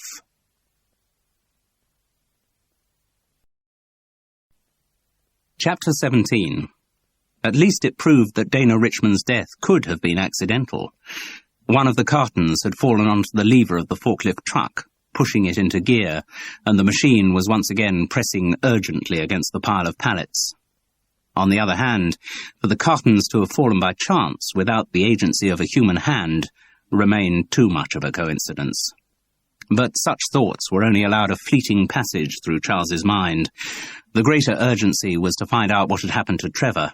As fast as he could, but with extreme caution and a great deal of pain, he felt his way down the end of the shelving to the warehouse floor. As he did so, the image of Dana's death kept flashing through his mind. It would be a tragic irony if her murderer had been trapped by the same unlikely means. Charles leapt into the forklift seat and pulled the lever into reverse. With a protesting grind of gears, the machine backed off. He switched off the ignition and dropped down to the floor, then peered through the confusion of pallets to the wall. There was no sign of Trevor. Charles reached into the debris of splintered wood and picked up his torch, which lay exactly where he had dropped it. He swung the beam round over the chaos of dented cartons. Trevor's legs stuck out from under a mound of Delmoline oat nuggets. Charles pulled the cartons away to expose the silent operator. Trevor lay still, but he was breathing. There was a scratch on his temple from the edge of one of the boxes, and already the skin beneath was swelling into an egg. His right leg was bent awkwardly under his left. He moaned gently as the last carton was removed. The sound wasn't a moan of agony, more the mumbling of someone asleep. Charles decided that the man was not badly injured, just temporarily knocked out. Help must be summoned. Charles was in two minds as to whether he should be on the premises when that help came. An anonymous call to Delmoline security, and a discreet exit before they arrived, might save a lot of awkward questions. But there was something else that had to be done. With another quick check to see that Trevor could be left for a moment, Charles went across to the pallets and moved enough back to expose the small cupboard. He opened it and swept his torchbeam round the inside. Just one videocassette this time. He picked it up and pushed it into one of his jacket's voluminous pockets. Trevor's moaning was now more articulate. Words became distinguishable as consciousness returned. Charles moved across. The operator blinked in the light of the torch. "What the hell's going on?" Recollection returned when he saw Charles's face. "Why, you bastard." He made to rise, but winced in agony as he put weight on his right leg. "Shit! My leg! It's bloody broken." "I'll get help," said Charles. Trevor looked up, still furious through his pain. "I wanted to kill you," he said. "I should have killed you." "Why?" asked Charles coolly. "Because you said I killed Dana. I can't have people going around saying that kind of thing. If that kind of rumour ever got to the police..." "Well, did you kill her?" "No, of course I bloody didn't." "I saw you coming into the warehouse just before she died." "Ah, but..." "And don't bring up the alibi that Heather so conveniently provided for you. That's shot to pieces now." Trevor didn't try to argue with this. "Incidentally, why did Heather suddenly cover up for you?" "God knows. I was as surprised as anyone. Mind you, wasn't going to look a gift horse in the mouth. Got me out of a nasty spot and no mistake." "But she's not a particular friend of yours." Trevor shook his head. The movement reactivated the pain in his leg and he grimaced. "I don't know," he said when he'd recovered himself. "Heather's devoted to Delmoline. Well, devoted to Brian Tressida anyway. I think she probably just saw a moment of danger to the company and said the first thing she could think of that would stop an outside investigation." "And you were happy enough to go along with it?" "Sure." Another spasm of pain crossed Trevor's face. "Look, I need an ambulance. Have some pity, for Christ's sake." "Why?" asked Charles, atypically cruel. "You were trying to kill me? Why should I show any pity to you?" "Because my leg bloody well hurts." "I'll get help in a minute. I just want you to answer a couple of questions first." Trevor didn't argue. "What are they?"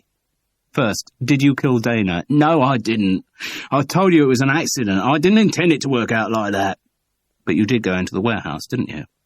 "Yes." "And it was you who switched on the ignition of the forklift?" Yes. "Why?" "Because I was bloody angry." "Who with?" "You." "Me? What had I done?" "You'd just got up my nose all that morning. I was angry that they thought I couldn't do my own job, that they had to bring in a bloody actor to do it for me." "That wasn't my fault." "Maybe not, but it got me livid. You didn't know a thing about forklifts."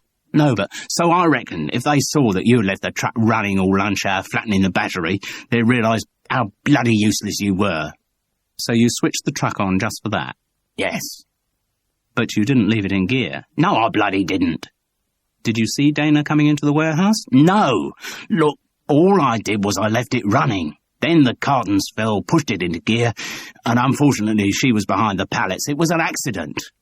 Charles looked sceptical. "Sounds pretty unlikely to me. I do know, incidentally, why Dana was behind the pallets. She knew where you kept the videos, didn't she?"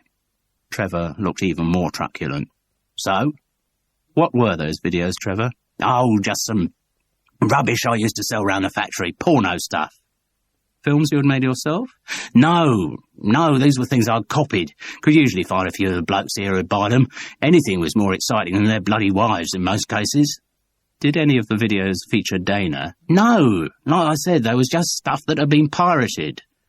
"But your video camera has been used for filming couples on the job," said Charles, remembering what Shelley Fletcher had told him. Trevor looked defiant. "I lent it to people. What they did with it was up to them." "Did Dana ever ask if she could borrow it?" Trevor looked up sharply at the question, so Charles pursued his intuition further. "Did she ever ask you to film her in a sexual situation?" "She asked. I said no." "So you didn't even lend her the camera?" "Well, yes, I did." "Why?" There was something she knew which I didn't want anyone else to know." "Something about your sex life?" You could say that. Surely not just that you're gay? Trevor looked up sharply. How did you know? Did she tell you? No, of course not. I worked it out for myself, Charles lied. But surely that doesn't matter. It's no big deal these days. Maybe it isn't in a bloody theatre. A place like this is still a big deal. You have to be very careful, particularly if you're interested in someone else in the company. And are you? Is there someone else in the company? Trevor looked almost tearful, weary, glad to confide his troubles. There's a boy in the post room. I'm pretty sure he's interested, but it's difficult. That's why I was here tonight. Supposed to be meeting him here. Little bugger never showed, did he? And did Dana know about this boy? Was that the hold she had over you? No, wasn't that. This little bastard's only just joined the company. No, Dana knew about something else. Charles had a sudden intuition. Was it something to do with minors? Underage boys? Panic flared in the operator's eye. Did she talk to you? What did she say? Nothing. Nothing, Charles soothed. I was just guessing. Really? Yes. Did Dana say she'd got evidence against you? Claimed she had. Claimed she'd photographed me outside a place. It's a gents' lavatory where, well... Did you ever see the photographs? No, but the place she mentioned was right and the time she said she'd see me. And that's why you reacted against Dana that morning when we were filming here? Trevor gave the smallest of nods. So she was blackmailing you. This too was confirmed, just as she blackmailed other people round Delmeline. I don't know that for sure, but I think so. I'm fairly certain that's why she wanted to borrow the camera, to set it up so she could film herself on the job. With whom, though, Trevor? Who did she want to be filmed with? I don't know, really don't. It sounded like the truth. Would explain why the men she had been with didn't criticize her too much afterwards, Charles mused. She was an ambitious girl, by all accounts, Dana, wasn't she? Yes, she wanted to get to the London office. Had applied for a post there just before before she died. Really? That's interesting. Do you know if she got the job? Not certain. Think she probably did, yes. I've heard people say she wanted to screw her way right to the top of the company. Wouldn't have been out of character. But you can't give me any names. Trevor gave a decided but incautious shake of his head. He winced as the pain from his leg tore through him. I'll call an ambulance, said Charles. And actually, I don't think I'll be around when it comes. Probably just as well. Another industrial accident, likely to get as detailed an investigation as the last one.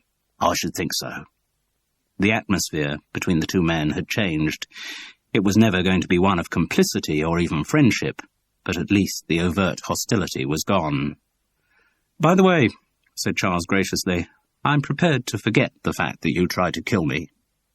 He got a gruff thank you for that. I'm sorry, but I couldn't have you going round saying I've murdered Dana. I mean, that was bound to open up a whole can of worms about, other things. Don't worry. I won't make the accusation again. Right, good. So that means you know I didn't kill her? Sure, Charles agreed. All you did was switch on the forklift's ignition. And he was very close to being convinced that that really was all Trevor had done. But he had reserved judgment until he had watched the video cassette that nestled in his jacket pocket. Before the call to security that announced an accident in the warehouse, Charles used the voice he had perfected for Gaslight. Charles Paris was about as sinister as a teddy bear with a bow round its neck, Lester Mercury. The security guard didn't sound very frightened by it either, nor particularly interested, but he said someone would be over there soon. Charles made good his escape by the same route he had entered the warehouse, and to his amazement got to Stanley Curtin Station in time to join Will on the 10:27 train to Bedford. "What the hell's happened to your suit?" the writer asked. Charles looked down. A pocket flapped, torn down one side. 2 of the double-breasted buttons had gone. The fabric was scored with furrows of black dirt. "Oh, I fell over," he replied feebly. On their journey back, he told Will Parton nothing of what had happened. Nor did he mention what he was carrying in his suit's surviving pocket. This was partly because secrecy seemed essential until he had got a few more details sorted out, and partly because he gave in to the healing sleep that his battered body cried out for. At St. Pancras, still muzzy and confused, Charles hailed a cab and gave the address of the only discreet person he could think of who owned a video. "What the hell's happened to your suit?" Francis asked.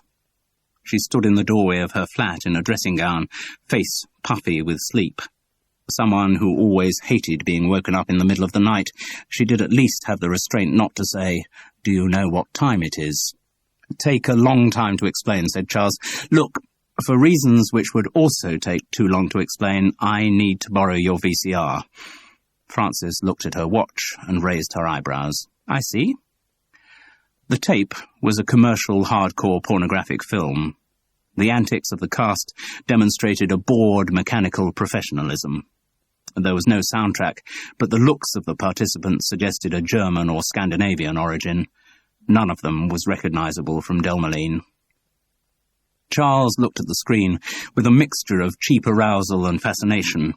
Incredible to think that these people belonged to the same profession as he did. Or did they?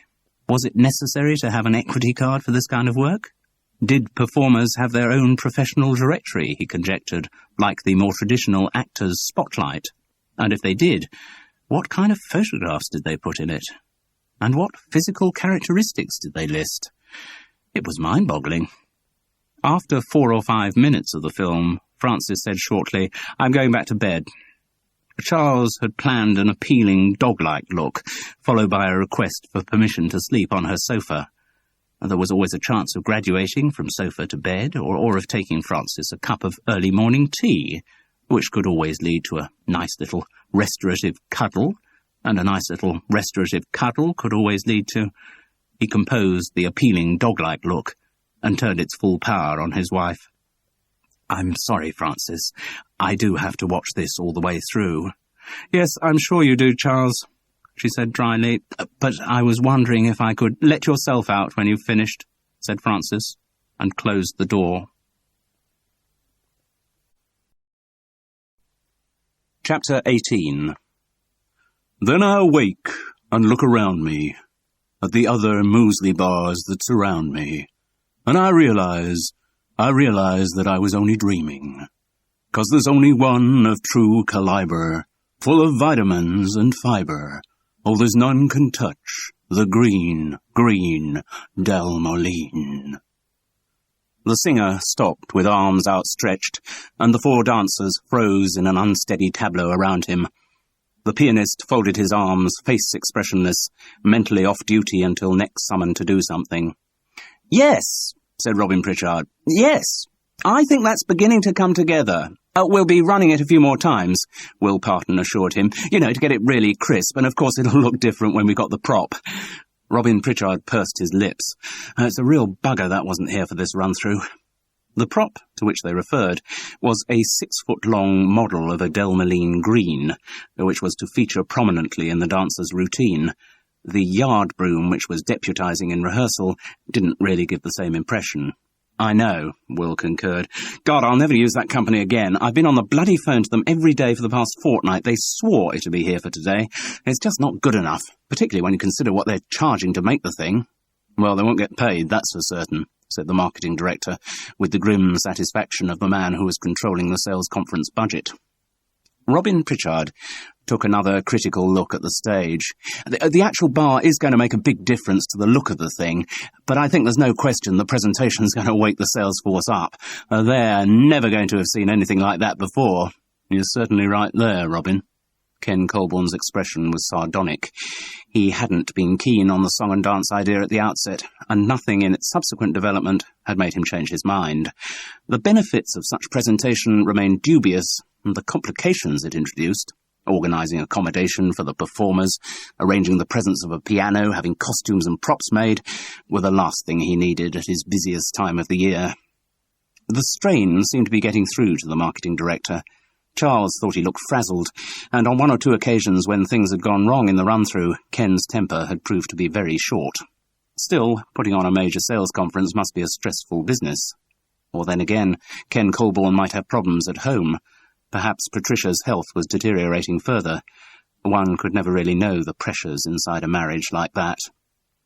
"I wonder if you want me to make it a bit more Tom Jones-like?" the singer asked. He was an identikit club singer, spreading to fat, with hair dyed black to give him an ersatz Mediterranean look. Though currently in pastel golfer's leisure wear, he was the kind of performer, Charles felt sure, whose stage suit was a shiny midnight blue tuxedo, worn over ruffled shirt and corset-like cummerbund. How do you mean exactly? Asked Will.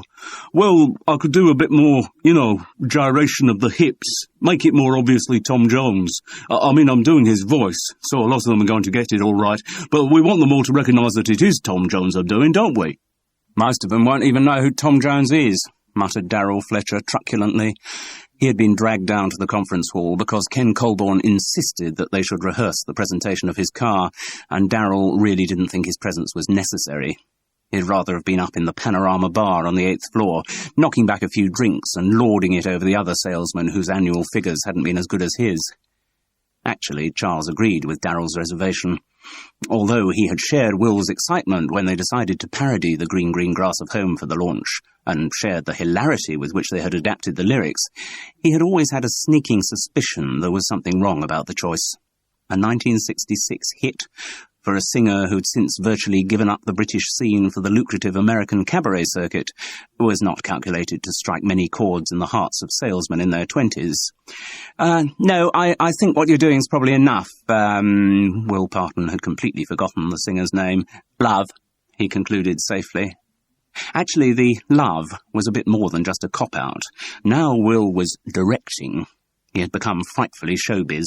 It must have been all those patient years of being a television writer, agreeing with directors' increasingly illogical suggestions, meekly rewriting and rewriting until his original concepts vanished in a welter of words that made him so relish the role. Here, in the unobserved environment of the Brighton Ambassador Hotel and Conference Suite, he could indulge his show business fantasies and gain a private but sweet revenge on every director he had ever worked with. Now, have you tried on the causes yet? He continued, directorially bossy. When? Asked one of the bored female dancers. We was called for 2 o'clock. We'd been here since 2 o'clock. It's now 8 o'clock. When are we supposed to have had time to try on costumes, eh? They'd been kept busy all that time. There were 2 men and 2 women, though the one who rather grandly designated himself dance captain kept referring to them as boys and girls. He had kept them at it, learning the very basic choreography of their number and the necessary manipulations of the yard broom on the stage when it was free and at the back of the hall when it wasn't. The rehearsal they had just done had been the first full one with music and singer. Clearly more work was needed, but Ken Colborne kept looking anxiously at his watch. They were overrunning their scheduled time, and there was still a lot to be run through. We've got to move this on, Will, he said. Yes, of course. Time for one more run of the song? No. Oh, come on, it's not up to standard yet, Robin Pritchard protested. That's your problem, not mine, said Ken Colborne with a degree of satisfaction. If you'd kept the presentation simple, we'd be finished by now. The product manager for biscuits and cereals argued, but for once he didn't get his own way. Despite the stresses of what he was doing, Ken Colborne had great experience of organising sales conferences, and there was no doubt that he was in charge. Robin Pritchard accepted defeat and went off with his grumbling singer and dancers for a dress parade. The singer was to wear a green tuxedo, the boys green waistcoats and trousers, and the girls green catsuits. OK, next I want to run my marketing overview sequence, said Ken. Then he noticed someone hovering at the back of the hall, trying to attract his attention. Yes, Heather, what is it? Charles turned to see the secretary from the warehouse step forward. He was not surprised to see her. Apparently the 2 days of the sales conference was a kind of bonus granted to more senior Delmoline office administration staff. According to the nudging information of Darrell Fletcher, most of them used this as an annual license for a bit of extramarital hanky-panky. As Heather Routledge coughed diffidently before speaking, Charles could not somehow imagine her to be involved in any such goings-on. There was a message for you, Ken. Could you ring Nicky Rules? Oh, God, he's not going to cancel on me, is he? The marketing director had so much on his plate at that moment that the thought of having to find a new cabaret for the following night's banquet was more than he could contemplate. No, it's all right. Just a couple of things he wants to check about the company. Oh, all right. I'll ring him when we're through here. Thanks, Heather. She walked awkwardly back out of the hall. She wasn't actually ungainly, Charles decided, just lacking in confidence. Her movements had the self-defeating clumsiness of someone desperately unwilling to draw attention to herself. I don't know, said Ken to Will. That Nicky Rules does go on. Prides himself on tailoring his material to his audience. Likes to make in-jokes about people in the company.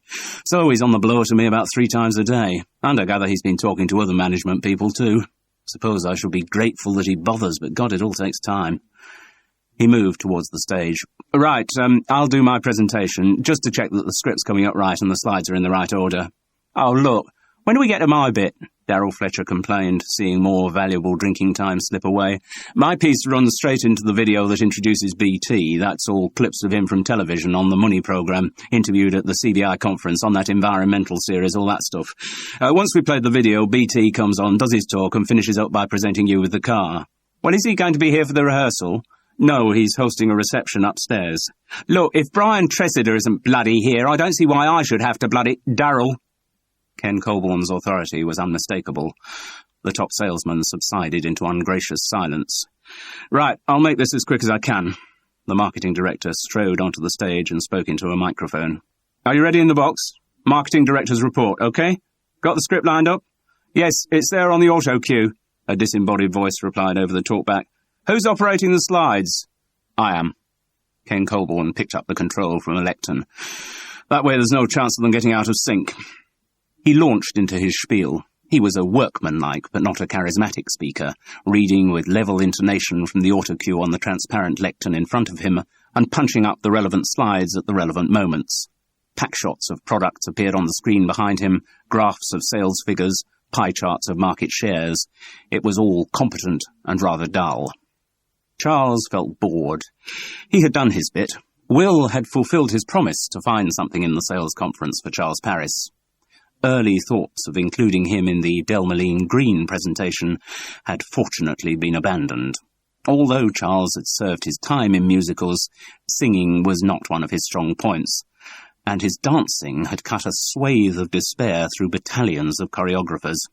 Indeed, the Walton and Weybridge Informer had once reviewed his performance in My Fair Lady in the following uncharitable terms. Charles Paris's Professor Higgins is the best argument I've ever seen against turning Pygmalion into a musical. But a convenient, non-singing, non-dancing role in the Delmeline sales conference had been found for him. The product manager for confectionery, though very effective at his job, suffered from a mild stutter, which was exacerbated by the strains of public speaking, so Charles had been delegated to present the current state of the confectionery market. It was not the most complex role he had ever been faced with, but his reading of it in rehearsal had apparently satisfied the Delmeline audience. Even though he'd done his bit, Charles didn't really feel he could leave the conference hall. He was also there in his part and parcel capacity, and was even wearing his suit to prove it. The suit, incidentally, had been cleaned and had had its pocket invisibly mended. The effect of these ministrations had been to rob it of its designer shapelessness. Now it just looked shapeless. So he thought he'd have to sit out the full term of the rehearsal, although he could feel painfully the allure of bars and receptions in the hotel above him. Once again, as in all the Delmeline shirt-sleeve sessions, lavish salvers of sandwiches had been produced. And once again, to Charles's considerable disappointment, no liquid stronger than mineral water. He sneaked a look at his watch. 8:30 now. Ooh, he really could murder a large Bell's. He half heard the drone of Ken Colborne's presentation. And we still stand by the principles which made the company successful when it started. We take pride in those principles. Everyone who works for Delmeline knows that all our products are made by the most modern manufacturing methods.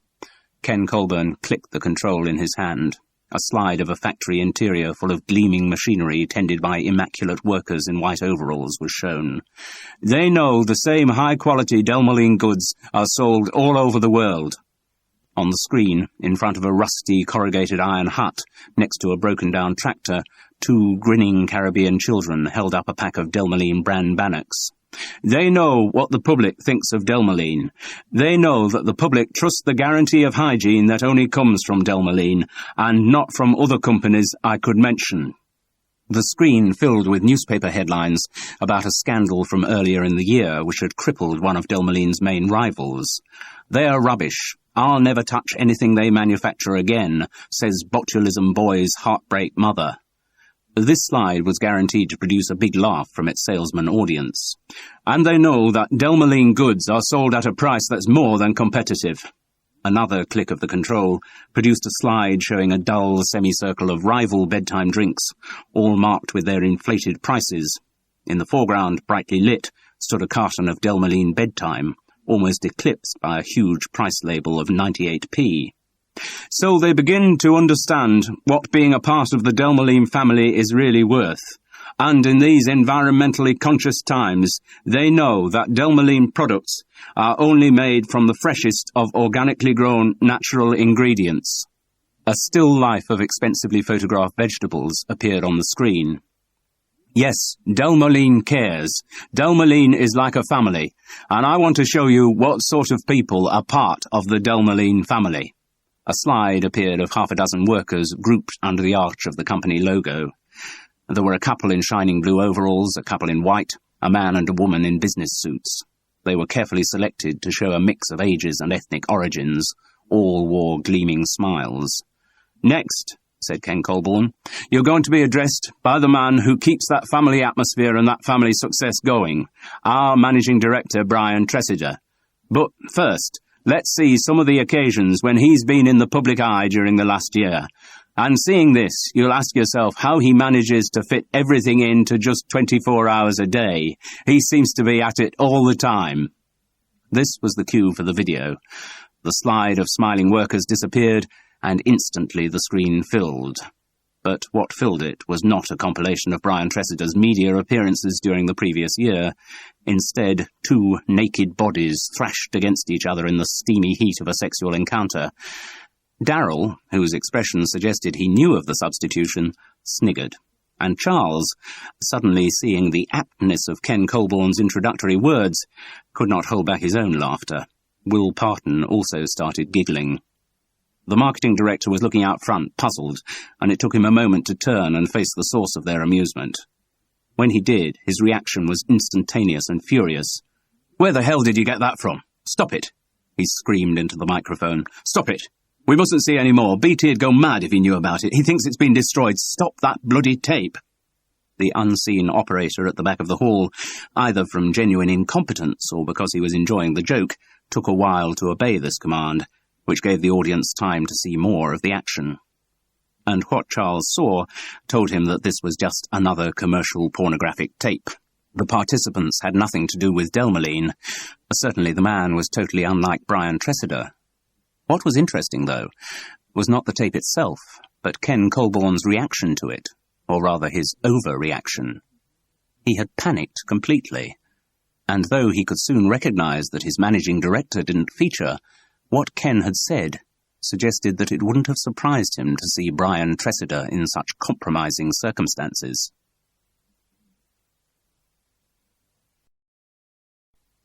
Chapter 19. "No, it was just a laugh," said Shelley. "Darrell's always doing stuff like that. His sense of humour's bleeding mental." So he wasn't making any point by getting the video shown. "No, Charles, he doesn't work like that. Darrell was just miffed that he had to go and sit through hours of rehearsal when all he was going to have to do was say, 'Thank you very much for my car.' So he thought, what can I do to liven things up a bit? I know, bung the bloke in the control box a fiver, get him to show a smutty video. That's how his mind works. It's only a joke, that's Darrell all over." She looked affectionately across the bar to where her husband was drinking and swapping either scatological jokes or custom car minutiae with a bunch of fellow salesmen. Charles was inclined to believe her. It would have been in character for Darrell to stage that kind of meaningless prank, and there was no reason to believe that the top salesman had any suspicion about Dana Richmond's death, so he really had no other motive for doing it. For Charles, on the other hand, the video, or rather Ken Colborne's reaction to it, had triggered an avalanche of new thoughts. The marketing director's first response, before he saw what was actually being shown, was the one that mattered.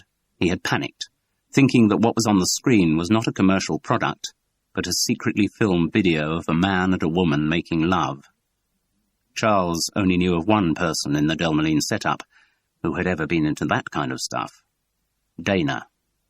She had tried to persuade Trevor to film her with a sexual partner, and blackmail seemed to be a speciality of hers. Even though the forklift operator said he had refused her request, It was quite possible that she'd found someone else more ready to cooperate. Or indeed, she could have set up the apparatus herself. It wouldn't have been a problem. Camcorders were getting easier to use all the time. Assuming then that such a blackmailing tape existed, and Ken Colborne's reaction suggested he knew it did, the question arose as to who was Dana's co-star. And Charles didn't reckon he had to look far for the answer. Dana Richmond had made no secret of her intention to screw her way to the top. She had confronted Brian Tressida in an unequivocally sexy way in the warehouse on the day she died. And what was more, he had been on the premises at the time when her accident happened. The scandal her disclosure of their relationship might cause to a man in his position was quite sufficient motive for murder. All the evidence suddenly seemed to be pointing in the same direction. "Well, that looks bloody boring." Shelley's words brought him back to the present. She was looking disparagingly at a printed sheet of paper. "What's that?" "The Wives Programme." Her voice was heavy with irony. "Always at these conferences they set up some exciting things for the little ladies to do while the men are stuck in meetings." She held the paper out. "Look, visit to the Royal Pavilion and tour of its kitchens, shopping in the lanes, lunch, then a tour of a local winery followed by cream tea. Well, stuff that for a game of soldiers. Doesn't appeal? No, bleeding boring. Got all the other wives to cope with apart from anything else. Dreary load of old bags most of them are, and dear Brenda Tressida leading us on like some bleeding chief guide or brown owl. Won't catch me doing any of that, I can tell you." "So how are you proposing to spend tomorrow?" asked Charles. Shelley grinned, a rather mischievous little grin. "Thought I might look for some entertainment here." "Here? What, at the conference, you mean?" "Nah, upstairs in my room is what I mean. Do I make myself clear?" She certainly did. Charles was once again struck by how very attractive she was. Shelley Fletcher had that overt sexiness which can always override masculine better judgment. She chuckled throatily. "Might you be free then during the day tomorrow, Charles?" He was hooked instantly. "Well, yes, I've got to do the confectionery presentation, but that's first thing in the morning, so say after 11. Yes, I am pretty well free." She turned the full beam of her blue eyes onto his. "Good, good." "Good," Charles echoed. "'Cause Darryl and some of the lads will be able to sneak out from the odd session, I'm sure." "Oh," said Charles. "And some of the secretaries and some of the wives and all. There are a few who swing a bit and wouldn't be that keen on the Royal Pavilion if someone suggested the right alternative." "Ah, now I think we could have a nice time tomorrow, Charles," she purred. "Tomorrow?" "Oh, tomorrow. Oh, damn," he said, preparing to lie. I've suddenly remembered Will Parton, my partner in this business, is insisting that I should sit in on as many of the conference sessions as possible tomorrow." He had had no alternative. He knew it was a hopelessly old-fashioned reaction, but, much though he would have relished an individual encounter with Shelley Fletcher, Charles Paris had never been able to come to terms with the idea of sex as a community activity. Perhaps because his day's drinking had started so late, Charles did find he was rather making up for lost time. Or it may have been the company. The Delmoline salesmen and their wives seemed determined to enjoy their employer's hospitality to the full, and round of drinks followed round with astonishing fluency. It was only when he crossed the hotel's reception area to find a gents and felt a blast of cold air from outside that Charles realised how drunk he was. Must slow down, he thought. Mustn't cock up the confectionery presentation in the morning. A speech delivered by someone with a really bad hangover wouldn't be much improvement over one delivered by a man with a stutter. "Excuse me," asked a voice from the reception desk. "Are you Mr. Paris?" "What? Oh, yes. There was a telephone message for you. Could you ring Mr. Skellen as soon as possible, please?" "Right. Thanks," said Charles as he stumbled on towards the gents. Very unusual, he thought as he peed copiously, for Morris to be ringing him. But he didn't have the warm feeling that an actor traditionally gets from a message to ring his agent. His first thought was not that the National Theatre had suddenly decided they wanted him to do his Hamlet, nor that Hollywood had finally made a decision in his favour about who the new James Bond was to be.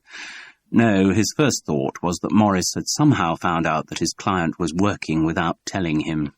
Yes, Charles would return the call, but as soon as possible might not be very soon. Thinking of phone calls, he must ring Francis, too. Been a bit unfortunate, their last encounter. Well, their last two encounters come to that. The day at Wimbledon hadn't been a major social triumph. No, a little bit of minor fence mending might be needed there. Must ring Frances and sort things out with her. Soon. But not tonight. Always better to be sober when attempting reconciliation with his wife. One more drink, he thought as he entered the bar. Just one, then I'll stop. Need a clear head for the morning. But with the number of such good intentions he had formulated in his life, Charles could have laid out a 5-lane motorway to hell. The one drink became 4, and those escalated into room-service bottles of whiskey in his bedroom with Will Parton and a bunch of salesmen whose precise names Charles couldn't recall, but whom he knew all to be very good chaps. Rendered incautious by alcohol, Charles and Will started saying what they really thought about the corporate world. All the giggling they had been carefully holding in for the last weeks burst out, and Charles found the salesman an easy and indulgent audience for his impression of Robin Pritchard. "It's so big," he was saying. "I mean big on a global scale. You know, we're talking cosmic outreach here. I mean, on a scale of 1 to 10, the concept scores a cool 100. We are not talking ordinary muesli bar here. We are talking galactic muesli bar." The salesman roared their appreciation, encouraging him to continue. "And the revolutionary thing about this new muesli bar, I mean, the, globally, cosmically different element in its concept is that the new Delmeline Green tastes exactly like a panscara." The salesman loved this too. They roared again. In fact, the hilarity was so general and so raucous that none of them heard the door open. "Could you keep the noise down, please?" In the doorway, with a face like a glacier, stood Brenda Tressida.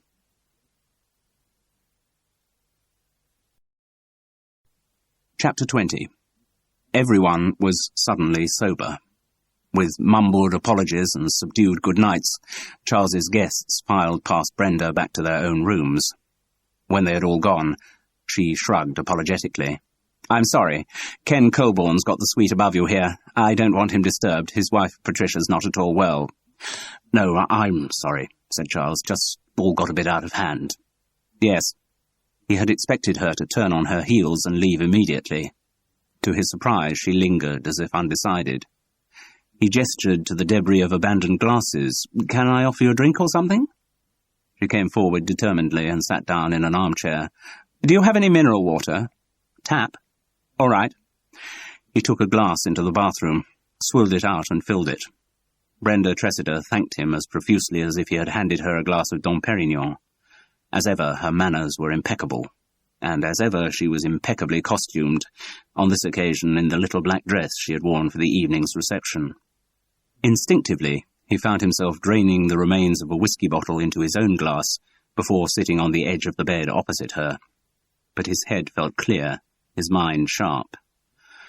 "You shouldn't do that kind of thing when the salesmen are around," Brenda Tressida announced. "What kind of thing?" "Knocking the product, knocking Delmeline." "Oh, it was just a joke. It was—" She overrode him. "You still shouldn't do it. It's hard enough to motivate the sales force at the best of times. If they start thinking it's all right to make fun of the company, they stop believing in it." "I'm sorry. It's easy enough for you. You come in from outside. You have no loyalty to Delmeline. No doubt the whole business is just a laugh for you." No, I wouldn't say. For the people in the company, it's their lives, it's their jobs. It's important that they believe in it." Charles Paris was properly chastened. He nodded abjectly. "I'm sorry." To his surprise, he saw the shadow of a smile on Brenda Tressida's lips, even in the teeth of the evidence. "What do you mean?" "I mean that faith in Delmeline is like any other faith. You have to limit knowledge for it to grow." She responded to his quizzical expression. "If you start actually analysing the company, analysing what it's doing, how it works, all that, well, you couldn't possibly sustain your belief in it. So you have to close your mind to the detail and just hold on to the faith for its own sake. And exercises like this sales conference take place to reinforce that faith." "Exactly. Just like a revivalist meeting. All this tub-thumping, all this talk of the Delmeline family, the video you've been involved in, it's all there for the same purpose. You may not actually be able to make the sales force believe in the company, but at least you can get them to suspend their disbelief in it." Charles hadn't expected her to be the kind of woman who quoted Coleridge, and impersonations of Robin Pritchard make it more difficult for the disbelief to be suspended. "Yes, they do." She smiled before the compliment, however accurate those impersonations may be. And what about you, Mrs. Tressida? Do you believe in Delmeline? It's my job to believe in Delmeline, she replied dryly, or my job to believe in Brian, which comes to the same thing. And do you ever have problems suspending your disbelief? She sighed. It doesn't really matter whether I do or don't. I have a function to perform in the company just as he does. I have to ensure that Brian can operate at his maximum efficiency. I have to see that the home runs smoothly. I have to be on hand for business entertaining. You have to make small talk and sound interested in the conversations of all kinds of boring people. I didn't say that, Mr. Paris. You did. You're very discreet. Something which you, it appears, could not be accused of. No, I'm sorry. You've had much more practice at it than I have. That is certainly true. So, your life must run on a pretty tight timetable. That is also true. It must sometimes have been hard reconciling the demands of your home and the company. Sometimes. Particularly when you had young children around. Brian and I have no children, so that problem never arose. Ah. He wasn't sure whether or not he should say he was sorry. There had been no self-pity or other discernible emotion in her words. No, I have a great respect for women who manage the demands of a family as well as everything else. So you see your role in life exclusively as looking after Brian? Yes. There are some people nowadays, he began cautiously, some women, certainly, who would think that was a rather old-fashioned view of a wife's role. They can think what they like.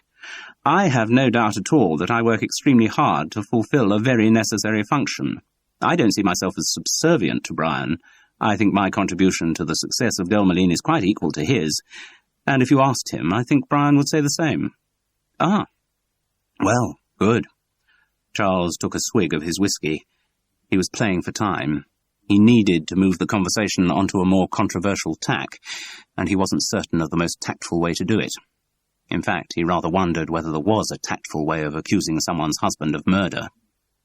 Mrs. Tressida, he hazarded, presumably someone in Brian's position has to be very careful not to become involved in any scandal.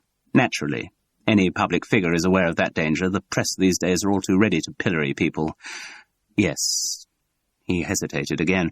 In a set-up that has as many employees as Delmeline, you're inevitably going to get a few bad apples, people who might bring the company name into disrepute. You'll run that risk, yes, obviously, but you try to minimize it by careful recruitment and quick dismissal when you realize you've made a mistake. Charles nodded, wondering if Brenda Tressida's professional poise ever broke down.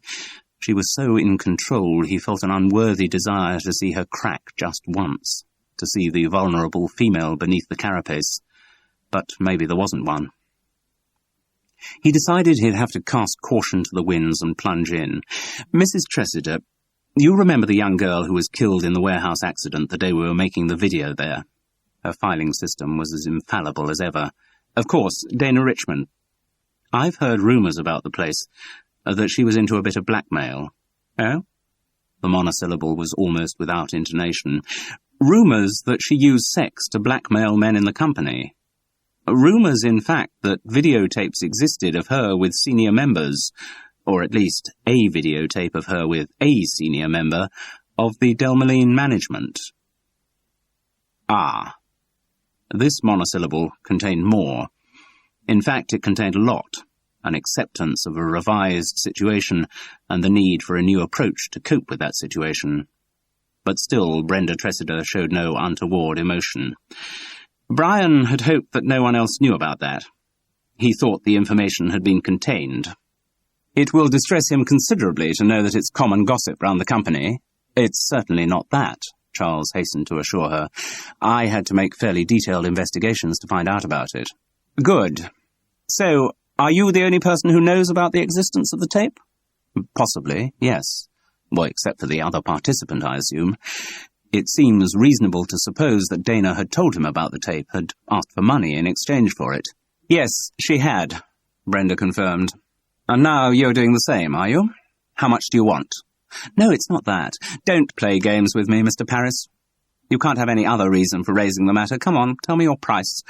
I'm sure Brian won't have any difficulty raising the money, so long as you're not asking something ridiculous. Mrs. Tressida, I am not asking for money. Honestly, I'm not.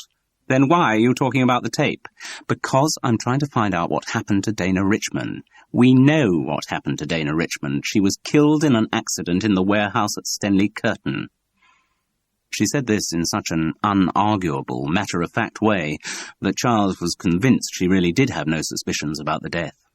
Though Brenda Tressider could apparently accept with equanimity her husband's infidelity, the idea that his offence might be more serious did not enter her head. Listen, Mrs. Tressider, the timing of Dana's death was, to say the least, coincidental. What do you mean? There are various traditional methods of stopping the demands of blackmailers.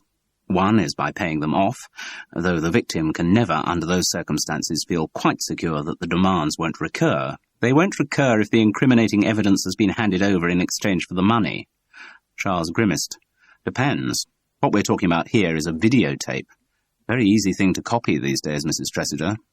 Yes, I hadn't thought of that. Anyway, as I was about to say, there is another, more permanent way of putting an end to the demands of a blackmailer. The idea was so alien to her that for a moment she did not understand him. But as light dawned, he was rewarded by Brenda Tressider's first uncontrolled reaction, one of shock. Are you suggesting that the girl was murdered? Yes. She quickly had command of herself again. That's ridiculous. I don't think so. Look, the girl had somehow arranged to video herself in bed with him. She lets him know she's got the tape, she names her price. But he doesn't feel certain that he'll be buying her permanent silence by paying the demand, so he decides on a more reliable method of keeping her quiet. But I just can't believe it of him. He's the gentlest of men. I mean, I know he has a rough diamond exterior, but deep down he wouldn't hurt a fly. You only have to see him with... I'm afraid, Mrs. Tressider, that maybe you don't know your husband as well as you think you do. He had been hoping for more reaction, and he was certainly rewarded this time. Her face became a mask of amazement. My husband? Yes, Mrs. Tressider, your husband, Brian. You mean you thought the video was of Dana Richmond and Brian? Yes. She shook her head in disbelief. Well, I can assure you it wasn't, Mr. Parris. You can't be so sure. I know it's sometimes hard for a wife to imagine that her husband... Mr. Parris, Brian and I have no sex life at all. We haven't had for nearly 30 years. That's why we haven't got any children. I'm sorry to have to say this, but it is possible that, flattered by the attentions of a younger woman... No, Mr. Parris. She was almost shouting now. It is not possible. Will you please give me the credit of knowing my husband's medical condition? Brian was involved in a car crash when he was 25, just after we were married. He escaped, fortunately, with what they described as minor injuries. Unfortunately, one of those minor injuries put paid to our sex life. And not just our sex life, Brian's sex life with anyone else. So, Mr. Parris, you can forget your fantasies of my husband frolicking between the sheets with Dana Richmond. I'm sorry to say that, though he's very powerful in every other department of his life, down there, nothing works at all. This time he got all the reaction he had hoped for. Tears poured down Brenda Tressider's face, furrowing through the expertly applied makeup. Charles Parris felt a complete heel. Of course, she wouldn't give him any more information. She left his room as soon as she had recovered from this unseemly breakdown of control, and she recovered very quickly. She'd had a lot of practice at that sort of thing through the long charade of her marriage. But she had told Charles enough. If it wasn't Brian Tressider whom Dana had been blackmailing, there was only one other person it could be. Chapter 21. In spite of the volume of whiskey he had consumed, Charles only slept fleetingly. He didn't feel drunk, but his mind was very full. If he did doze off for a few minutes, he would quickly reawake with a new link of logic connecting in his brain. It all fell into place now. Most of the sequence of solution had been complete when he had cast Brian Tressider as murderer. With a new actor in that role, it all worked even better. The logic was tighter, the conclusion more secure. He woke for the last time around 6:45. His head didn't quite ache, but felt scraped and empty with tiredness. He went down to breakfast early, thinking his quarry might do the same, but was out of luck. Never mind, time enough. The murderer didn't know that suspicions were homing in on him. It was unlikely that Brenda Tressida would have tipped him off, so Charles need not feel in any danger. He could bide his time and make the confrontation whenever a convenient moment arose. Charles Paris ate a large breakfast and did his confectionery presentation very professionally. Modern conference technology actually made it difficult to do otherwise. The script was on a roller, its speed controlled by an operator in the glass box at the back of the hall. This was relayed to a television monitor concealed on the floor behind the lectern, whence it was projected up onto an angled screen of special glass, where the words were visible to the reader but transparent to the audience. And for the confectionery presentation, unlike Ken Colburn's, the slides were also controlled from the box. So long as the speaker had had a run-through and knew the contents of his text, it was pretty hard to go wrong, particularly if, like Charles Paris, that speaker had spent much of his life reading scripts. This conference was the first time he had used such apparatus, and seeing how easy the system was, Charles vowed in future to be even more sceptical of the oratory of politicians. It was now possible for any fool to look sincere or appear to struggle for the apposite bon mot, with a script rolling comfortingly in front of him, unseen by his audience. After confectionery, there was a coffee break, and then Paul Taggart did beverages. His approach was totally businesslike and functional. He supported his argument with slides and did not allow the presentation to be sullied by humour. The eyes of the massed rows of salesmen in floppy suits and post-surrealist ties glazed over in the final extended agony of last night's hangover before the blessed resuscitation of a lunchtime drink. There was no sign of Darrell Fletcher, and a few of the other seats were empty. Charles wondered idly how many Shelley had recruited to join in her day's entertainment.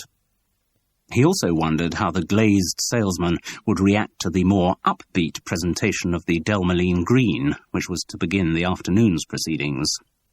Will Parton was optimistic as they joined the rush for the bars the minute Paul Taggart had delivered his final statistic. "Gonna be great, Charles," he enthused. "After that lot, the Tom Jones routine will really knock 'em dead." Charles was less certain, but God, he felt better for a drink. Couple of beers first, just to irrigate the hangover, then maybe a Bell's and a bit of wine with lunch. That should sort him out. Across the melee of salesmen, who were all drinking as if alcohol was an endangered species, he could see his quarry, but the murderer was surrounded and preoccupied. The confrontation would have to wait. It finally occurred in the afternoon tea break, after the biscuits and cereals presentation. Difficult to say exactly how well this extravaganza had gone.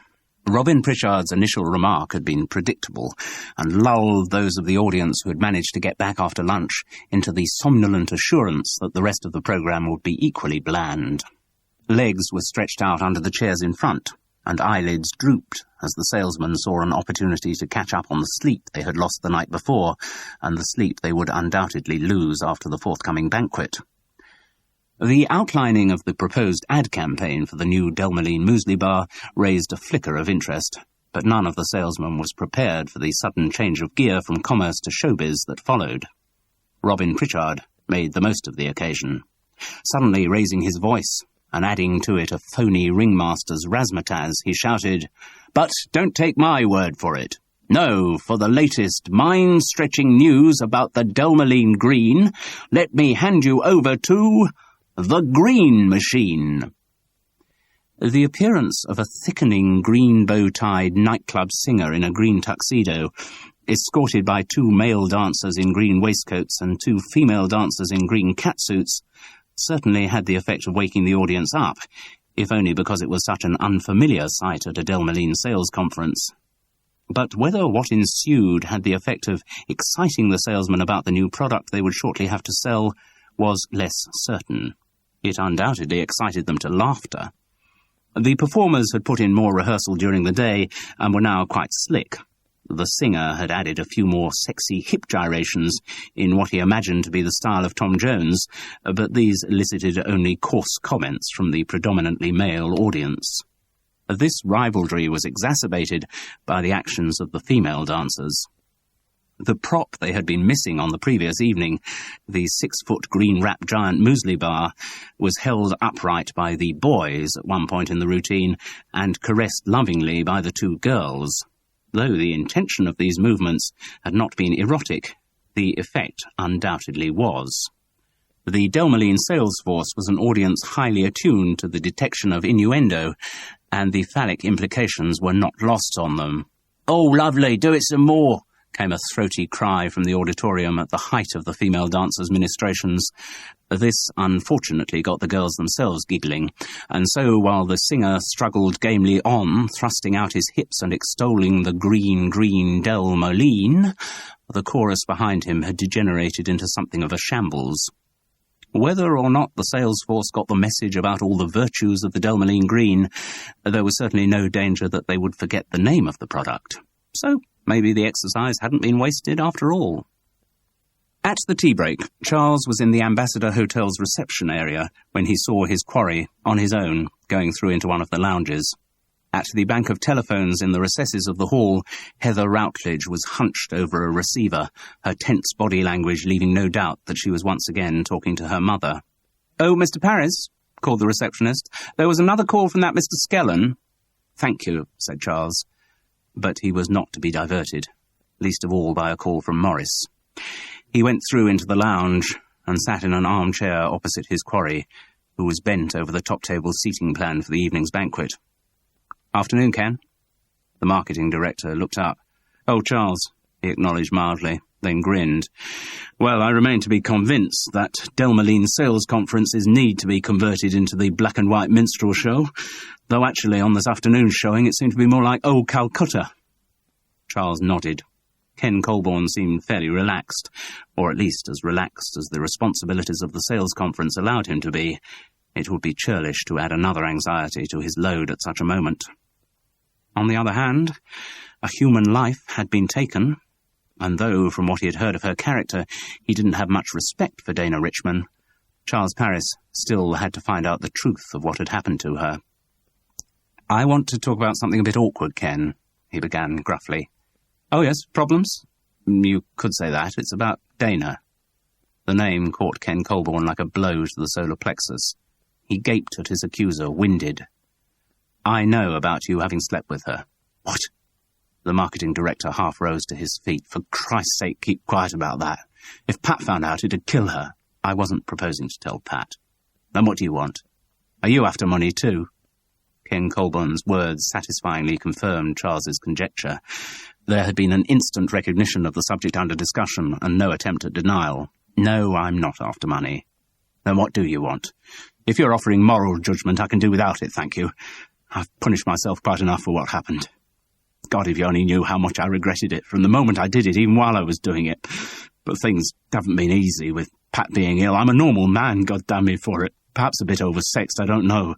And that Dana was a right little vamp. She knew what a man wants, all right, and I'm not blaming you for going to bed with her, Ken. I'm blaming you for what happened afterwards. You should blame her for that, not me. I wasn't the one who taped the whole sordid business. I wasn't the one who introduced blackmail into the proceedings." "Did you ever get the tape, Ken?" "No. I'm still not sure that it existed. She may have invented it just to make her blackmail demands more forceful. Didn't really matter whether there was a tape or not. The threat of her telling Pat was quite sufficient. I'd have paid anything, I'd have done anything to stop that happening. You don't know what it's been like for me with Pat these last few years. To watch someone you love wasting away. All their life trickling through your fingers, and there's nothing you can do to stop them. Nothing you can offer, except love. So you go on telling them you love them, and then eventually that's all they've got. And the thought that some little tart could have threatened that love. Dana seduced me when I was at a low ebb. It was nothing, just physical. But it would have killed Pat if she'd found out. So you had to ensure that Pat never did find out. I had to think of ways of doing that, yes. And you confided in Brian Tressida. Ken nodded. That, thought Charles, made sense of some of the things Brenda had said the night before. Yes, I told Brian. We've always been mates right from the start. I thought he might see some way out. And did he? Well, he offered to help me with the money. Otherwise, he didn't really have any suggestions. So you had to work out what to do on your own. The marketing director nodded. Yes, all kind of solutions went through my head. I hadn't really decided which one to go along with when suddenly I had the most amazing piece of good luck. But Charles was never to find out what that piece of good luck had been. Ken, a controlled but tense voice hissed. They looked up to see Brenda Tressida standing in the doorway. She was pale. "Ken, Pat passed out while we were going round the winery." He was instantly on his feet. "Oh, my God. Where is she now?" "In your suite. I brought her back. She's conscious. She says she's fine. The hotel's organising a doctor. I'll go straight up." He turned to Charles. "We'll finish this conversation some other time." In his face was an expression of naked pleading. "Do what you like," it seemed to say. "Do whatever's necessary. But please don't let Pat find out what happened." After Ken had gone, the expression Brenda Tressida turned on Charles was very different. She had sensed what they'd been talking about, and she despised Charles Parris for having been so insensitive as to raise the subject. He felt frustrated as, a few minutes later, he wandered back towards the main hall. To have been so near to a confession from Ken Colborne, and yet not to have got all the details. A weariness filled him. What was the point, after all? Assuming what now seemed almost certain, that the marketing director had arranged the accident that killed Dana Richman, what possible good would be served by bringing the man to justice for his crime? All that could achieve would be to deprive his dying wife of the comfort of a loving husband's presence during her last months. And weighing the moral claims of Patricia Colborne against those of the late Dana Richman, well, there wasn't much contest, really. Charles felt low and depressed. He needed to talk to someone to reassure him. Frances? He glanced across towards the telephones, but no, it was term time. Frances would still be at school, being responsible and headmistressly. He caught the eye of Heather Routledge, who was still glued to the receiver. She raised her eyebrows in a despairing mime of the impossibility of getting off the phone. "Charles, we need your help." It was Brian Tressida. Tall, vigorous, reassuring. No one seeing him could have suspected the tragic deficiency that had blighted his married life. "Yes, what can I do for you?" "Look, Ken Colborne's wife's ill." "I know, I heard from Brenda." "Right. Well, he's got to stay with her for the moment, but the thing is," the managing director consulted his watch, "Ken was about to do his marketing spiel for the sales force." "Oh, yes. You know how to use that auto cue, don't you, Charles?" The bulk of the presentation went fine. Charles hadn't been concentrating when Ken had rehearsed the day before, but he was enough of a professional to read a script unseen with a fair degree of competence. And though this time he was operating the slides himself, their cues were all clearly marked on the script that appeared magically on his invisible lectern. He held the control in his right hand and just clicked its button at the appropriate moment. He could see each new slide reflected in the glass of the control box at the back of the conference auditorium, and thereby check that he wasn't going out of sequence. Of course, he didn't get much reaction, but then he hadn't expected much. Ken Colborne's script didn't contain many jokes, and after the hilarity of the Green song and dance act, the sales force was saving their laughter for Nicky Rule's cabaret later on. It was very near the end of the presentation when Charles was beginning to feel confident, perhaps even a little careless, that things started to come unstuck. "And we still stand by the principles which made the company successful when it started," he read from the auto cue. "We take pride in those principles. Everyone who works for Delmoline knows that all our products are made by the most modern manufacturing methods." Nonchalantly, Charles pressed the control in his hand. It didn't seem to click. Hastily, he pressed it again, and was surprised by a huge laugh from the audience. He tried covertly to turn round. On the screen, he could see the slide of the children in front of their rusty Caribbean hut and broken-down tractor. It didn't give the impression of the most modern manufacturing methods. He had managed to get himself one slide out of sync. Oh, God, no. He could feel sweat trickling down his back as he pressed on through the script, desperately trying to regain control. "They know the same high-quality Delmoline goods are sold all over the world. They know what the public think of Delmoline." In the panic, his thumb slipped on the button. It clicked again. Reflected in the glass of the control box, he could see the screen with its screaming newspaper headline, "They are rubbish. I'll never touch anything they manufacture again, says botulism boy's heartbreak mother." Once again, the audience roared. They thought the Green presentation was all they were going to get in the way of laughs that afternoon. This was a bonus. Sweat prickled at Charles's temples. "They know," he floundered doggedly on, "that the public trust the guarantee of hygiene that only comes from Delmoline. and not from other companies I could mention, and they know that Delmeline goods are sold at a price that's more than competitive, so they begin to understand what being a part of the Delmeline family is really worth. Again, his finger slipped on the control. The slide of bedtime drinks appeared, but all the cartons seemed to recede into the background behind the huge sign reading 98p. The audience's hilarity grew. Head down and run for the line, thought Charles. Just get through it as quickly as possible. And in these environmentally conscious times, he gabbled, they know that Delmeline products are only made from the freshest of organically grown natural ingredients. Yes, Delmeline cares, Delmeline is like a family, and I want to show you what sort of people are part of the Delmeline family. Surely that was the final cue, wasn't it? He gave a despairing click on the control. The screen behind him filled with a picture of vegetables. The masked salesman roared in uncontrollable hysteria. Nicky Rule's cabaret was going to have to be bloody good to be funnier than this lot. Chapter 22. Of course, Brian Tressida brought them round. He was a natural communicator, and he even managed to give the impression that the farce of Charles Parris's presentation had been in some way deliberate. He charmed the sales force into a circle of complicity. He motivated them. He made them feel excited and even privileged to work for Delmeline. It was a great performance. At the end, he presented Darrell Fletcher with his Fiesta, which stood in gleaming splendour on a podium at the back of the stage. The top salesman, grinning hugely, made some derisively disparaging remarks about his rivals before taking the keys and posing for cameras in the driving seat of his prize, with his managing director standing paternally beside him. Darrell looked triumphant, but a little weary. Maybe his participation in his wife's plans for the day had taken it out of him. And from the pride with which he surveyed his Fiesta, no one would have guessed he intended to trade it in as soon as possible and spend the money on more cosmetic surgery for his precious Cortina. Charles had not expected to encounter Ken Colborne again that evening, and was surprised to see the marketing director hurrying through the crowded bar towards him just before the banquet started. Ken was neatly dressed in dinner suit and black tie. That was the rule for the top table, though the assembled salesmen were expected to wear what invitations for some reason always call lounge suits. "How's Patricia?" asked Charles. "Better, thank you. She's even insisting on coming to the banquet." "Well, that's good news, isn't it?"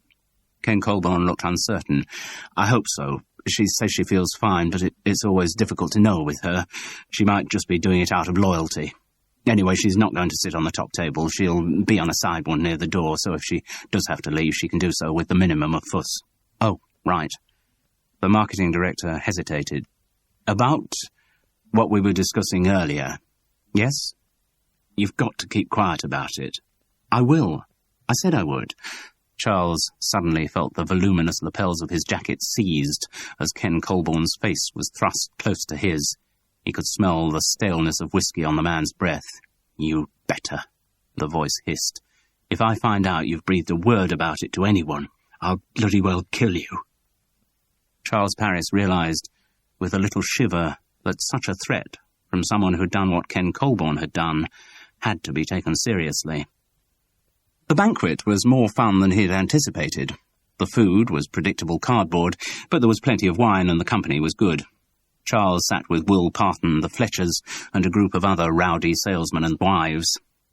Since they had now discharged their obligations to the conference, the Part and Parcel team felt justified in getting quite drunk.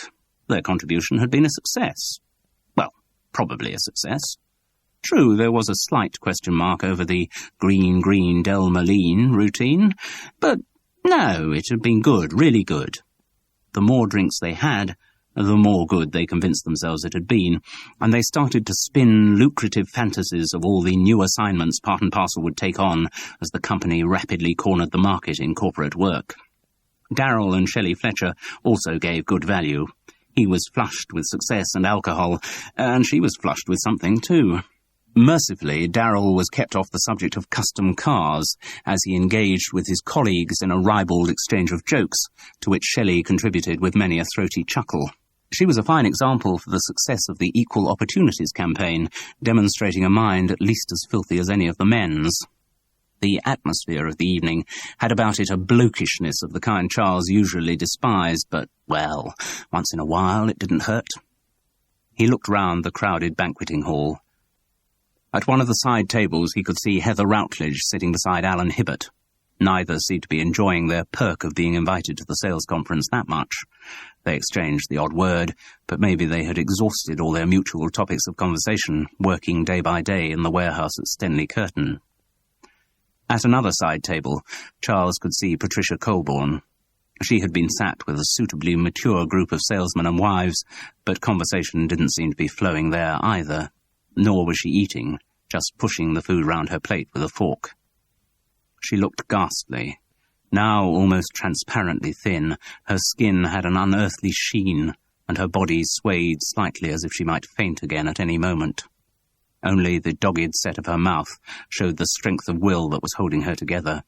She was determined to support her man. However ill she felt, she would not allow anything to keep her away from Ken's big night. Charles glanced up at her husband on the raised top table. He looked stressed and sweaty as he tried to concentrate on what the satin-tuxedoed smoothie beside him was saying. This character Charles recognized to be Nicky Rules. Though the game show that had made this minor comedian into a national figure was not the kind of program Charles watched, the man's profile was now so high that it was impossible not to recognize him. The sharp nose and beady eyes were a regular fixture on hoardings and magazine covers all over the country. Nicky Rules was big. It was quite a feather in Ken Colborne's cap to have booked him for the conference, however much Delmoline had had to pay for the privilege. And having heard the scale of money that even minor celebrities commanded for corporate appearances, Charles knew that Nicky Rules' fee would have been astronomical. Certainly more for that one night than most of the salesmen present earned in a year. Still, he was the right name to get. Darrell and Shelley Fletcher were very impressed. They loved his show. "He's so rude, Charles," Shelley kept saying gleefully. "So bloody rude to everyone. I wonder who he's going to get his knife into tonight." Nicky Rules had certainly done his homework. He prided himself on tailoring his material to his audience. It wasn't that he came up with new jokes, by no means. Most of his jokes that night were of pensionable age, but each had been very carefully adapted to the Delmoline setup. He started, predictably enough. "I was just talking to Brian, your managing director, about this conference. I asked him how many salesmen work for Delmoline. He said, about half of them." The insulted salesman roared their appreciation, confirming the old truth that audiences like jokes they recognize. "Not, of course, that Brian himself has a problem about working, never does anything else, does he? You know, he puts in such long hours in the office that on the rare occasions when he does get home, Brenda doesn't recognize him. Last time he walked into his house, and we're talking only 6 months ago, she called the police, said she got a prowler." This wasn't particularly funny, but it got the laughs. There was a kind of sycophantic recognition that the famous comedian had taken the trouble to find out about Delmoline. Nicky Rules knew how far he could go. Jokes about Brian Tressida being a workaholic were fine, in fact quite flattering. They bolstered his image, at the same time showing how sportingly he could take a joke against himself. But the comedian didn't risk any lines of a more personal nature against the managing director, certainly nothing that might hold him up to ridicule. With the other members of the management, he was less charitable. He seemed to know who the safe butts were. He homed in on the ethnic origins of the product manager for beverages. "Paul Taggart's not really mean, you know. Mind you, a couple of years back he won a fortnight's holiday for 2 in the Seychelles, left his wife at home and went by himself, twice." The product manager for biscuits and cereals did not escape unscathed either. "Of course, Robin Pritchard went to business school, didn't he? It doesn't actually make him any more efficient, but at least he understands why he's inefficient." The butt of the joke smiled indulgently at this joshing. "Did you know that he came to Delmoline from an electrical goods company? Very high up in the management he was there. He used to go around selling vacuum cleaners." Robin Pritchard looked less amused by this. "Went round to one lady's house, threw some dirt on the floor, said, 'I have so much faith in my product that if it doesn't clean up every speck of that dirt, I'll eat it off the carpet myself.' Woman says, 'Here's a spoon, we haven't got any electricity.'" The audience found this very funny. Robin Pritchard smiled sourly, trying but failing to look as if he found it very funny too. "And then, of course, said Nicky Rules. "There's your marketing director, Ken Colborne." The comedian smiled his evil smile. "Actually, it's not the first time old Ken's been down to Brighton. Was here with his secretary a few weeks back to set the whole thing up. At least that was his story. When he got back to Stanley Curtin, he said to his secretary, 'Can you ever forget that lovely weekend we had in Brighton?' 'Maybe,' she said. 'What's it worth?' The salesman enjoyed this old joke too. Ken Colborne looked uneasy, but worse was to come. "Of course, Ken's always had an eye for the young girls, hasn't he? When his wife got to 40, he said he wanted to change her for 2 20s. Where Nicky Rules had got his information from, Charles didn't know, but what he said seemed to be striking a chord with the audience, so maybe Ken did have that kind of reputation round Delmeline. The comedian continued inexorably. "Actually, Ken went out to one of the girls in the typing pool at Stanley Curtin and said to her, 'I dreamt about you last night.' 'Did you?' she said. 'No,' he replied, 'you wouldn't let me.' Then someone walked past his office and heard old Ken and one of the typists talking. 'What are you trying to tell me?' she's saying. 'I don't know,' says Ken, 'I'm groping for words.' 'Well,' she says, 'you won't find them down there.' Story I heard about Ken taking on a new secretary. Really likes the look of her, he does. Says, 'I'd like you to take the job. How much are you going to want to be paid?' 150 a week, she says. 'Great,' says Ken, 'I'll give you that with pleasure.' 'Oh, no,' she says, 'with pleasure it'll be 250. How much longer Nicky Rules would have gone on in this vein, how much bluer he would have got, they never found out. Ken Colborne had taken all he could take. He rose to his feet, kicked his chair back, and strode off to the nearest exit. Nicky Rules watched him go with a quizzical expression, then turned back to his audience. "Apologies from the marketing director," he said. "Suddenly been taken randy." The audience roared and roared. The mocking laughter rang in Charles's ears as he hurried off after Ken. The banqueting suite was in the basement of the Ambassador Hotel. Charles hurried out into the lobby and saw Ken Colborne standing by the lifts, waiting impatiently. The marketing director blazed a look of concentrated hatred at him. "I didn't say a word," Charles protested. "I don't know what made him start off on all that stuff. I can never face Pat again. Not after that. Ken." Charles stepped forward, but Ken Colborne was not to be comforted. He turned away, giving up hopes of the lift, and pushing through the double doors that led to the stairs. As he turned, Charles caught the glint of a tear in his eye. Charles followed through the doors, but his quarry was already out of sight. Must have been running flat out to get away so quickly. Charles emerged by the reception area and hurried out through the hotel's main doors. There was no sign of Ken Colborne on the rain-swept seafront. Most likely gone up to his suite. Charles went back inside, had a cursory look in the lounges and bars of the ground floor, then walked up to reception. "Could you try Mr. Colborne's suite, please?" "I think Mr. Colborne's involved in the Delmeline banquet downstairs." "No, he just came out, please." The girl checked a list and dialed the number. It was while the phone was ringing that Charles heard a commotion outside the front of the hotel. Sickened by anticipation, he moved slowly towards the main door. "I'm afraid there's no reply," the receptionist called after him. "No," he murmured, "there wouldn't be." The Ambassador Hotel is 8 stories high. On the 8th is a bar with panoramic views over the sea. It was to that bar, it emerged later, that Ken Colborne had gone. He had ordered, paid for, and quickly downed a large scotch, then walked through the doors onto the balcony. Hardly breaking his stride, he had climbed over the parapet and jumped. His body lay crumpled on the pavement, directly in front of the hotel's main doors. Chapter 23.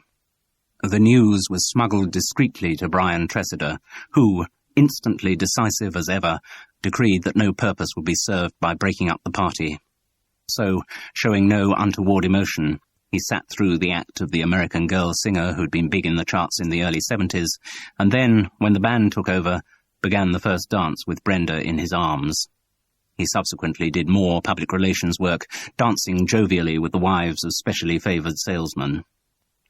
The official announcement of his marketing director's death would, he had decided, be made in the morning. Charles Paris did not return to the banqueting suite. Instead, he went wearily to his room and ordered another room service bottle of whiskey. They didn't have bells, but he made do. The death seemed so unnecessary, and he couldn't totally eradicate a feeling of guilt. Though he deserved no blame for the hideous inappropriateness or perhaps appropriateness of Nicky Rule's routine, Charles still felt responsible for having hounded the dead man earlier in the day. It wasn't a good feeling. He didn't know how long he had been sitting there, but about a third of the whiskey had gone when there was a gentle tap on his door. "Come in," he said, too dispirited to move. It was Brenda Tressida, still immaculate in her ball dress. He shambled to his feet. "Come in. Can I get you something? More of that tap water?" "No, thank you." She closed the door and moved a few steps into the room. "I just wanted to say that I'm sorry about what happened." "Yes, and that you mustn't feel bad about it." Easily said. Ken was devoted to Pat. He really couldn't have lived without her. No, but they'd have got over this. They could have been reconciled. Brenda Tressida looked at him in puzzlement. "What do you mean?" "They could have got over it. You know that Pat's dead, don't you?" "What?" "She felt ill during the banquet and slipped away without any fuss. She managed to get up to their suite, but there she must have passed out on the floor. Maybe just died straight away. Nobody'll ever know for sure. The hotel manager found her after they'd found Ken. But she was very ill. This had been on the cards for a long time, and I'd always been afraid of how Ken would react when the moment finally came." "Oh. So what exactly do you think happened?" "Ken must have noticed she was missing from her table, in the middle of the cabaret. That must be why he left in such a hurry. Then, when he got to their suite, he found her dead and just couldn't go on." "Tell me, was Patricia present for any of Nicky Rule's routine?" "No. According to the people at her table, she left before the coffee." So, Patricia Colborne had never even been aware of the suggestions that her husband was so afraid of her hearing. She had died in full confidence of his undivided love. Brenda Tressida's reading of events had not been the correct one, but it was, in its own way, tidy. And it probably made a more satisfactory ending to the tragedy of Ken and Patricia Colborne than the truth would have done.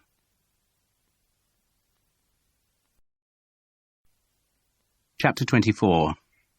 Charles Parris felt exhausted as he crossed the hotel's main lobby on the way to breakfast the following morning. The area was full of luggage and salesmen who were making an early start back to their scattered regions, hopefully re-energized by the previous 2 days, ready to return to the fray, to sell, and increase Delmaline's precious share of the foodstuffs market. They didn't look very re-energized. Bleary and hungover would have been better descriptions, and the way some of them snapped at their wives suggested tempers had been shortened by the excesses of the night before. Predictably enough, in the background Heather Routledge was talking on the telephone, or, more accurately, listening to the telephone. She had the receiver tucked under her chin, leaving both hands free to sort through some files which she was packing into a briefcase. Long practice had taught her that, as when listening to the radio, it was possible to do other things while her mother was talking on the telephone. Charles found Will at breakfast, looking as ropey as he felt. "How did your evening pan out?" Charles asked as he sat down. "Tiring. Ended up with the top salesman and his wife." "Oh. Darrell and Shelley. Yes, well, that could have been tiring." Will groaned. "Certainly was." "Just the three of you? Or others?" "Oh, a bunch of other people came and went. God, one of the most exhausting nights I've ever spent." "Well, you're not getting any younger, Will. Can't go at it in quite the way you used to." The writer looked up curiously from his scrambled eggs. "Go at what?" "Sex." "Sex? There wasn't any sex involved, Charles." "Oh. Then what was it that was so exhausting?"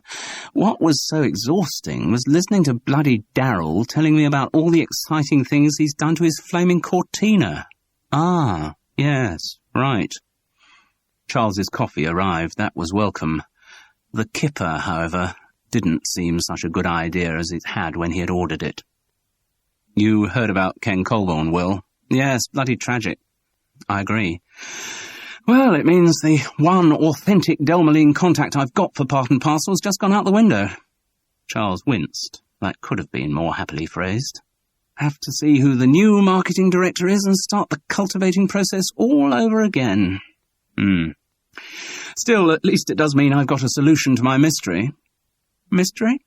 It took a moment for Will's fuddled mind to catch on. Oh, you mean your murder mystery? You're still harping on that, are you? Oh, yes.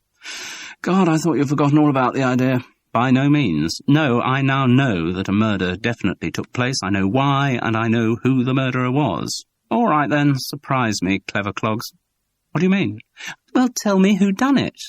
But it's obvious. I thought you gathered that. No, I hadn't. Go on, then. Who are we talking about? Well, obviously, Ken Colborne. Ken Colborne? Will was silent for a moment. We are talking about the same murder, aren't we? The girl Dana in the warehouse? Yes. Who was crushed by the forklift truck, or rather by the pallets pushed by the forklift truck during that lunch break when we were making the video? Yes. And you think Ken Colborne did it? I'm certain. Well, you're wrong, Charles. I'm not wrong. I can't be wrong. Oh, everyone can be wrong, Charles, even you. But Will Parton spelled it out. During that lunchtime, you may recall, Griff Merricks and I and the rest of the crew were invited to the executive dining room, and you weren't because you were improperly dressed. I'm hardly likely to forget that. No. Well, we were escorted to the executive dining room by Ken Colborne.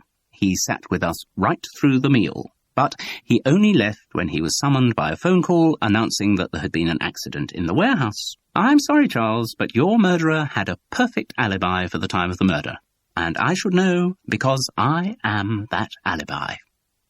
Charles Paris was totally deflated. In the deflation Olympics, he would have defeated all comers, even pancakes. Oh, he said feebly. So, sorry to be a spoil sport, love, but I'm afraid you've got to start thinking of another perpetrator for your precious murder. And even as Will said the words, Charles did think of another perpetrator. A woman. A woman who was in love with Brian Tressida. They sat opposite each other in an otherwise empty lounge. She had her coat on, ready to leave the hotel. I know exactly what happened that day, said Charles. Oh, yes? She remained cool, unruffled by his accusation. Tell me. It was Dana's boasting that signed her death warrant. She made no secret of her ambitions. She intended to use her sexual charms to make her way up the company. That didn't worry you particularly one way or the other. It was only when she set her sights on Brian that you really saw red. Perhaps. And when you heard that she was going to start working in London, that did produce a reaction, a slight indrawing of breath. Yes. Yes, that was what did it. Because it was history repeating itself, wasn't it? Yes, said Heather. You had known Brian from the time you started working at Stenley Curtin. He rose up the management ladder and was going to be transferred to London. She nodded. And at the same time you also had the offer of a job in London. Yes, she murmured. And you were all set to take it, all set to make the break from your family, to start your own independent life, to be near Brian, maybe see how things worked out between you when your father died. Exactly. I can't imagine your mother was ever an easy woman, Heather. No, she wasn't. But with your father's death, she started making even greater emotional demands on you. You could say that, yes. In fact, from that moment, she trapped me completely. She saw to it that I would never get away from her. Even when she dies, I'll still be trapped. There's not enough of my life left for me to do anything useful with it, assuming that I had the will to do anything anyway. So, you stayed in Stenley Curtin. You monitored Brian's progress from a distance. Then, after a while, you heard he was going to get married. Yes. I cried for weeks when I heard that. I've got reconciled to it, of course. Brenda's the right sort of woman for someone in his position. But even now, I occasionally have unworthy thoughts about them. Like, for instance, I sometimes get an evil satisfaction from the fact that they don't have children. You might be surprised to know what else they don't have, thought Charles. But no, it was right. If Brian was going to get to the top, he needed a kind of social leg up, and that was what Brenda supplied for him. She was at least the right class, unlike Dana. Dana was just a common little scrubber. For her even to think she stood a chance with Brian, well, it was disgusting. Yes, Killing her was a spur-of-the-moment thing, wasn't it, Heather?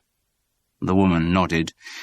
She'd just been in my office doing all her usual stuff, crowing about the job she got in London, crowing about her power over men.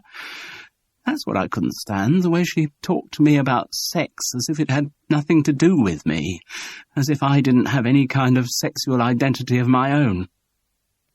Anyway, that got me furious, but I certainly wasn't contemplating murder. And then my mother rang, and I answered the phone, and Dana left the office. But as she went out, she said something that implied that she had a videotape of her with someone high up in the Delmoline management, of them, making love. And you thought she meant Brian. Heather nodded. Charles could envisage the scene. He was now coming round to the view that Dana never had any video of herself with Ken Colborne. She had seduced him into her bed, yes, but there had been no camera running. That had all been bluff. Still, she needed something to convince him that it was for real, and thought of Trevor's little cache of pornography. If Ken made any demur about paying her and needed frightening, well, maybe playing him a carefully chosen moment from one of Trevor's tapes might show she meant business. I should have realised earlier, Heather, that you got very adept at doing other things while your mother's talking on the telephone. That day, you left her wittering on and went through into the warehouse. You hadn't made any plans. Maybe you just intended to reason with Dana, something like that. But then you saw where she was, scrabbling behind the pallets, and you saw that the forklift engine was running. Yes, I couldn't think why it was. You have Trevor to thank for that, for reasons that aren't important. So it was easy enough to push the truck into gear, pull down some cartons to make it look accidental, and leave things to take their course. Then back into your office to find your mother continuing her monologue, unaware that you hadn't heard the last few minutes of it. It's not as if I don't know everything she has to say by heart anyway, said Heather with sudden viciousness. God, she's a cow. Charles tended to agree with this assessment, but didn't comment. I've been rather slow, actually. I should have realised earlier, really from the moment that you gave Trevor an alibi. That was a spur-of-the-moment thing, too. I didn't want there to be any sort of investigation, so I thought if I got him in the clear, then there wouldn't be. What, of course, I should have realised was that once Trevor's alibi was shot to pieces, yours was too. Or your alibi was only your mother at the end of a telephone line. Heather smiled. In some strange way, their conversation seemed to have gratified her. So, full marks, Charles Paris. You've worked out exactly how the crime was committed. After a few false starts, yes, he agreed wryly. And what do you propose to do about it now? I don't know. Are you going to turn me over to the police? I don't really know what that would achieve. Justice would be seen to be done. Yes, but justice in the abstract is a fairly meaningless concept. Not everyone would agree with you on that. Maybe not, but I don't know. Obviously, the death of any human being is a kind of tragedy, but nothing I've heard about Dana Richmond suggests to me that she was any great loss. If I thought your killing her was something rational and premeditated, I'd feel very differently. As it is, I find it odd to hear myself saying this, but her death really doesn't worry me that much. Ah. What about you? Does it worry you? Surprisingly little. In fact, from the moment it happened, I've hardly thought about her death at all. An unexpected smile irradiated her face. For a second, she looked almost beautiful. The idea of her as a partner for Brian Tressida did not, at that moment, seem incongruous. Charles sighed. And when I come to think of it, I really don't know what purpose would be served by your going to prison. What do you mean, going to prison? Heather burst out with sudden venom. Don't you understand? I've been in prison for the last 27 years. Yes, said Charles Paris. Yes, I understand. There was a silence. Heather toyed for a moment with the handle of her bag. Then she rose to her feet. The brief moment of beauty was past. She looked what she was, an awkward, middle-aged spinster. I must go and ring her, she said. Chapter 25.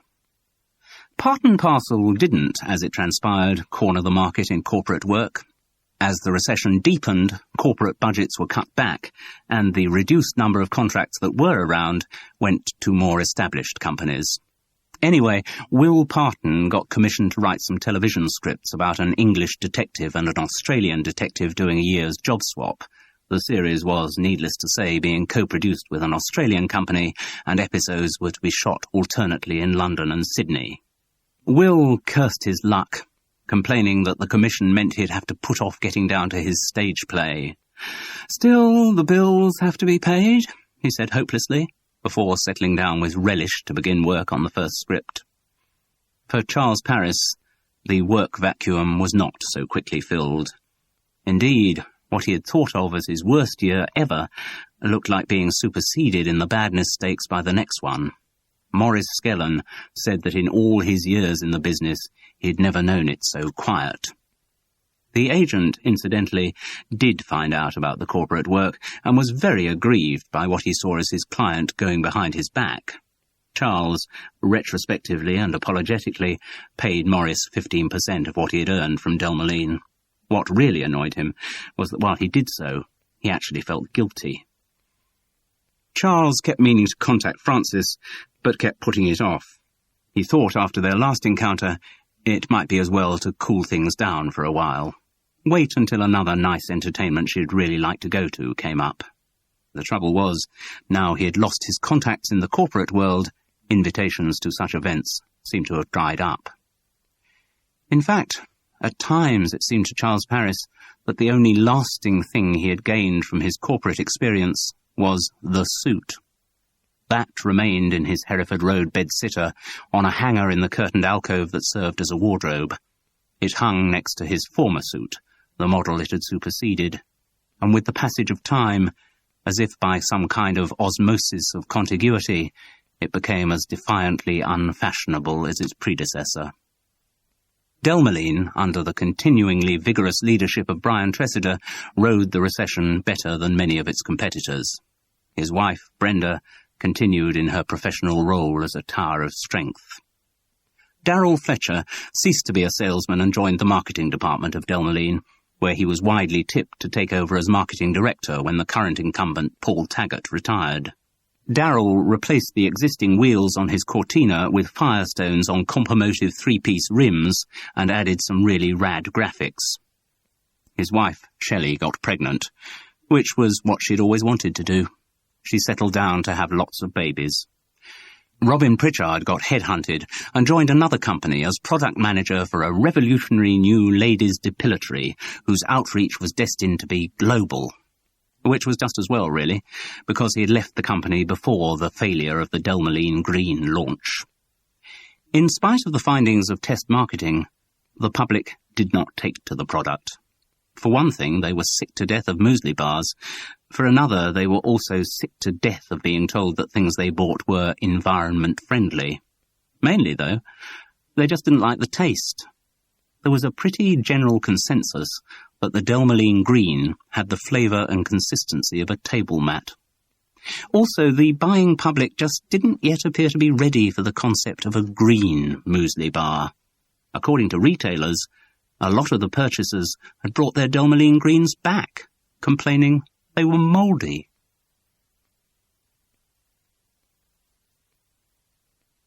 That was Corporate Bodies, written and read by Simon Brett. We do hope you've enjoyed listening to this Chivers audiobook. For details of further titles, please contact your local library or write to us at the appropriate address on the box cover, and we will send you a catalogue listing all our recordings.